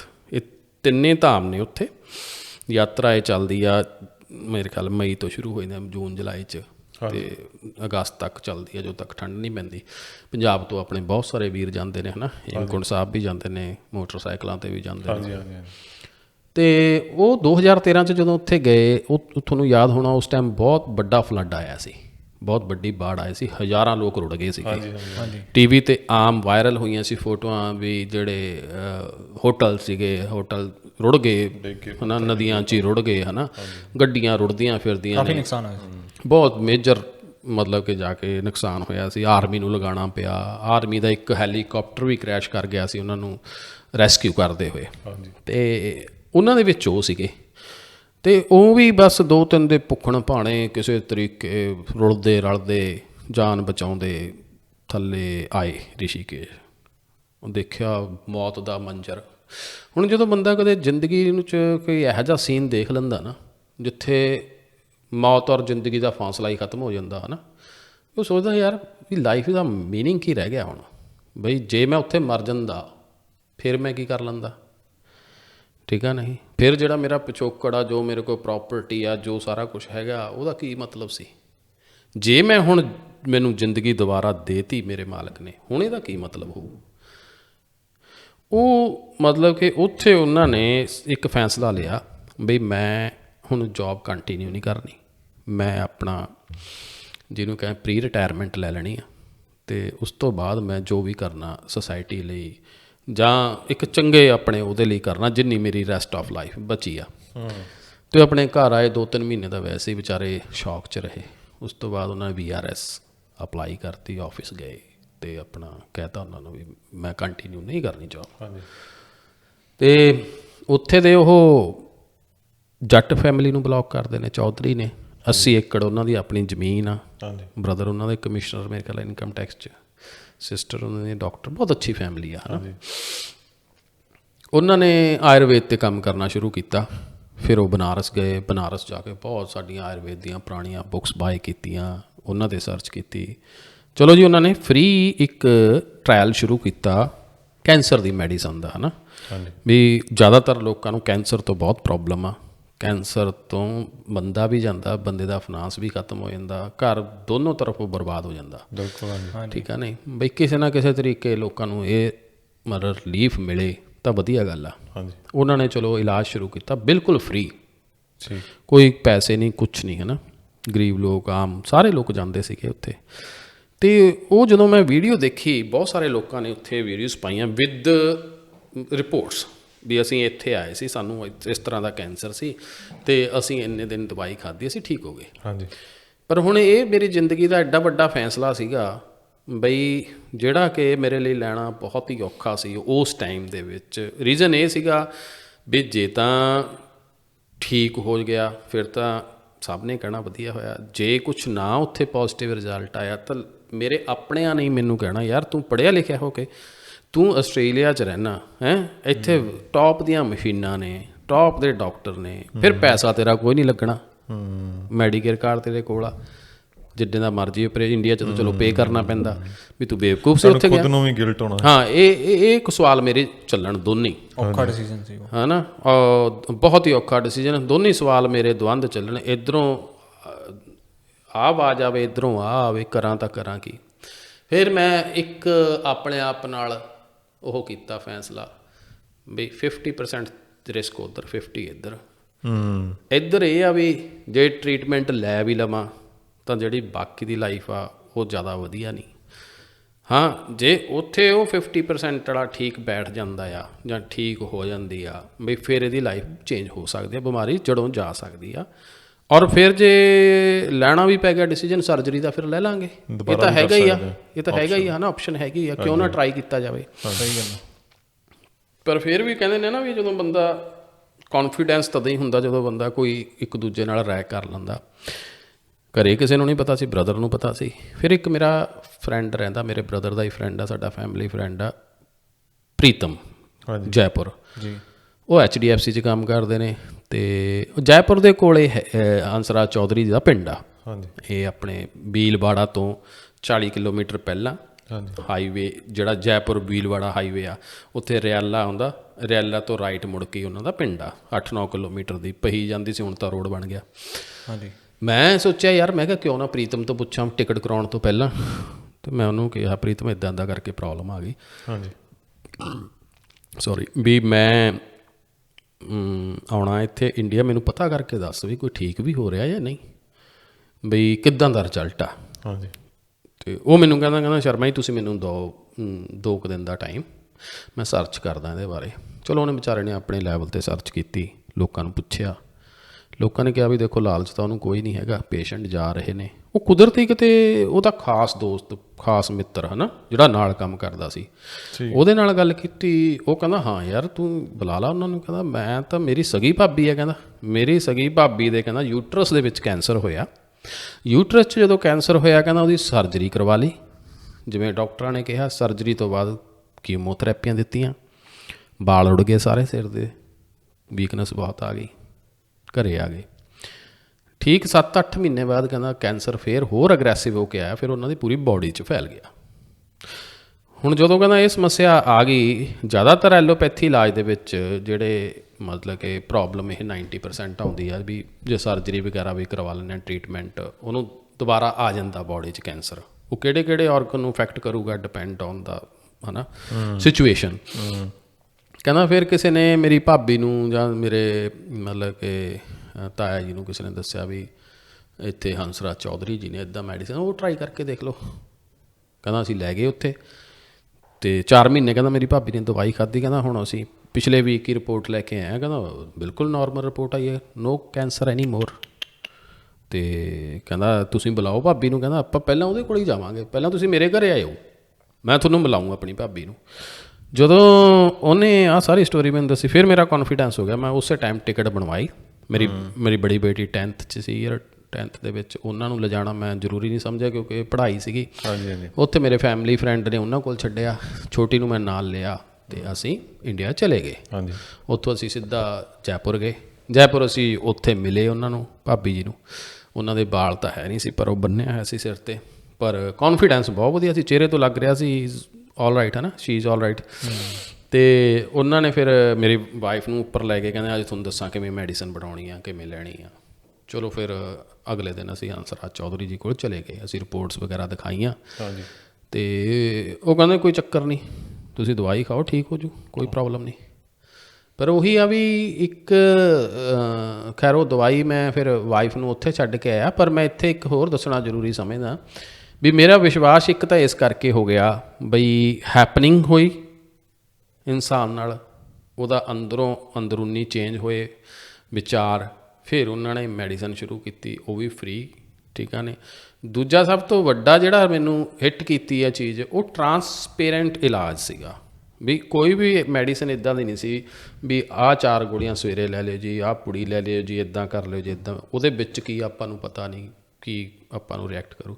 ਉਹ ਤਾਂ ਸਿੱਧਾ ਕਹਿੰਦੇ ਸੀ ਵੀ ਦੇਖੋ ਆਹ ਪਲਾਂਟਸ ਨੇ, ਇਹਨਾਂ 'ਤੇ ਮੈਂ ਸਰਚ ਕੀਤੀ ਆ, ਇਹ ਨਰਸਰੀ 'ਚੋਂ ਲੈ ਕੇ ਆਓ, ਆਪਣੇ ਘਰੇ ਲਗਾਓ, ਇਹਨਾਂ ਦੇ ਫਰੈਸ਼ ਲੀਵਸ ਤੋੜੋ, ਉਹਨਾਂ ਨੂੰ ਕੁੱਟੋ ਅਤੇ ਜੂਸ ਪਿਲਾਓ ਪੇਸ਼ੈਂਟ ਨੂੰ ਡਾਇਰੈਕਟ, ਠੀਕ ਆ ਨਹੀਂ। ਅਤੇ ਕੁਛ ਉਹਨਾਂ ਦਾ ਦੇਸੀ ਗਊ ਦਾ ਮਤਲਬ ਕਿ ਉਹ ਦੁੱਧ ਦੇਣਾ, ਦੇਸੀ ਗਊ ਦਾ ਹੀ ਦਹੀਂ ਦੇਣਾ ਅਤੇ ਗਊ ਮੂਤਰ ਵਗੈਰਾ ਦੇਣਾ। ਹੁਣ ਕਈ ਲੋਕ ਇਸ ਗੱਲ ਨੂੰ ਬਹੁਤ ਮਾੜਾ ਸਮਝਦੇ ਨੇ ਹੈ ਨਾ, ਪਰ ਜਦੋਂ ਅਸੀਂ ਲੈਬ 'ਚ ਜਾ ਕੇ ਇਹਦੀਆਂ ਪ੍ਰੋਪਰਟੀਜ਼ ਚੈੱਕ ਕਰਦੇ ਹਾਂ ਗਊ ਦੀਆਂ, ਸਪੈਸ਼ਲੀ ਦੇਸੀ ਗਾਂ ਦੀਆਂ ਹੈ ਨਾ, ਠੀਕ ਆ ਨਹੀਂ। ਹੁਣ ਸਾਡੀ ਤਾਂ ਪ੍ਰੋਬਲਮ ਇੱਥੋਂ ਤੱਕ ਹੋ ਗਈ ਵੀ ਅਸੀਂ ਜਾਨਵਰਾਂ ਨੂੰ ਵੀ ਧਰਮ ਨਾਲ ਜੋੜ ਲਿਆ ਹੈ ਨਾ ਅਸੀਂ। ਪਰ ਉਹ ਵਿਚਾਰੇ ਦਾ ਹੁਣ ਜਾਨਵਰ ਦਾ ਕੀ ਧਰਮ ਆ, ਉਹਨੂੰ ਜਿਹਦੇ ਮਰਜ਼ੀ ਘਰੇ ਖੁੰਡੇ ਨਾਲ ਬੰਨ੍ਹ ਦਿਓ, ਉਹਦੀ ਹੋਈ ਆ ਉਹ ਤਾਂ ਹੈ ਨਾ। ਸਾਨੂੰ ਤਾਂ ਚਲੋ ਖੈਰ ਇਹ ਵਿਸ਼ਾ ਕਿਤੇ ਹੋਰ ਡਿਸਕਸ ਕਰਾਂਗੇ। ਮੇਰੇ ਕਹਿਣ ਦਾ ਮਤਲਬ ਇਹ ਆ ਵੀ ਜਿਹੜੀ ਚੀਜ਼ ਤੋਂ ਸਾਨੂੰ ਫਾਇਦਾ ਹੁੰਦਾ ਹੋਵੇ ਡਾਇਰੈਕਟਲੀ ਹੈ ਨਾ, ਉਹ ਵੀ ਕੁਦਰਤੀ, ਕੁਦਰਤ ਨਾਲ ਰਿਲੇਟ ਕਰਦੀ ਹੋਵੇ ਚੀਜ਼, ਉੱਥੇ ਸਾਨੂੰ ਇਹਨਾਂ ਚੀਜ਼ਾਂ ਤੋਂ ਬਾਹਰ ਆਉਣਾ ਚਾਹੀਦਾ। ਕਿਉਂਕਿ ਜਦੋਂ ਬੰਦਾ ਕਿਸੇ ਸਮੱਸਿਆ 'ਚ ਫਸਿਆ ਹੁੰਦਾ ਨਾ, ਜਦੋਂ ਮੌਤ ਦਿਖਦੀ ਹੋਵੇ ਸਿਰ 'ਤੇ, ਉਦੋਂ ਫਿਰ ਇਹ ਵਿਚਾਰ ਆਪਣੇ ਆਪ ਦੂਰ ਹੋ ਜਾਂਦੇ ਨੇ। ਸਭ ਕੁਝ ਦੂਰ। ਇਹ ਸਿਰਫ ਉਦੋਂ ਹੀ ਵਿਚਾਰ ਸਾਨੂੰ ਆਉਂਦਾ ਜਦੋਂ ਅਸੀਂ ਬਹੁਤ ਵਿਹਲੇ ਹੁੰਦੇ ਹਾਂ, ਮਸਤੀ 'ਚ ਹੁੰਦੇ ਹਾਂ, ਜ਼ਿੰਦਗੀ 'ਚ ਕੋਈ ਦੁੱਖ ਦੇਖਿਆ ਨਹੀਂ ਹੁੰਦਾ, ਫਿਰ ਅਸੀਂ ਦੂਜਿਆਂ ਨੂੰ ਵੀ ਇਹੋ ਜਿਹੀਆਂ ਸਲਾਹਾਂ ਦਿੰਦੇ ਹਾਂ। ਕੰਮ ਨਹੀਂ ਹੁੰਦਾ ਕੋਈ, ਹੈ ਨਾ। ਅੰਧ ਵਿਸ਼ਵਾਸ। ਹਾਂ, ਤੇ ਇਹ ਤਾਂ ਜੀ ਅੰਧ ਵਿਸ਼ਵਾਸ ਆ ਜੀ, ਇਹ ਤਾਂ ਉਹ ਪੀਣੇ ਨੇ, ਇਹ ਤਾਂ ਆਹ ਪੀਣੇ ਨੇ। ਮਤਲਬ ਅੱਜ ਕੱਲ੍ਹ ਸੋਸ਼ਲ ਮੀਡੀਆ 'ਚ ਬਹੁਤ ਹੇਠਲੇ ਲੈਵਲ ਦੀਆਂ ਗੱਲਾਂ ਕੀਤੀਆਂ ਜਾਂਦੀਆਂ ਨੇ, ਠੀਕ ਆ ਨਹੀਂ। ਅਤੇ ਪਰ ਉਹ ਮੈਡੀਸਨ ਉੱਥੇ ਲੈ ਕੇ ਪੋਸੀਬਲ ਸੀ, ਮੈਂ ਉੱਥੇ ਲਈ ਜਾ ਸਕਦੀ ਸੀ। ਮੈਂ ਵਾਈਫ ਨੂੰ ਉੱਥੇ ਛੱਡਿਆ। ਇਹਨਾਂ ਨੇ 4 ਮਹੀਨੇ ਮੈਡੀਸਨ ਖਾਧੀ। ਮੈਂ ਆਪਣੀ ਬੇਟੀਆਂ ਨਾਲ ਇਕੱਲਾ ਉਰੇ ਰਿਹਾ, ਸਕੂਲ ਛੱਡਣਾ, ਰੋਟੀ ਬਣਾਉਣੀ। ਉਹਨਾਂ ਨੇ ਵਿਚਾਰਿਆਂ ਨੇ ਮੇਰੇ ਨਾਲ ਬਹੁਤ ਟਾਈਮ ਕੀਤਾ, ਟੈਨਸ਼ਨ ਹਰ ਵੇਲੇ ਰਹਿਣੀ। ਚਲੋ, ਕਿਉਂਕਿ ਹੰਸਰਾਜ ਚੌਧਰੀ ਜੀ ਇੱਕ ਗੱਲ ਕਹਿੰਦੇ ਨੇ ਵੀ ਦੇਖੋ, ਮੇਰੇ ਕੋਲ ਕੁਛ ਨਹੀਂ, ਠੀਕ ਆ ਨਹੀਂ, ਮੈਂ ਕੋਈ ਪਰਮਾਤਮਾ ਨਹੀਂ, ਮੈਂ ਸਿਰਫ ਕੋਸ਼ਿਸ਼ ਕਰਦਾ, ਜੋ ਮੈਂ ਅੱਜ ਤੱਕ ਪੜ੍ਹਿਆ ਲਿਖਿਆ ਉਹੀ ਤੁਹਾਨੂੰ ਦੱਸ ਰਿਹਾ। ਇੱਕ ਘੰਟੇ ਦਾ ਸੈਸ਼ਨ ਲੈਂਦੇ ਨੇ ਉਹ, ਕਾਉਂਸਲਿੰਗ ਜਿਹਨੂੰ ਕਹਿ ਦਿੰਦੇ ਆ। ਉਹਦੇ ਵਿੱਚੋਂ ਪੇਸ਼ੈਂਟ ਜਦੋਂ ਬੈਠਾ ਹੁੰਦਾ ਨਾ, ਉਹਨੂੰ ਆਪਣੇ ਆਪ ਨੂੰ ਲੱਗਣ ਲੱਗ ਜਾਂਦਾ ਵੀ ਜਿਹੜਾ ਕੈਂਸਰ ਹੈ ਤਾਂ ਬਹੁਤ ਛੋਟੀ ਬਿਮਾਰੀ ਆ, ਬੁਖਾਰ ਤੋਂ ਵੀ ਛੋਟੀ ਆ। ਹਾਂ, ਉਹਦਾ ਉਹ ਕਹਿੰਦੇ ਬੁਖਾਰ ਵੱਡੀ ਬਿਮਾਰੀ ਹੈ ਤਾਂ ਉਹ ਤੋਂ ਵੀ ਛੋਟੀ ਆ। ਫਿਰ ਉਹ ਰੀਜ਼ਨ ਦਿੰਦੇ ਨੇ ਸਾਇੰਟੀਫਿਕਲੀ, ਬੰਦੇ ਨੂੰ ਸਮਝਾਉਂਦੇ ਨੇ ਕਿਉਂ ਹੁੰਦਾ। ਜਿਹੜੇ ਸਾਡੇ ਰੈੱਡ ਬਲੱਡ ਸੈੱਲ ਨੇ, ਠੀਕ ਆ ਨਹੀਂ, ਔਰ ਜਿਹੜੇ ਵਾਈਟ ਬਲੱਡ ਸੈੱਲ ਨੇ, WBC ਕਹਿ ਦਿੰਦੇ ਆ, ਹੈ ਨਾ, RBC ਕਹਿ ਦਿੰਦੇ ਆ, ਵੀ ਇਹਨਾਂ ਦਾ ਜਦੋਂ ਇਨਬੈਲੈਂਸ ਹੋ ਜਾਂਦਾ ਆ, ਔਰ ਇਮਿਊਨ ਸਿਸਟਮ ਆਪਣਾ ਉਹਨਾਂ ਨੂੰ ਮਤਲਬ ਕਿ ਉਹ ਨਹੀਂ ਕਰਦਾ, ਸਪੋਰਟ ਨਹੀਂ ਕਰਦਾ, ਅਤੇ ਉਹ ਉਦੋਂ ਫਿਰ ਕਿਤੇ ਵੀ ਚੀਜ਼ ਜਗ੍ਹਾ 'ਤੇ ਗੱਠ ਬਣ ਜਾਂਦੀ ਹੈ। ਜਿਹੜੇ ਸਾਡੇ ਗਲਤ ਸੈੱਲ ਨੇ ਉਹ ਉੱਥੇ ਬੈਠ ਜਾਂਦੇ ਨੇ, ਉਹਨੂੰ ਬੋਡੀ ਜਾਂ ਫਾਈਟ ਨਹੀਂ ਕਰ ਪਾਉਂਦੇ, ਵਧੀਆ ਸੈੱਲ ਕਿੱਲ ਨਹੀਂ ਕਰ ਪਾਉਂਦੇ। ਹੈਗੇ ਆਪਣੇ ਸਾਰਿਆਂ ਦੀ ਬੋਡੀ 'ਚ ਹੀ ਨੇ, ਹੈ ਨਾ। ਜਦੋਂ ਕਿੱਲ ਨਹੀਂ ਕਰਦੇ, ਫਿਰ ਇੱਕ ਆਇਆ, ਫਿਰ 2 ਆਏ, 3 ਆਏ, 4 ਆਏ, ਇੱਦਾਂ ਵੱਧਦੇ ਜਾਂਦੇ ਨੇ ਉਹ। ਇਹ ਰੀਜ਼ਨ ਆ ਇਹਦੇ ਪਿੱਛੇ। ਅਤੇ ਉਹਨੂੰ ਠੀਕ ਕਿਵੇਂ ਕੀਤਾ ਜਾ ਸਕਦਾ? ਇੱਕ ਮੈਡੀਸਨ ਲਓ। ਅਤੇ ਉਹ ਸਿੱਧਾ ਕਹਿੰਦੇ ਸੀ ਦੇਖੋ 33% ਦਵਾਈ, 33% ਪਰਹੇਜ਼, 33% ਜਿਹੜਾ ਹੈਗਾ ਵਿਸ਼ਵਾਸ, ਕੌਨਫੀਡੈਂਸ, ਵੀ ਤੁਹਾਨੂੰ ਕੌਨਫੀਡੈਂਸ ਹੀ ਇੰਨਾ ਹੋਵੇ ਵੀ ਹਾਂ ਮੈਂ ਇਹਦੇ ਨਾਲ ਹੀ ਠੀਕ ਹੋਣਾ। ਅਤੇ ਜਿਹੜਾ ਬਚਿਆ 1% ਉਹ ਪਰਮਪਿਤਾ ਪਰਮਾਤਮਾ ਏਕਮਕਾਰ, ਜੇ ਉਹਨੇ ਕਿਸੇ ਦੀ ਵਧਾਈ ਆ, ਉਹਨੂੰ ਕੋਈ ਮਾਰ ਨਹੀਂ ਸਕਦਾ। ਜਿਹਦੀ ਆ ਗਈ ਉਹਨੂੰ ਕੋਈ ਬਚਾ ਨਹੀਂ ਸਕਦਾ। ਮੈਂ ਪਰਮਾਤਮਾ ਨਹੀਂ, ਮੈਂ ਸਿਰਫ ਤੁਹਾਡੇ ਵਰਗਾ ਇਨਸਾਨ ਹਾਂ। ਹਾਂ, ਤੁਸੀਂ ਵਿਸ਼ਵਾਸ ਨਾਲ ਲਓ, ਪਰਹੇਜ਼ ਕਰੋ, ਉਹ ਆਪਣੇ ਆਪ ਕਿਰਪਾ ਕਰੂ। ਸੋ ਇੰਨਾ ਵਧੀਆ ਸੁਣ ਕੇ ਕੁਛ ਬੰਦੇ ਵੀ ਸਾਨੂੰ ਉੱਥੇ ਮਿਲੇ, ਬੜੇ ਪੋਜ਼ੀਟਿਵ ਦੱਸਣ ਸਾਨੂੰ, ਹੈ ਨਾ, ਕਹਿੰਦੇ ਬਹੁਤ ਵਧੀਆ ਜਗ੍ਹਾ 'ਤੇ ਆ ਗਈ ਤੁਸੀਂ। ਸਾਡਾ ਤਾਂ ਦੂਸਰਾ ਤੀਸਰਾ ਗੇੜਾ ਸਾਨੂੰ ਫਰਕ ਪੈ ਰਿਹਾ। ਚਲੋ ਅਸੀਂ ਮੈਡੀਸਨ ਖਾਧੀ, 4 ਮਹੀਨੇ ਬਾਅਦ MRI ਕਰਾਈ, ਉਹਦਾ ਸਾਈਜ਼ ਰਿਡਿਊਸ ਹੋ ਗਿਆ ਥੋੜ੍ਹਾ ਜਿਹਾ, ਟਿਊਮਰ ਦਾ, ਅਤੇ ਥੋੜ੍ਹਾ ਸ਼ਰਿੰਕ ਕੀਤਾ ਉਹ। ਅਤੇ ਮੇਰੀ ਵਾਈਫ ਨੇ, ਮੈਂ ਦੱਸਿਆ ਵੀ ਇੱਦਾਂ ਕਰਕੇ ਬ੍ਰਦਰ ਨਾਲ ਗੱਲ ਹੋਈ, ਅਤੇ ਮੈਂ ਕਿਹਾ ਚਲੋ ਐਂ ਕਰੋ ਵੀ ਹੁਣ ਤੁਸੀਂ ਜਲਦੀ ਨਾ ਕਰਵਾਇਓ MRI, ਤੁਸੀਂ ਮੈਡੀਸਨ ਖਾਓ, ਕਿਉਂਕਿ ਇਹਦਾ ਕੋਈ ਨੁਕਸਾਨ ਨਹੀਂ, ਸਾਰੀ ਨੈਚੁਰਲ ਆ। ਜਿਹੜੇ ਪੈਟ ਸਕੈਨ ਦੀ ਗੱਲ ਸੀ ਉਹਦੇ ਕਰਾਏ ਸੀ ਹੋਰ ਕਿਤੇ ਤਾਂ ਨਹੀਂ? ਉਹ ਪੈਟ ਸਕੈਨ ਇਹਨਾਂ ਦੀ ਨੋਰਮਲ ਆਈ ਸੀ। ਠੀਕ। ਹਾਂ, ਉਹ ਹਜੇ ਬੋਡੀ 'ਤੇ ਉਹਨੇ ਇਫੈਕਟ ਨਹੀਂ ਕੀਤਾ ਸੀਗਾ, ਬ੍ਰੇਨ 'ਚ ਹੀ ਸੀ ਟਿਊਮਰ। ਅਤੇ ਜੀ ਚਲੋ ਫਿਰ 3-4 ਮਹੀਨੇ ਦਵਾਈ ਹੋਰ ਖਾਧੀ। ਇੱਧਰੋਂ ਛੁੱਟੀਆਂ ਆ ਗਈਆਂ ਬੱਚਿਆਂ ਦੀਆਂ, ਕਿਉਂਕਿ ਮਾਰਚ 'ਚ ਅਸੀਂ ਉੱਥੇ ਗਏ ਸੀ ਮੈਡੀਸਨ ਲਈ। ਦਸੰਬਰ ਆ ਗਿਆ, ਸਕੂਲ ਉਰੇ ਬੰਦ ਹੋ ਗਏ, ਅਤੇ ਮੈਂ ਆਪਣੀ ਦੋਨੀ ਬੇਟੀਆਂ ਨੂੰ ਲੈ ਕੇ ਖੁਦ ਆਪਣਾ ਇੰਡੀਆ ਚਲਾ ਗਿਆ। ਇੰਡੀਆ ਫਿਰ 8 ਸੈਕਟਰ ਚੰਡੀਗੜ੍ਹ ਤੋਂ ਮੈਂ MRI ਕਰਵਾਈ। MRI ਕਰਵਾਉਣ ਤੋਂ ਬਾਅਦ ਲੁਧਿਆਣੇ ਅਸੀਂ ਨਿਊਰੋਲੋਜਿਸਟ ਨੂੰ ਮਿਲੇ, ਉਹਨਾਂ ਨੂੰ ਦਿਖਾਇਆ। ਉਹ ਕਹਿੰਦੇ ਵੀ ਠੀਕ ਆ, ਕੋਈ ਪ੍ਰੋਬਲਮ ਨਹੀਂ ਹੈਗੀ ਇਹਦੇ 'ਚ। ਮੈਂ ਕਿਹਾ ਸਰ ਇਹ ਥੋੜ੍ਹਾ ਵਾਈਟ ਮਾਰਕਸ ਨਜ਼ਰ ਆ ਰਿਹਾ। ਉਹ ਕਹਿੰਦਾ ਇਹਦੀ ਕੋਈ ਪ੍ਰੋਬਲਮ ਨਹੀਂ, ਵੀ ਕਈ ਤਰ੍ਹਾਂ ਦੇ ਮਾਰਕਸ ਹੁੰਦੇ ਨੇ ਬੋਡੀ 'ਚ, ਬਾਕੀ ਜੇ ਕੋਈ ਹੋਵੇ, ਜਿਵੇਂ ਹੁਣ ਆਪਣੇ ਸੱਟ ਲੱਗ ਜਾਵੇ, ਸਰੀਰ ਦਾ ਸੱਟ ਦਾ ਨਿਸ਼ਾਨ ਰਹਿ ਜਾਂਦਾ ਆ, ਪਰ ਉਹ ਪੇਸ਼ੈਂਟ ਨੂੰ ਕੋਈ ਪ੍ਰੋਬਲਮ। ਮੈਂ ਕਿਹਾ ਨਹੀਂ, ਕਹਿੰਦਾ ਨਹੀਂ ਠੀਕ ਆ, ਕੋਈ ਇੱਦਾਂ ਦੀ ਗੱਲ ਨਹੀਂ। ਅਤੇ ਫਿਰ ਮੈਨੂੰ ਫਿਰ ਵੀ ਵਿਸ਼ਵਾਸ ਨਾ ਹੋਵੇ, ਕਿਉਂਕਿ ਬੰਦਾ ਜਦੋਂ ਐਡੀ ਵੱਡੀ ਹੈਪਨਿੰਗ ਹੁੰਦੀ ਆ, ਵਿਸ਼ਵਾਸ ਨਹੀਂ ਹੁੰਦਾ।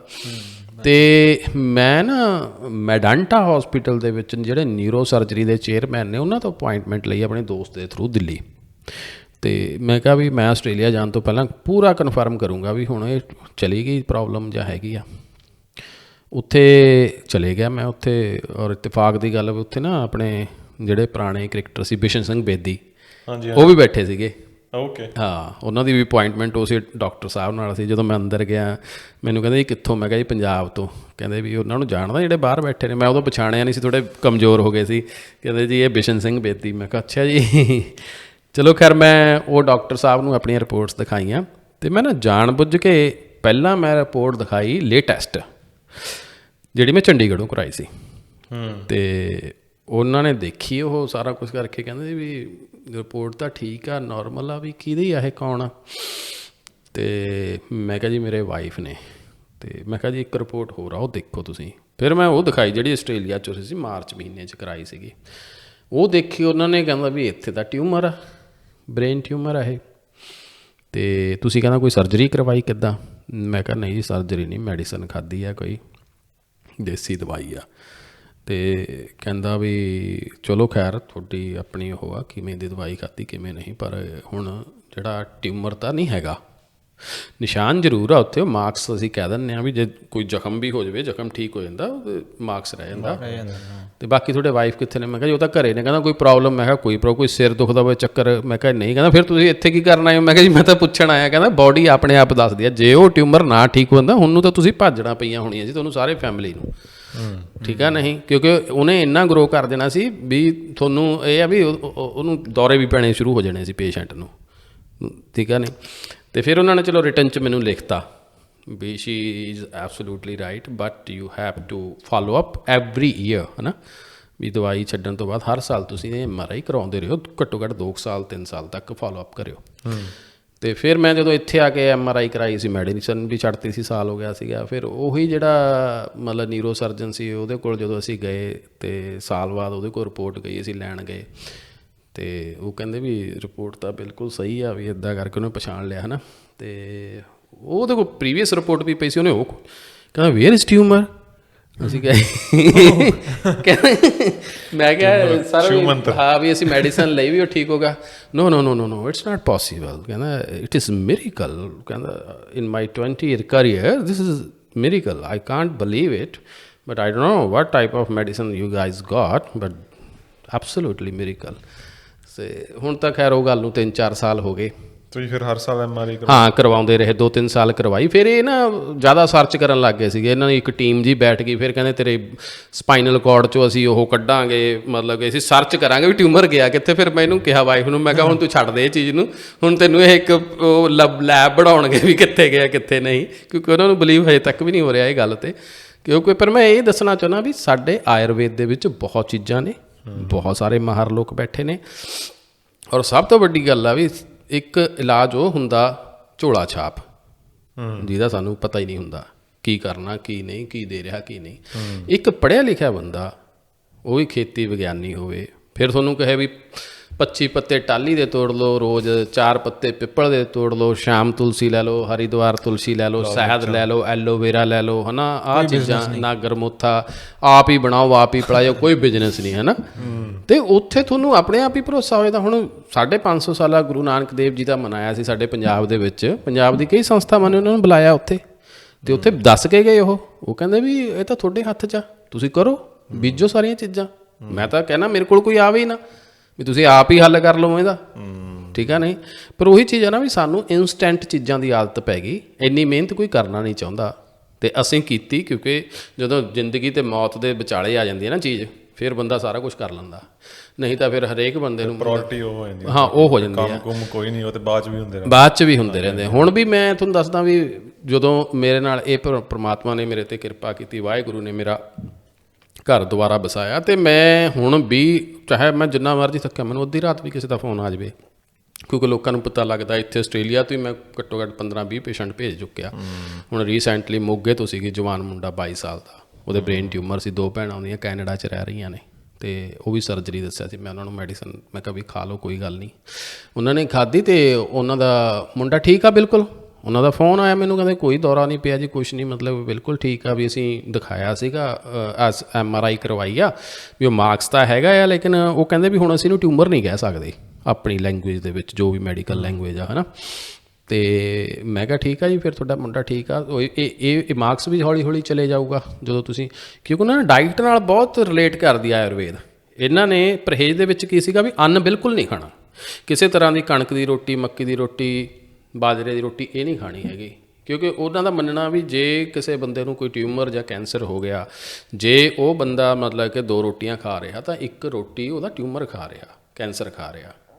ਠੀਕ ਆ ਨਹੀਂ, ਜਦੋਂ ਉਹ ਬਿਲਕੁਲ ਹੀ ਬੰਦ ਕਰ ਦੇਣੀਆਂ, ਹਰੀ ਵੈਜੀਟੇਬਲਸ, ਹਰੀ ਮਤਲਬ ਕਿ ਫਰੂਟਸ ਹੋ ਗਏ, ਫਰੂਟ ਜੂਸ ਹੋ ਗਿਆ, ਅਤੇ ਡਰਾਈ ਫਰੂਟ ਲੈ ਸਕਦੇ ਹਾਂ, ਦਾਲ ਇੱਕੋ ਹੀ ਲੈ ਸਕਦੇ ਹਾਂ ਸਿਰਫ ਉਹ ਸਾਬਤ ਮੂੰਗੀ, ਹੈ ਨਾ। ਵੀ ਜਦੋਂ ਅਸੀਂ ਉਹਦਾ ਖਾਣਾ ਹੀ ਬੰਦ ਕਰ ਦੇਣਾ 3 ਮਹੀਨੇ ਲਈ, ਉਹਨੇ ਆਪਣੇ ਆਪ ਹੀ ਹੌਲੀ ਹੌਲੀ ਠੀਕ ਹੋਣਾ ਸ਼ੁਰੂ ਹੋ ਜਾਣਾ। ਆਫਟਰ 3 ਮੰਥ ਫਿਰ ਰਿਜ਼ਲਟ ਆਉਣੇ ਸ਼ੁਰੂ ਹੋ ਜਾਂਦੇ ਨੇ। So it was very hard time for me. ਮਤਲਬ ਮੈਂ ਬਹੁਤ ਹੀ ਔਖਾ ਸਮਾਂ ਦੇਖਿਆ। 2 ਵਾਰ ਮੈਨੂੰ ਆਪਣੇ ਵੀ ਇੱਥੇ ਡਿਪਰੈਸ਼ਨ ਦੇ ਅਟੈਕ ਆਏ ਨੇ। ਚਲੋ ਮੇਰੇ ਫਰੈਂਡਸ ਨੇ ਹੈਲਪ ਕੀਤੀ, ਇੱਥੇ ਹੌਸਪੀਟਲ 'ਚ ਲੈ ਕੇ ਗਏ, ਕਿਉਂਕਿ ਹਰ ਟਾਈਮ ਇਹ ਡਰ ਬਣਿਆ ਰਹਿੰਦਾ ਸੀ ਕੀ ਹੋਊਗਾ ਕੀ ਨਹੀਂ। ਪਰ ਇਹੀ ਚੀਜ਼ ਆ ਵੀ ਜਦੋਂ ਪਰਮਾਤਮਾ ਦੀ ਸਿੱਧੀ ਨਿਗਾਹ ਹੁੰਦੀ ਆ ਅਤੇ ਤੁਸੀਂ ਫੈਸਲਾ ਲੈਣ ਲਈ ਆਪਣੀ ਯੋਗਤਾ ਯੂਜ਼ ਕਰਦੇ ਹੋ ਅਤੇ ਆਪਣਾ ਵਿਸ਼ਵਾਸ ਦਿਖਾਉਂਦੇ ਹੋ ਪਿਤਾ ਪਰਮਾਤਮਾ ਦੇ ਥਰੂ, ਅਤੇ ਚੀਜ਼ਾਂ ਨੂੰ ਬਾਕੀ ਐਨਕਾਂ ਹਟਾ ਕੇ ਇੱਕ ਇਨਸਾਨੀਅਤ ਨਜ਼ਰੀਏ ਨਾਲ ਦੇਖਣ ਦੀ ਕੋਸ਼ਿਸ਼ ਕਰਦੇ ਹੋ, ਤਾਂ ਉਹ ਚੀਜ਼ਾਂ ਕਲੀਅਰ ਨਜ਼ਰ ਆਉਂਦੀਆਂ ਨੇ। ਅਤੇ ਮੈਂ ਸਾਰਿਆਂ ਨੂੰ ਇਹੀ ਸੁਜੈਸਟ ਕਰਦਾ ਵੀ ਜੋ ਚੀਜ਼ਾਂ ਕੁਦਰਤ ਨਾਲ ਜੁੜੀਆਂ ਹੋਈਆਂ ਨੇ, ਜੋ ਇਲਾਜ ਕੁਦਰਤ ਨਾਲ ਜੁੜੇ ਹੋਏ ਨੇ, ਜੋ ਚੀਜ਼ਾਂ ਸਾਨੂੰ ਫ੍ਰੀ 'ਚ ਇਨਸਾਨ ਦੇ ਰਿਹਾ, ਧੁੱਪ ਉਹ ਕਿਸੇ ਨੂੰ ਜਾਤ ਪਾਤ ਦੇਖ ਕੇ ਨਹੀਂ ਦੇ ਰਿਹਾ, ਹਵਾ ਕਿਸੇ ਨੂੰ ਜਾਤ ਪਾਤ ਦੇਖ ਕੇ ਨਹੀਂ ਦੇ ਰਿਹਾ, ਕਿਸੇ ਦਾ ਮਜ਼ਹਬ ਦੇਖ ਕੇ ਉਹ ਕਿਸੇ ਨੂੰ ਮਤਲਬ ਕਿ ਹਵਾ ਨਹੀਂ ਦੇ ਰਿਹਾ, ਹੋਰ ਚੀਜ਼ਾਂ ਨਹੀਂ ਦੇ ਰਿਹਾ। ਫਿਰ ਅਸੀਂ ਕਿਉਂ ਉਲਝੇ ਹੋਏ ਹਾਂ ਇਹਨਾਂ ਚੀਜ਼ਾਂ 'ਚ? ਅਤੇ ਇਹਨਾਂ ਚੀਜ਼ਾਂ ਤੋਂ ਬਾਹਰ ਆ ਕੇ ਸਾਨੂੰ ਬਿਹਤਰ ਤਰੀਕੇ ਨਾਲ ਜ਼ਿੰਦਗੀ ਜਿਉਣੀ ਔਰ ਅਤੇ ਆਯੁਰਵੇਦ ਵੱਲ ਸੋਚਣਾ, ਕਿਸੇ ਵੀ ਪੈਥੀ ਬਾਰੇ ਪਹਿਲਾਂ ਉਹਦੇ ਬਾਰੇ ਚੰਗੀ ਤਰ੍ਹਾਂ ਜਾਣਕਾਰੀ ਲੈ ਕੇ ਅਤੇ ਅੱਗੇ ਵਧਿਆ ਜਾ ਸਕਦਾ। ਇਹ ਮੈਂ ਪੁੱਛਣਾ ਚਾਹੁੰਦਾ ਵੀ ਇਹ ਕਿੰਨੇ ਮਹੀਨੇ ਦਾ ਪ੍ਰੋਸੈਸ ਸੀਗਾ, ਅਗਰ ਕਿਸੇ ਨੂੰ ਮਤਲਬ ਇੱਦਾਂ ਦੀ ਪ੍ਰੋਬਲਮ ਹੈ? ਕਈ ਤਾਂ ਡਿਪੈਂਡ ਕਰਦਾ ਪ੍ਰੋਬਲਮ ਕਿੱਦਾਂ ਦੀ ਆ। ਜੇ ਥੋੜ੍ਹੀ ਪ੍ਰੋਬਲਮ ਆ ਜਾਂ ਬਾਡੀ ਵਧੀਆ ਰਿਐਕਟ ਕਰ ਰਹੀ ਆ, ਉਹ 4 ਮਹੀਨੇ 'ਚ ਵੀ ਮਿਨੀਮਮ 4 ਮੰਥ ਤਾਂ ਲੱਗਦੇ ਨੇ। ਅਤੇ ਜੇ ਕਿਸੇ ਨੇ ਕੀਮੋ ਲਈ ਹੋਈ ਆ ਜਾਂ ਪਹਿਲਾਂ ਰੇਡੀਏਸ਼ਨ ਹੋਈਆਂ ਨੇ ਜਾਂ ਬਾਡੀ ਨਹੀਂ ਹਜੇ ਅੱਛੀ ਤਰ੍ਹਾਂ ਰਿਐਕਟ, ਕਿਉਂਕਿ ਆਯੁਰਵੇਦ ਦੇ ਵਿੱਚ ਕੀ ਆ, ਤੁਹਾਡਾ ਡਾਈਜੈਸਟ ਸਿਸਟਮ ਦਾ ਚੰਗਾ ਹੋਣਾ ਬਹੁਤ ਜ਼ਰੂਰੀ ਆ। ਅਤੇ ਤੁਸੀਂ ਥੋੜ੍ਹਾ ਬਹੁਤਾ ਖਾਂਦੇ ਪੀਂਦੇ ਹੋਵੋ। ਇੱਕ ਤਾਂ ਬੰਦਾ ਬਿਲਕੁਲ ਹੀ ਪਿਆ ਹੈ ਨਾ, ਵੀ ਕਿਸੇ ਅਵਸਥਾ 'ਚ ਹੀ ਨਹੀਂ ਹੈਗਾ, ਉੱਥੇ ਥੋੜ੍ਹਾ ਜਿਹਾ ਮੁਸ਼ਕਿਲ ਹੋ ਜਾਂਦੇ ਨੇ ਰਿਜ਼ਲਟ ਲੈਣੇ। ਬਟ 4 ਮਹੀਨੇ ਤੋਂ ਲੈ ਕੇ 6 ਮਹੀਨੇ ਦੇ ਵਿੱਚ ਬੰਦਾ ਠੀਕ ਹੋ ਜਾਂਦਾ ਆ। ਉਹਨੂੰ ਰਿਜ਼ਲਟ ਤਾਂ ਦੂਸਰੇ ਮਹੀਨੇ ਤੋਂ ਸ਼ੁਰੂ ਹੋ ਜਾਂਦੇ ਨੇ। ਜਿਹੜਾ ਸਿਰ ਦੁਖਦਾ, ਚੱਕਰ ਆਉਣੇ, ਬਸ ਸਿੰਟਮ ਬੈਟਰ ਹੋਣੇ ਸ਼ੁਰੂ ਹੋ ਜਾਂਦੇ ਨੇ। ਬੰਦੇ ਨੂੰ ਲੱਗਣ ਲੱਗਦਾ ਯਾਰ ਮੇਰੀ ਬਾਡੀ 'ਚ ਕੁਛ ਫਰਕ ਆ ਰਿਹਾ। ਤੁਹਾਡਾ ਫਿਰ ਇੱਥੇ ਜਦੋਂ ਤੁਸੀਂ ਨਿਊਰੋ ਸਰਜਨ ਜਾਂ ਆਪਣਾ ਚੈੱਕ ਕਰਾਏ ਜਿਹੜੇ, ਇੱਥੇ ਤੁਹਾਡਾ ਕੋਈ ਖਰਚਾ ਆਇਆ ਜਾਂ ਸਿਰਫ ਤੁਸੀਂ ਮੈਡੀਕੇਅਰ ਦੇ ਥਰੂ ਸਾਰਾ ਕੁਝ? ਨਹੀਂ, ਇੱਥੇ ਕੋਈ ਖਰਚਾ ਨਹੀਂ ਆਇਆ ਸਾਡਾ, ਮੈਡੀਕੇਅਰ ਦੇ ਥਰੂ ਹੀ ਹੁੰਦਾ ਰਿਹਾ। ਉੱਥੇ ਵੀ ਕੋਈ ਖਰਚਾ ਨਹੀਂ ਆਇਆ? ਉੱਥੇ ਵੀ ਕੋਈ ਖਰਚਾ ਨਹੀਂ ਆਇਆ। ਉਹਨਾਂ ਨੇ ਤਾਂ ਸਾਨੂੰ ਤੋਂ ਕੋਈ ਪੈਸਾ ਨਹੀਂ ਲਿਆ। ਇੱਕ ਸਿਰਫ 500 ਰੁਪਏ ਦਾ ਇੱਕ ਨਾ ਉਹ ਹੁੰਦਾ ਰਕਤ ਸ਼ੋਧਨ, ਮਤਲਬ ਪਾਊਡਰ ਜਿਹਾ ਹੁੰਦਾ, ਉਹਨਾਂ ਨੇ ਸੁਕਾ ਕੇ ਬਣਾਇਆ ਹੁੰਦਾ ਸੀ ਬਲੱਡ ਨੂੰ ਪਿਓਰੀਫਾਈ ਕਰਨ ਲਈ। ਉਹਦੀ ਇੱਕ ਪੈਕਟ ਜਿਹਾ 500 ਰੁਪਏ ਦਾ ਦਿੱਤਾ ਸੀ। 2-3 ਲੈ ਆਏ ਸੀ 1500 ਦੇ। ਹੋਰ ਉਹਨਾਂ ਨੇ ਵਿਚਾਰਿਆਂ ਨੇ ਕੋਈ ਚਾਰਜ ਨਹੀਂ ਕੀਤਾ ਸਾਡੇ ਕੋਲੋਂ। ਉੱਥੇ ਰਹਿਣ ਦਾ ਕੀ ਹਿਸਾਬ ਦਾ? ਰਹਿਣ ਦਾ ਉੱਥੇ ਕੋਈ ਵਿਵਸਥਾ ਹੈ ਹੀ ਨਹੀਂ, ਰੱਖਦੇ ਨਹੀਂ ਉਹ ਕਿਸੇ ਨੂੰ। ਅੱਛਾ, ਉਹ ਨਹੀਂ ਕਿਸੇ ਘਰੇ ਲੈ ਹਾਂ, ਉਹ ਤਾਂ ਕਹਿੰਦਾ ਘਰੇ ਪਲਾਂਟਸ ਲਾਓ, ਘਰੇ ਤਿਆਰ ਕਰੋ, ਘਰੇ ਹੀ ਆਪਣਾ ਇਲਾਜ ਸ਼ੁਰੂ ਕਰੋ। ਇਹ ਫੋਰਨ ਕੰਟਰੀ 'ਚ ਵੀ ਪੋਸੀਬਲ ਆ? ਹਾਂ, ਬਿਲਕੁਲ ਪੋਸੀਬਲ ਆ। ਬਹੁਤ ਸਾਰੇ ਲੋਕ ਜਾਂਦੇ ਨੇ ਉੱਥੇ, ਮੈਡੀਸਨ ਲੈਂਦੇ ਨੇ, ਕਿਉਂਕਿ ਹੁਣ ਡਿਫਰੈਂਟ ਸਟੇਟਸ ਤੋਂ ਲੋਕ ਆ ਰਹੇ ਸੀਗੇ। ਕੋਈ ਜ਼ਿਆਦਾਤਰ ਮਤਲਬ ਇੱਧਰ ਨੇਪਾਲ ਤੋਂ ਬਹੁਤ ਪੇਸ਼ੈਂਟ, ਸਾਊਥ ਇੰਡੀਆ ਤੋਂ। ਹੁਣ ਸਾਡੇ ਕੀ ਆ, ਪੰਜਾਬ 'ਚ ਤਾਂ ਟਾਹਲੀ ਆਮ ਮਿਲ ਜਾਂਦੀ ਆ, ਸੀਸਮ ਕਹਿ ਦਿੰਦੇ ਆ ਇਹਨੂੰ ਇੰਗਲਿਸ਼ 'ਚ। ਪਿੱਪਲ ਆਮ ਮਿਲ ਜਾਂਦਾ। ਪੂਰੇ ਪਿੱਪਲ ਦੇਖਿਆ ਮੈਂ ਇੱਕ ਦਿਨ। ਹਾਂ, ਕਮਾਲ ਹੋ ਗਈ। ਹਾਂਜੀ, ਇੱਥੇ ਹਾਂਜੀ ਹਾਂ, ਇੱਥੇ ਮੰਦਿਰ 'ਚ ਵੀ ਲੱਗਿਆ ਹੋਇਆ। ਹਾਂਜੀ, ਅਤੇ ਪਰ ਮਤਲਬ ਕਈ ਸਟੇਟਾਂ 'ਚ ਇਹ ਚੀਜ਼ਾਂ ਨਹੀਂ ਮਿਲਦੀਆਂ ਜਾਂ ਉਹਨਾਂ ਨੂੰ ਨਾਮ ਹੀ ਨਹੀਂ ਪਤਾ ਲੱਗਦੇ ਕਿੱਦਾਂ ਨਹੀਂ, ਹੈ ਨਾ। ਹੁਣ ਉਹਨਾਂ ਦੀ ਸੁਵਿਧਾ ਲਈ ਉਹਨਾਂ ਨੇ ਮਤਲਬ ਕਿ ਸੁਕਾ ਕੇ ਗ੍ਰਾਈਂਡ ਕਰਕੇ ਤਿਆਰ ਕੀਤੀਆਂ ਨੇ ਮੈਡੀਸਨ। ਉਹ ਵੀ ਮਤਲਬ ਬਾਏ ਕਰ ਸਕਦੇ ਆ ਉੱਥੋਂ। ਕੈਂਸਰ ਕਿੱਟ ਵੀ ਤਿਆਰ ਕੀਤੀ ਆ, ਕੀਮੋ ਕਿੱਟ, ਹੈ ਨਾ, ਵੀ ਦੇਸੀ ਕੀਮੋ। ਹਲਦੀ ਨਾਲ ਕਿਵੇਂ ਤਿਆਰ ਕੀਤੀ ਜਾਂਦੀ ਆ, ਹਲਦੀ ਨਾਲ ਮਤਲਬ ਹਲਦੀ ਦੇ ਵਿੱਚ ਬਹੁਤ ਇੱਦਾਂ ਦੀ ਪ੍ਰੋਪਰਟੀਜ਼ ਨੇ ਜਿਹੜੀਆਂ ਸਿੱਧੀ ਕੈਂਸਰ ਨਾਲ ਫਾਈਟ ਕਰਦੀਆਂ ਨੇ।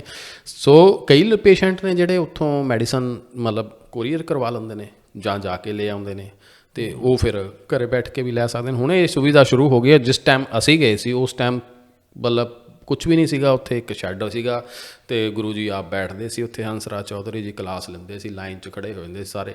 ਅਤੇ ਬਸ ਉਹਨਾਂ ਨੇ ਉਹ 3 ਕੁ ਦਿਨ ਦਾ ਸਾਨੂੰ ਪਾਊਡਰ ਜਾਂ ਤੁਲਸੀ ਦਾ ਦਿੱਤਾ, ਹੋਰ ਦਿੱਤਾ ਵੀ ਜਲਦੀ ਤੁਸੀਂ ਆਪਣੇ ਆਪ ਹੀ ਪਲਾਂਟ ਲਗਾਓ, ਲੈ ਕੇ ਆਓ ਉੱਥੋਂ ਨਰਸਰੀ 'ਚੋਂ। ਸਭ ਤੋਂ ਵੱਡੀ ਚੀਜ਼ ਮੈਨੂੰ ਲੱਗਾ ਹੈਗੀ ਸਿਚੁਏਸ਼ਨ 'ਚ ਵਿਸ਼ਵਾਸ ਬਹੁਤ ਵੱਡੀ ਚੀਜ਼ ਆ। ਜੇ ਤੁਹਾਡਾ ਵਿਸ਼ਵਾਸ ਨਹੀਂ ਹੈਗਾ, ਉਹ ਫਿਰ ਵੀ ਉਹਨੇ ਲੈਵਲ ਦੀ ਚੇਂਜ ਨਹੀਂ ਆ ਸਕਦੀ। ਬਿਲਕੁਲ ਬਾਡੀ ਰਿਐਕਟੀ ਤੁਸੀਂ ਜੇ ਪਹਿਲੇ ਇਸ ਤੋਂ ਵੀ ਪਹਿਲਾਂ ਕਈ ਸਾਰੇ ਤੁਹਾਨੂੰ ਇਹੋ ਜਿਹੇ YouTube 'ਤੇ ਬਹੁਤ ਸਾਡੇ ਵੈਸਟਰਨ ਕੰਟਰੀ ਦੇ ਵਿੱਚ ਇੱਦਾਂ ਦੇ ਤੁਹਾਨੂੰ ਮਿਲਣਗੇ ਗੋਰੇ, ਜਿਨ੍ਹਾਂ ਨੇ ਇਹ 'ਤੇ ਮਤਲਬ ਕਿ ਬਹੁਤ ਸਟੱਡੀ ਕੀਤੀ, ਸਟੱਡੀ ਪੇਪਰ ਲਿਖੇ ਵੀ ਨੇ ਕਿ ਬਿਨਾਂ ਦਵਾਈ ਤੋਂ ਵੀ ਤੁਸੀਂ ਜੇ ਸਿਰਫ ਔਰ ਸਿਰਫ ਵਿਸ਼ਵਾਸ ਹੀ ਹੋ ਜਾਵੇ ਤੁਹਾਨੂੰ ਵੀ ਮੈਂ ਠੀਕ ਹੋ ਰਿਹਾ, ਮੈਂ ਠੀਕ ਹੋ ਰਿਹਾ, ਮੈਂ ਠੀਕ ਹੋ ਰਿਹਾ, ਇਸ ਪ੍ਰਕਿਰਿਆ ਨੂੰ ਤੁਸੀਂ ਬਾਰ-ਬਾਰ ਦੁਹਰਾ ਰਹੇ ਹੋ, ਠੀਕ ਆ ਨਹੀਂ, ਭਾਵੇਂ ਤੁਸੀਂ ਕੋਈ ਮੈਡੀਸਨ ਨਹੀਂ ਵੀ ਲੈਂਦੇ ਤਾਂ ਵੀ ਠੀਕ ਹੋ ਜਾਂਦੇ ਨੇ, ਕਿਉਂਕਿ ਬਾਡੀ ਨੂੰ ਮਤਲਬ ਕਿ ਇਹ ਚੀਜ਼ ਦਾ ਪਤਾ ਪੋਜ਼ਿਟਿਵਿਟੀ ਆ ਨਾ ਜਿਹੜੀ, ਇਹ ਬਹੁਤ ਜ਼ਰੂਰੀ ਹੈ। ਹੁਣ ਅਸੀਂ ਗੱਲ ਸਿਹਤ ਤੋਂ ਸ਼ੁਰੂ ਹੋਈ, ਇਹ ਚੀਜ਼ਾਂ ਹਿਡਨ ਹੁੰਦੀਆਂ ਨੇ, ਦਿਖਦੀਆਂ ਨਹੀਂ, ਪਰ ਇਹ ਕੰਮ ਕਮਾਲ ਦਾ ਕਰਦੀਆਂ ਨੇ। ਮੈਂ ਪਿੱਛੇ ਜੇ ਇੱਕ ਬਜ਼ੁਰਗ ਸੀਗੇ ਆਪਣੇ ਪੰਜਾਬ ਤੋਂ ਹੀ, ਸ਼ਾਇਦ ਉਹ 120 ਸਾਲ ਦੀ ਉਮਰ ਆ, ਜਿਉਂਦੇ ਨੇ ਹਜੇ, ਹੈ ਨਾ। ਪੱਤਰਕਾਰ ਪੁੱਛ ਲੈਂਦੇ ਨੇ ਵੀ ਤੁਸੀਂ ਆਪਣੀ ਡਾਈਟ ਦੱਸੋ ਜੀ, ਕਿੱਦਾਂ ਤੁਸੀਂ ਮਤਲਬ ਹਜੇ ਵੀ ਝਾੜੂ ਲਾ ਰਹੇ ਹੋ, ਹਜੇ ਵੀ ਕੰਮ ਕਰ ਰਹੇ ਹੋ, 120 ਸਾਲ ਦੀ ਉਮਰ ਤੁਹਾਡੀ ਹੋ ਗਈ, ਅਤੇ ਅੱਜ ਕੱਲ੍ਹ ਤਾਂ 60-70 ਦੇ ਵਿੱਚ ਉਹ ਹੋ ਜਾਂਦਾ ਕੰਮ, ਹੈ ਨਾ, ਬੰਦੇ ਦਾ, ਜਾਂ ਬਿਮਾਰੀਆਂ ਲੱਗ ਜਾਂਦੀਆਂ ਨੇ। ਜਿਹੜਾ ਮੇਰਾ ਆਪਣਾ ਨਜ਼ਰੀਆ ਸਭ ਦਾ ਦੇਖਣ ਦਾ ਆਪਣਾ ਆਪਣਾ ਆ, ਡਾਈਟ ਤੋਂ ਵੀ ਵੱਧ ਕੇ, ਇਹਨਾਂ ਸਾਰੀਆਂ ਚੀਜ਼ਾਂ ਤੋਂ ਵੱਧ ਕੇ ਇੱਕ ਚੰਗੀ ਸਿਹਤ ਦੇ ਪਿੱਛੇ ਜਿਹੜੀ ਚੀਜ਼ ਕੰਮ ਕਰਦੀ ਆ ਉਹ ਦੇਖਣ 'ਚ ਨਹੀਂ ਆਉਂਦੀ, ਪਰ ਉਹਦਾ ਰੋਲ ਬਹੁਤ ਵੱਡਾ। ਇੱਕ ਤਾਂ ਸੈਟਿਸਫੈਕਸ਼ਨ, ਦੂਜਾ ਸੇਵਾ ਭਾਵਨਾ, ਤੀਜਾ ਸਾਡਾ ਇਸ਼ਟ 'ਚ ਵਿਸ਼ਵਾਸ, ਆਪਣੇ ਗੁਰੂ 'ਚ ਵਿਸ਼ਵਾਸ, ਠੀਕ ਆ ਨਹੀਂ, ਔਰ ਨਿਸ਼ਕਾਮ ਸੇਵਾ। ਜਿਹਦੇ ਕੋਲ ਇਹ 4-5 ਚੀਜ਼ਾਂ ਨੇ ਨਾ, ਉਹ ਚਾਹੇ ਸੁੱਕੀ ਰੋਟੀ ਵੀ ਖਾ ਲਵੇ, ਉਹਨੂੰ ਬਿਮਾਰੀ ਨਹੀਂ ਲੱਗ ਸਕਦੀ। ਸਹੀ ਗੱਲ, ਠੀਕ ਆ ਨਹੀਂ। ਇਹ ਬਿਮਾਰੀਆਂ ਅਸੀਂ ਅੱਧੇ ਤੋਂ ਵੱਧ ਸਾਡੇ ਸਮਾਜ ਨੇ ਪੈਦਾ ਖੁਦ ਹੀ ਕਰ ਲਈਆਂ। ਇੰਨੀ ਜ਼ਿਆਦਾ ਸਟਰੈਸ, ਇੰਨੀ ਜ਼ਿਆਦਾ ਈਰਖਾ, ਇੰਨਾ ਜ਼ਿਆਦਾ ਦਵੈਸ਼ ਹੈ, ਗੱਲ ਕੋਈ ਆਪਣੀ ਕਹਿ ਨਹੀਂ ਸਕਦਾ, ਜੇ ਕਹਿੰਦਾ ਤਾਂ ਗਾਲਾਂ ਕੱਢਦੇ ਨੇ, ਠੀਕ ਆ ਨਹੀਂ, ਵਿਚਾਰ ਚਰਚਾ ਰਹੀ ਨਹੀਂ, ਸਹਿਣ ਸ਼ਕਤੀ ਸਾਡੀ ਜ਼ੀਰੋ ਹੋ ਗਈ, ਠੀਕ ਆ ਨਹੀਂ। ਕਿਵੇਂ ਤੰਦਰੁਸਤ ਰਹਿ ਲਓਗੇ ਤੁਸੀਂ, ਕਿਵੇਂ ਤੰਦਰੁਸਤ ਰਹਿ ਲਓਗੇ? ਸੰਤੁਸ਼ਟੀ ਸਭ ਤੋਂ ਇੰਪੋਰਟੈਂਟ ਚੀਜ਼ ਹੈ, ਸਭ ਤੋਂ ਵੱਡੀ ਸੰਤੁਸ਼ਟੀ ਆ। ਇੱਕ ਆਪਣੇ ਸਾਊਥ ਇੰਡੀਆ 'ਚ ਨੇ ਬਜ਼ੁਰਗ, ਹੁਣ ਮੈਂ ਨਾਂ ਭੁੱਲ ਗਿਆ, ਸ਼ਾਇਦ ਉਹਨਾਂ ਨੂੰ ਪਦਮ ਸ਼੍ਰੀ ਮਿਲਿਆ ਪਿੱਛੇ ਜਿਹੇ, ਉਹ ਆਏ ਅਤੇ ਰਾਸ਼ਟਰਪਤੀ ਨੇ ਪਦਮ ਸ਼੍ਰੀ ਦਿੱਤਾ, ਉੱਧਰਲੇ ਪਾਸੇ ਪ੍ਰਾਈਮ ਮਿਨਿਸਟਰ ਬੈਠੇ ਸੀ, ਹੈ ਨਾ, ਅਤੇ ਉਹ ਨਤਮਸਤਕ ਹੋਏ। ਸ਼ਾਇਦ ਉਹਨਾਂ ਦੀ ਉਮਰ 130 ਸਾਲ ਆ, ਜੇ ਮੈਂ ਗਲਤ ਨਹੀਂ, ਨੇੜੇ ਤੇੜੇ, ਅਤੇ ਹਜੇ ਵੀ ਉਹ ਯੋਗ ਕਰ ਲੈਂਦੇ ਨੇ ਬੈਠ ਕੇ, ਅਤੇ ਬਹੁਤ ਸਾਰੇ ਰਿਪੋਰਟਰ ਜਾਂਦੇ ਨੇ, ਤੁਸੀਂ ਯੂਟਿਊਬ 'ਤੇ ਸ਼ਾਇਦ ਤੁਹਾਨੂੰ ਮਿਲ ਵੀ ਜਾਣ ਉਹਨਾਂ ਦੀ ਵੀਡੀਓਜ਼। ਅਤੇ ਉਹਨਾਂ ਨੂੰ ਸਵਾਲ ਕੀਤਾ ਗਿਆ ਵੀ ਤੁਹਾਡੀ ਤੰਦਰੁਸਤੀ ਦਾ ਕੀ ਰਾਜ ਆ? ਉਹ ਕਹਿੰਦੇ ਵੀ ਸਭ ਤੋਂ ਵੱਧ ਮੈਨੂੰ ਮਤਲਬ ਕਿ ਜੇ ਕਿਸੇ ਚੀਜ਼ 'ਤੇ ਮਾਣ ਆ ਜਾਂ ਸੰਤੁਸ਼ਟੀ ਆ, ਜਾਂ ਮੈਨੂੰ ਆਪਣੇ ਗਰੀਬ ਹੋਣ 'ਤੇ ਆ। ਕਹੋ ਮੈਂ ਇੰਨਾ ਖੁਸ਼ ਹਾਂ ਵੀ ਮੈਂ ਗਰੀਬ ਹਾਂ। ਗਰੀਬ ਤੋਂ ਭਾਵ ਇਹ ਨਹੀਂ ਵੀ ਉਹ ਰੋਟੀ ਨਹੀਂ ਪੱਕਦੀ ਜਾਂ ਹੋਰ ਨਹੀਂ, ਮੁੰਡੇ ਵੀ ਸੈਟਲ ਨੇ, ਪੜ੍ਹਾਏ ਨੇ, ਲਿਖਾਏ ਨੇ, ਪਰ ਉਹ ਕਹਿੰਦਾ ਸਿੰਪਲ ਲਾਈਫ, ਜਿੰਨਾ ਕਮਾਇਆ ਉਹ 'ਚੋਂ ਖੁਸ਼, ਉਹ 'ਚ ਬੱਚਿਆਂ ਲਈ ਵੀ ਕਰ ਲੈਣਾ, ਆਪ ਵੀ ਖਾਣਾ, ਭੁੰਜੇ ਬੈਠ ਕੇ ਖਾਣਾ ਖਾ ਲਿਆ, ਜ਼ਿਆਦਾ ਸਵਾਦ ਜ਼ਿੰਦਗੀ 'ਚ ਲਾਏ ਨਹੀਂ ਹੈ। ਆਪਣਾ ਸਵੇਰੇ ਤੜਕੇ ਉੱਠਦਾ, 1 ਘੰਟਾ ਯੋਗਾ ਕਰਦਾ, ਅਤੇ ਆਪਣੇ ਸਾਹਮਣੇ ਮੇਰਾ ਮੰਦਿਰ ਬਣਿਆ ਹੋਇਆ, ਇੱਥੇ ਮੈਂ ਅੱਧਾ ਘੰਟਾ ਭਜਨ ਬੰਦਗੀ ਕਰਦਾ, ਠੀਕ ਆ ਨਹੀਂ, ਅਤੇ ਇਹ ਮੇਰੀ ਜ਼ਿੰਦਗੀ ਦਾ ਰਾਜ ਆ ਲੰਬੇ ਜਿਉਣ ਦਾ। ਹੁਣ ਇੱਥੇ ਕੋਈ ਡਾਇਟੀਸ਼ੀਅਨ ਕੋਲ ਜਾ ਰਿਹਾ, ਕੋਈ ਚਾਰਟ ਬਣਾ ਰਿਹਾ, ਕੋਈ ਕਹਿੰਦਾ ਆਹ ਨਾ ਖਾਓ, ਕੋਈ ਕਹਿੰਦਾ ਆਹ ਛੱਡ ਜਾਓ, ਕੋਈ ਕਹਿੰਦਾ ਆਹ ਇਹਦੇ 'ਚ ਐਡ ਕਰ ਲਓ, ਹੈਂ ਇਹਨੂੰ ਬਿਲਕੁਲ ਛੱਡ ਦਿਓ, ਪਰ ਕਿਤੇ ਨਾ ਕਿਤੇ ਅਸੀਂ ਉਹ ਚੀਜ਼ ਨੂੰ ਦੇਖ ਨਹੀਂ ਪਾ ਰਹੇ ਜਿਹੜੀ ਇਹਦੇ ਪਿੱਛੇ ਕੰਮ ਕਰਦੀ ਹੈ। ਮੇਰਾ ਆਪਣਾ ਮੰਨਣਾ, ਬਾਕੀ ਜ਼ਰੂਰੀ ਨਹੀਂ ਵੀ ਸਾਰੇ ਮੇਰੇ ਨਾਲ ਸਹਿਮਤ ਵੀ ਹੋਣ, ਹਰੇਕ ਦਾ ਨਜ਼ਰੀਆ ਅਲੱਗ-ਅਲੱਗ, ਹਰੇਕ ਚੀਜ਼ ਨੂੰ ਦੇਖਣ ਦਾ, ਠੀਕ ਆ ਨਹੀਂ। ਨਹੀਂ ਬਿਲਕੁਲ। ਵੈਸੇ ਅੱਜ ਦਾ ਐਪੀਸੋਡ ਆਪਣਾ ਬਹੁਤ ਹੀ ਵਧੀਆ ਰਿਹਾ, ਮੈਨੂੰ ਤਾਂ ਬਹੁਤ ਮਜ਼ਾ ਆਇਆ, ਬਾਕੀ ਦੇਖਣ ਵਾਲਿਆਂ ਨੂੰ ਵੀ ਬਹੁਤ ਮਜ਼ਾ ਆਇਆ ਹੋਊਗਾ, ਅਤੇ ਤੁਹਾਨੂੰ ਵੀ ਮੈਨੂੰ ਲੱਗਦਾ, ਉਮੀਦ ਕਰਦੇ ਹਾਂ ਕੰਮ ਦਾ ਵੀ ਲੱਗਿਆ ਹੋਊਗਾ, ਆਪਾਂ ਨੂੰ, ਮੈਨੂੰ ਵੀ ਖੁਦ ਸਿੱਖਣ ਨੂੰ ਮਿਲਿਆ ਕਾਫੀ ਚੀਜ਼ਾਂ। ਹਾਂਜੀ, ਕਈ ਵਾਰੀ ਆਪਣਾ ਮਾਈਂਡ ਸੈਟ ਵੀ ਸ਼ਿਫਟ ਹੁੰਦਾ, ਬਿਲਕੁਲ ਇੱਦਾਂ ਦੀ ਕਨਵਰਸੇਸ਼ਨ ਦੇ ਨਾਲ। ਪਰ ਇਹਨੂੰ ਆਪਾਂ ਨਿਚੋੜ ਕੱਢਣ ਲਈ ਅੱਜ ਦੀ ਜਿਹੜੀ ਆਪਣੀ ਗੱਲਬਾਤ ਸੀਗੀ, ਤਾਂ ਇਹਦੇ ਲਈ ਮੈਂ ਪਰਸਨਲੀ, ਵੈਸੇ ਤੁਹਾਡੀ ਜਿਹੜੀ ਤੁਸੀਂ ਇੰਨੀ ਵੱਡੀ ਸਿਚੁਏਸ਼ਨ 'ਚੋਂ ਲੰਘੇ ਹੋ, ਤੁਹਾਡੀ ਫੈਮਿਲੀ ਨੇ ਫੇਸ ਕੀਤੀ ਆ, ਇਹਦੇ 'ਚ ਤੁਹਾਡੀ ਲਾਈਫ ਕਿਵੇਂ ਚੇਂਜ ਹੋਈ, ਕਿੱਦਾਂ ਦਾ ਪਰਸਪੈਕਟਿਵ ਚੇਂਜ ਹੋਇਆ ਤੁਹਾਡਾ, ਮਤਲਬ ਪਰਪਸ ਲਾਈਫ ਦਾ ਚੇਂਜ ਹੋਇਆ? ਹਾਂ ਬਿਲਕੁਲ ਚੇਂਜ ਹੋਇਆ। ਅਤੇ ਇੱਕ ਤਾਂ ਭੱਜ ਦੌੜ ਜ਼ਿੰਦਗੀ ਦੀ ਬਿਲਕੁਲ ਹੀ ਖਤਮ ਹੋ ਗਈ, ਤੁਹਾਨੂੰ ਐਵੇਂ ਝੂਠ ਬੋਲਾਂ, ਕਿਉਂਕਿ ਕਈ ਚੀਜ਼ਾਂ ਕਲੀਅਰ ਹੋ ਗਈਆਂ। ਕੀ ਕਲੀਅਰ ਹੋਇਆ ਕਿ ਇੱਥੇ ਨਿਸ਼ਚਿਤ ਸਮੇਂ ਲਈ ਆਏ ਆ, ਕਹਿੰਦੇ ਨਾ ਜਿਵੇਂ ਹੁਣ ਸਿਮ ਕਾਰਡ ਆਪਾਂ ਉਹ ਕਰਵਾਉਂਦੇ ਆ, ਹੈ ਨਾ, ਟਾਕ ਟਾਈਮ ਹੁੰਦਾ ਉਹਦੇ 'ਚ, ਬਈ ਯਾਰ 500 ਰੁਪਈਆ ਪਾਇਆ, ਹੁਣ ਇਹ ਖਤਮ ਹੋ ਜਾਣਾ ਥੋੜ੍ਹੀ ਦੇਰ ਲਈ, ਹੈ ਨਾ, ਵੀ ਰਹਿ ਗਏ 2 ਦਿਨ, ਉਸ ਤੋਂ ਬਾਅਦ ਖਤਮ ਹੋ ਜਾਣਾ ਇਹ, ਉਹ ਤਾਂ ਰੀਚਾਰਜ ਹੋ ਜਾਂਦਾ। ਪਰ ਲਾਈਫ ਆ ਨਾ ਜਿਹੜੀ, ਇਹਦਾ ਜਦੋਂ ਪੀਰੀਅਡ ਖਤਮ ਹੋਣਾ, ਇਹ ਦੁਬਾਰਾ ਰੀਚਾਰਜ ਨਹੀਂ ਹੁੰਦੀ, ਤੇ ਉਹ ਅਗਲੇ ਜਨਮ ਕਿਹੜੇ ਨੇ ਉਹ ਅਲੱਗ ਗੱਲਾਂ ਨੇ। ਇੱਕ ਤਾਂ ਉਹ ਚੀਜ਼ ਦਾ ਅਹਿਸਾਸ ਹੋਇਆ ਬਈ ਉਹ ਇੱਕ ਸ਼ੇਰ ਆ ਨਾ, ਕਹਿੰਦੇ ਸ਼ੋਹਰਤ ਕੀ ਬੁਲੰਦੀ ਵੀ ਹੈ ਚੰਦ ਰੋਜ਼ ਕਾ ਤਮਾਸ਼ਾ, शोहरत की बुलंदी भी है चंद रोज का तमाशा, जिस डाल पे बैठे हो कभी भी टूट सकती है। क्या बात, ठीक है ਕੀ ਗੱਲ ਕਰਤੀ ਵੀ ਇਹ ਜਿਹੜੀ ਸ਼ੋਹਰਤ ਆ ਜਿਹਦੇ ਪਿੱਛੇ ਅਸੀਂ ਭੱਜੇ ਫਿਰਦੇ ਆ, ਮਤਲਬ ਕਿ ਪਤਾ ਨਹੀਂ ਕੀ ਕਰਦੇ ਆ ਹੈ ਨਾ, ਪਿੱਛੇ ਜੇ ਮੈਨੂੰ ਜਦੋਂ ਅਹਿਸਾਸ ਡੂੰਘੇ ਹੁੰਦੇ ਨੇ ਬੰਦਾ ਉਹਨਾਂ ਵਿਚਾਰਾਂ 'ਚ ਜਾਂਦਾ। ਮਾਸ ਤੋਂ ਫੋਟੋ ਖਿੱਚੀ ਪਿੱਛੇ ਜੇ ਨਾ, ਮੰਗਲ ਗ੍ਰਹਿ ਤੋਂ, ਧਰਤੀ ਦੀ, ਖੈਰ ਚੰਦਰਮਾ ਤੋਂ ਤਾਂ ਜਿੱਦਾਂ ਗਲੋਬ ਆ ਉੱਦਾਂ ਨਜ਼ਰ ਆਉਂਦੀ ਆ, ਪਰ ਜਿਹੜਾ ਉਹ ਜੰਤਰ ਨਾਸਾ ਵਾਲਿਆਂ ਨੇ ਭੇਜਿਆ ਹੈ ਉਹ ਮਾਰਕਸ ਤੋਂ ਵੀ ਭੇਜਤੀ। ਅਤੇ ਉਹ ਟਵੀਟ ਕੀਤੀ ਸ਼ਾਇਦ ਮਹਿੰਦਰ ਵਾਲਿਆਂ ਦਾ ਜਿਹੜਾ ਓਨਰ ਆ, ਮੇਰੇ ਨਾਮ ਨਹੀਂ ਯਾਦ ਆ ਰਿਹਾ, ਉਹਨਾਂ ਨੇ ਟਵੀਟ ਕੀਤੀ। ਉਹਦੇ 'ਚ ਧਰਤੀ ਨਾ ਬਿਲਕੁਲ ਐਂ ਡਾਟ ਜਿੰਨੀ ਨਜ਼ਰ ਆ ਰਹੀ ਆ, ਇੰਨਾ ਕੁ ਡਾਟ, ਇੰਨੀ ਕਹਿਣਾ। ਅਤੇ ਉਹ ਕੈਪਸ਼ਨ ਲਿਖ ਕੇ ਛੱਡਦੇ ਵੀ ਆਪਣਾ ਆਪਣਾ ਤੁਸੀਂ ਉਹ, ਹੁਣ ਉਹ ਕੀ ਸੰਦੇਸ਼ ਦਿੰਦੀ ਆ, ਠੀਕ ਆ ਨਹੀਂ ਬਈ ਉਹ ਪਰਮ ਪਿਤਾ ਪਰਮਾਤਮਾ, ਉਹ ਸ੍ਰਿਸ਼ਟੀ ਰਚਨਹਾਰਾ, ਜਾਂ ਉਹ ਜਿੱਥੇ ਵੀ ਆਪਾਂ ਨੂੰ ਦੇਖ ਰਿਹਾ ਕਰ ਰਿਹਾ, ਜਾਂ ਹੈ ਨਾ ਲੁੱਕ ਆਫਟਰ ਜੋ ਵੀ ਅਸੀਂ ਉਹ ਤੋਂ ਤਵੱਕੋ ਰੱਖਦੇ ਹਾਂ, ਵੀ ਉਹਦੀ ਨਜ਼ਰਾਂ ਦੇ ਵਿੱਚ ਅਸੀਂ ਇੰਨੇ ਕਾ ਦੁਨੀਆ, ਜੇ ਤੁਸੀਂ ਦੁਨੀਆ ਦੇ ਵਿੱਚੋਂ ਫਿਰ ਤੁਸੀਂ ਆਪਣਾ ਇੰਡੀਆ ਕੱਢਣਾ, ਇੰਡੀਆ ਦੇ ਵਿੱਚੋਂ ਫਿਰ ਆਪਣਾ ਤੁਸੀਂ ਸਟੇਟ ਕੱਢੀਆਂ, ਸਟੇਟ 'ਚੋਂ ਪਿੰਡ ਕੱਢਣਾ, ਪਿੰਡ 'ਚੋਂ ਘਰ ਕੱਢਣਾ, ਉਹ 'ਚੋਂ ਗਲੀ ਕੱਢਣੀਆਂ, ਫਿਰ ਫੈਮਿਲੀ ਕੱਢਣੀਆਂ। ਬਈ ਤੁਸੀਂ ਤਾਂ ਉਹ ਥੱਲੜੇ ਲੈਵਲ 'ਤੇ ਚਲੇ ਜਾਣਾ ਜਿਹੜਾ ਕਿਤੇ ਮਾਈਕਰੋਸਕੋਪ ਨਾਲ ਵੀ ਨਹੀਂ ਨਜ਼ਰ ਆ ਸਕਦਾ। 0.0000 ਪਤਾ ਨਹੀਂ ਉਸ ਧਰਤੀ ਦੇ ਕੰਪੈਰੇਟਿਵਲੀ ਸਾਡੀ ਈਗੋ ਕਿੰਨੀ ਵੱਡੀ। ਹਾਂ, ਇਹ ਤੁਸੀਂ ਮਨਪ੍ਰੀਤ ਜੀ ਬਹੁਤ ਵਧੀਆ ਮੇਰਾ ਪੁਆਇੰਟ ਫੜਿਆ, ਕਿਉਂਕਿ ਮੈਂ ਇੱਥੇ ਲੈ ਕੇ ਆਉਣਾ ਚਾਹੁੰਦਾ ਸੀ ਆਪਣੀ ਗੱਲ, ਵੀ ਉਸ ਬਦਲੇ ਸਾਡੀ ਈਗੋ ਕਿੰਨੀ ਵੱਡੀ ਆ। ਸਾਨੂੰ ਐਂ ਲੱਗਦਾ ਵੀ ਉਹ ਜਿਹੜਾ ਮੈਂ ਸ਼ੇਅਰ ਸੁਣਾਇਆ ਉਹ ਇਹੀ ਸੁਣਾਇਆ ਵੀ ਸਾਨੂੰ ਸ਼ੋਹਰਤ 'ਤੇ ਇੰਨਾ ਜ਼ਿਆਦਾ ਮਾਣ ਹੋ ਜਾਂਦਾ, ਸਾਨੂੰ ਪੋਜੀਸ਼ਨ 'ਤੇ ਇੰਨਾ ਜ਼ਿਆਦਾ ਘਮੰਡ ਹੋ ਜਾਂਦਾ ਵੀ ਸਾਨੂੰ ਲੱਗਣ ਲੱਗ ਜਾਂਦਾ ਸਾਡੇ ਵਰਗਾ ਕੋਈ ਹੈ ਹੀ ਨਹੀਂ। ਪਰ ਜੇ ਪ੍ਰੋਸਪੈਕਟਿਸ ਨਾਲ ਵਾਈਡ ਐਂਗਲ ਤੋਂ ਦੇਖਿਆ ਜਾਵੇ ਤੁਸੀਂ ਕੁਛ ਵੀ ਨਹੀਂ। ਤਾਂ ਇਹ ਚੀਜ਼ ਜਿਹੜੀ ਮੈਨੂੰ ਬਹੁਤ ਜ਼ਿਆਦਾ ਪਹਿਲਾਂ ਅਹਿਸਾਸ ਤਾਂ ਸੀਗਾ, ਪਰ ਕਿਤੇ ਨਾ ਕਿਤੇ ਅਸੀਂ ਵੀ ਵੇਗ 'ਚ ਬਹਿ ਜਾਂਦੇ ਹਾਂ।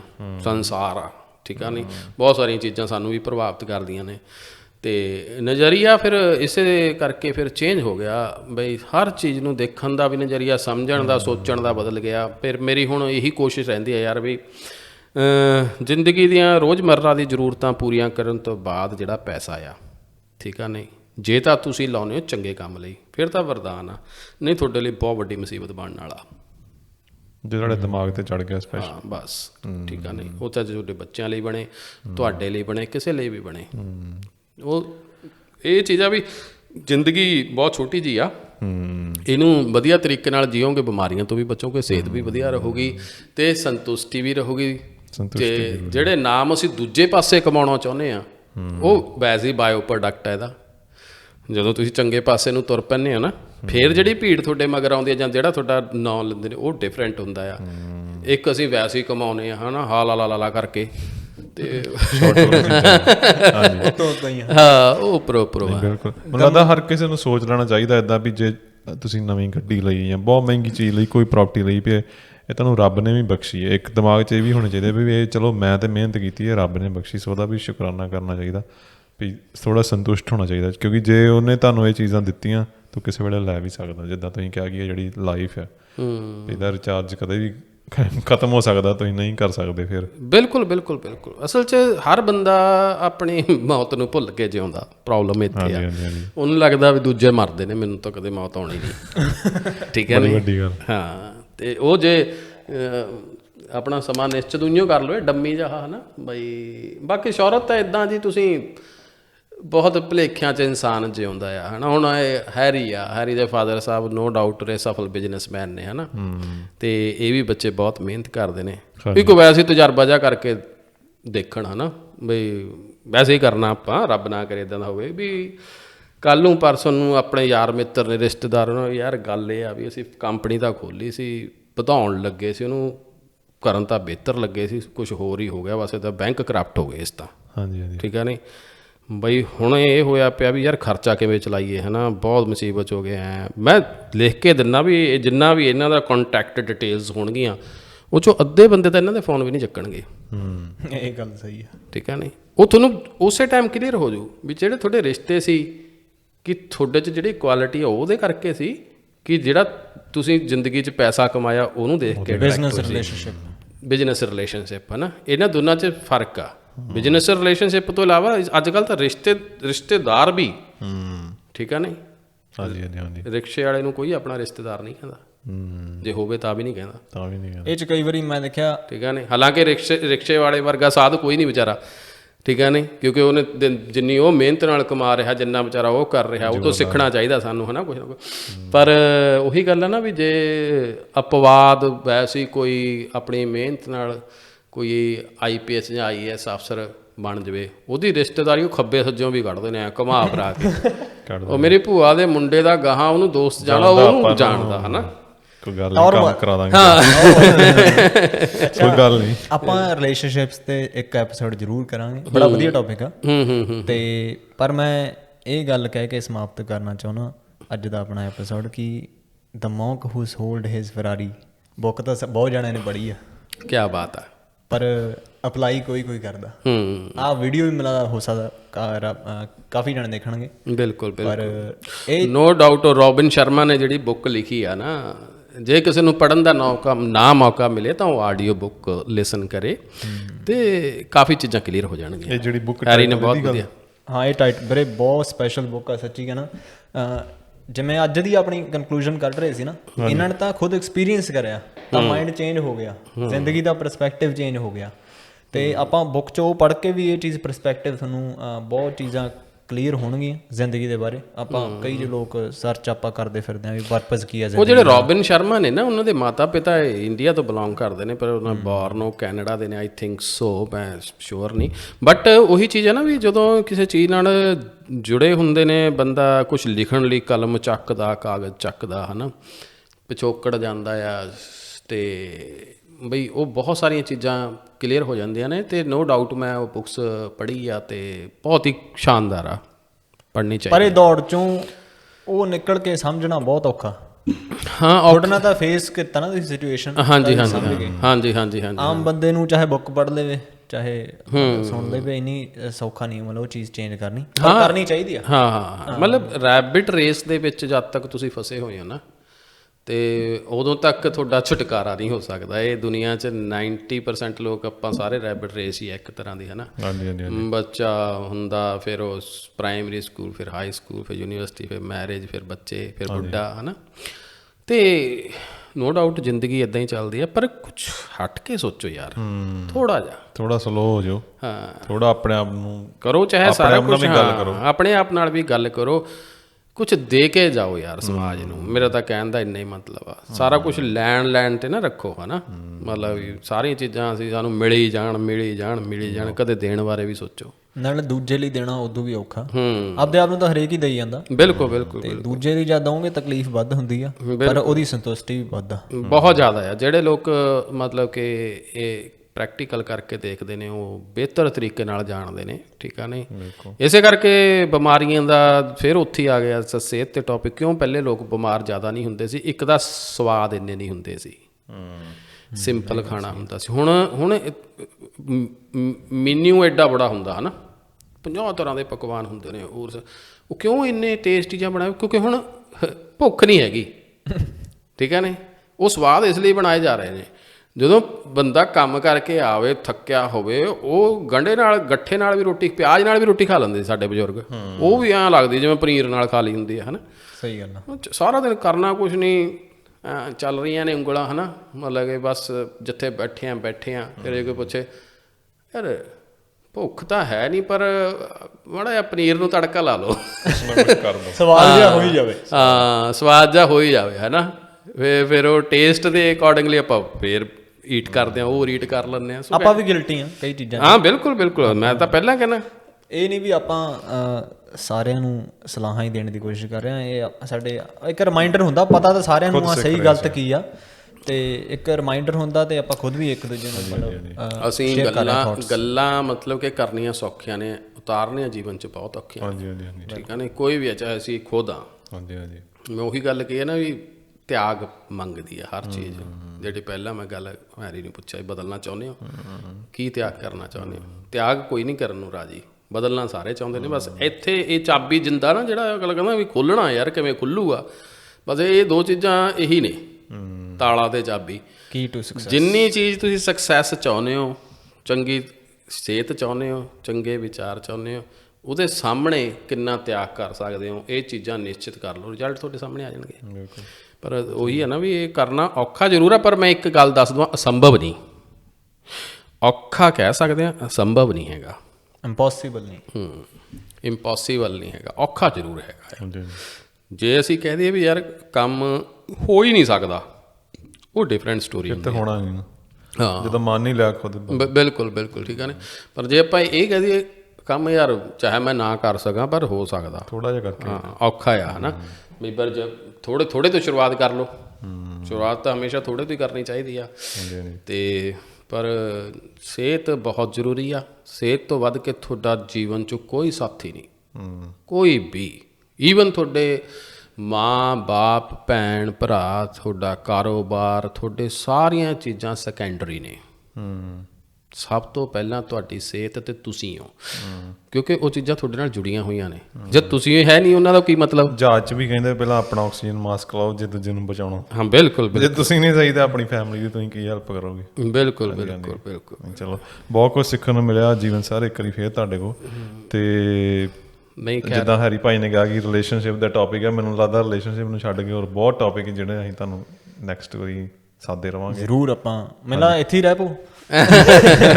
ਇਹਦਾ ਤੁਹਾਡਾ ਪਿਆਰ ਆ, ਖੈਰ ਅਸੀਂ ਇੰਨੇ ਜੋਗੇ ਹੈ ਨਹੀਂ, ਪਰ ਜਿੰਨਾ ਕੁ ਜ਼ਿੰਦਗੀ ਤੋਂ ਸਿੱਖਦੇ ਜਾਂਦੇ ਆ, ਬੋਲਦੇ ਜਾਂਦੇ ਆ। ਕਮੀਆਂ ਸਾਡੇ 'ਚ ਵੀ ਬਹੁਤ ਨੇ, ਮੈਂ ਬਾਰ-ਬਾਰ ਕਹਿਣਾ ਹੈ ਨਾ ਵੀ ਹਰ ਬੰਦੇ 'ਚ ਕਮੀਆਂ ਹੁੰਦੀਆਂ ਨੇ। ਪਰ ਇਹ ਆ ਵੀ ਜਦੋਂ ਹੌਲੀ ਹੌਲੀ ਹੌਲੀ ਚੀਜ਼ਾਂ ਨੂੰ ਫਿਕਸ ਕਰਦੇ ਜਾਂਦੇ ਆ ਨਾ, ਬਹੁਤ ਮਜ਼ਾ ਆਉਂਦਾ। ਛੋਟੀ ਛੋਟੀ ਚੀਜ਼ਾਂ ਨੂੰ ਫਿਕਸ ਆਪਣੀ ਲਾਈਫ 'ਚ ਕਰਕੇ ਦੇਖੋ। ਖਲਾਰਾ ਬਹੁਤ ਆ, ਉਹਨੂੰ ਸਮੇਟਣ ਲਈ ਨਾ ਲਿਖ ਲਓ। ਸਾਡੀ ਆਦਤਾਂ ਬਹੁਤ ਘੱਟ ਗਈਆਂ। ਜਿਵੇਂ ਹੁਣ ਆਪਾਂ ਸਕੂਲ ਦੀਆਂ ਕਾਫੀ ਆਦਤਾਂ ਭੁੱਲ ਗਏ ਹੈ ਨਾ।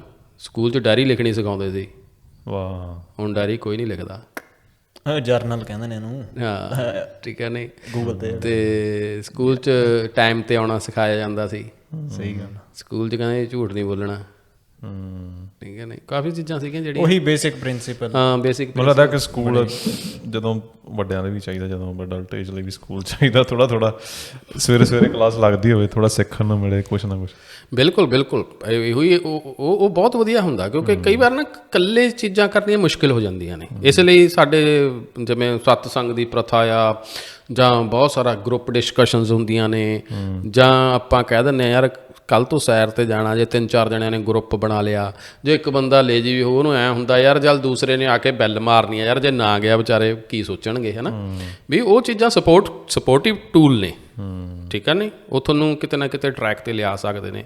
ਅਤੇ ਵਿਚਾਰ ਤਾਂ ਬਹੁਤ ਹੀ ਵਧੀਆ ਚੀਜ਼ ਆ। ਵਿਚਾਰ ਜਦੋਂ ਇੱਕ ਦੂਜੇ ਨਾਲ ਆਪਾਂ ਸ਼ੇਅਰ ਕਰਦੇ, ਆਪਾਂ ਵਿਚਾਰ ਹੀ ਤਾਂ ਸ਼ੇਅਰ ਕਰ ਰਹੇ ਹਾਂ, ਹੋਰ ਤਾਂ ਕੁਛ ਨਹੀਂ ਕਰ ਰਹੇ। ਸਾਰੀ ਦੁਨੀਆ ਦੇ ਵਿੱਚ ਸਾਰੇ ਲੋਕ ਬਿਹਤਰੀ ਲਈ ਵੀ ਕੰਮ ਕਰ ਰਹੇ ਨੇ, ਠੀਕ ਆ। ਨਹੀਂ, ਅਤੇ ਪਰ ਉਹਨਾਂ ਨੂੰ ਉਹ ਪਲੇਟਫਾਰਮ ਨਹੀਂ ਮਿਲ ਰਿਹਾ, ਜ਼ਿਆਦਾਤਰ ਫਿਰ ਦੂਜੀ ਚੀਜ਼ਾਂ ਨੂੰ ਮਿਲ ਰਿਹਾ। ਪਰ ਇਹ ਆ ਵੀ ਕਰ ਹਰ ਬੰਦਾ ਰਿਹਾ, ਆਪਣੀ ਕੋਸ਼ਿਸ਼ ਹਰ ਬੰਦਾ ਕਰਦਾ, ਅਤੇ ਉਸ ਕੋਸ਼ਿਸ਼ ਦੇ ਅਸੀਂ ਇੱਕ ਤਰ੍ਹਾਂ ਦੇ ਹੈਗੇ ਆ। ਚੱਲੀ ਜਾਂਦਾ ਪ੍ਰੋਸੈਸ, ਬਸ ਚੱਲੀ ਜਾਂਦਾ।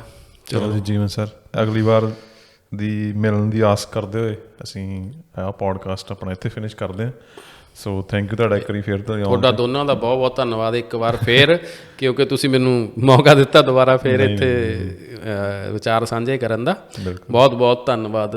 ਜਿੰਨਾ ਵੀ ਸਾਡੇ ਕੋਲ ਤਜਰਬਾ ਹੈਗਾ, ਅਤੇ ਆਪਾਂ ਜਿੰਨੇ ਕਿ ਜੋਗੇ ਹੈਗੇ ਆਪਾਂ ਅੱਗੇ ਵੀ ਇਹਨੂੰ ਜਾਰੀ ਰੱਖਾਂਗੇ। ਸੱਚੀ ਕਹਿੰਦੇ ਦਿਨੋਂ ਅੱਜ ਨਜ਼ਾਰਾ ਆਇਆ ਪੂਰਾ। ਪਰ ਵਧੀਆ ਸੀਗਾ। ਧੰਨਵਾਦ ਤੁਹਾਡਾ ਫਿਰ ਇੱਕ ਵਾਰੀ। ਥੈਂਕ ਯੂ, ਬਹੁਤ ਬਹੁਤ ਧੰਨਵਾਦ।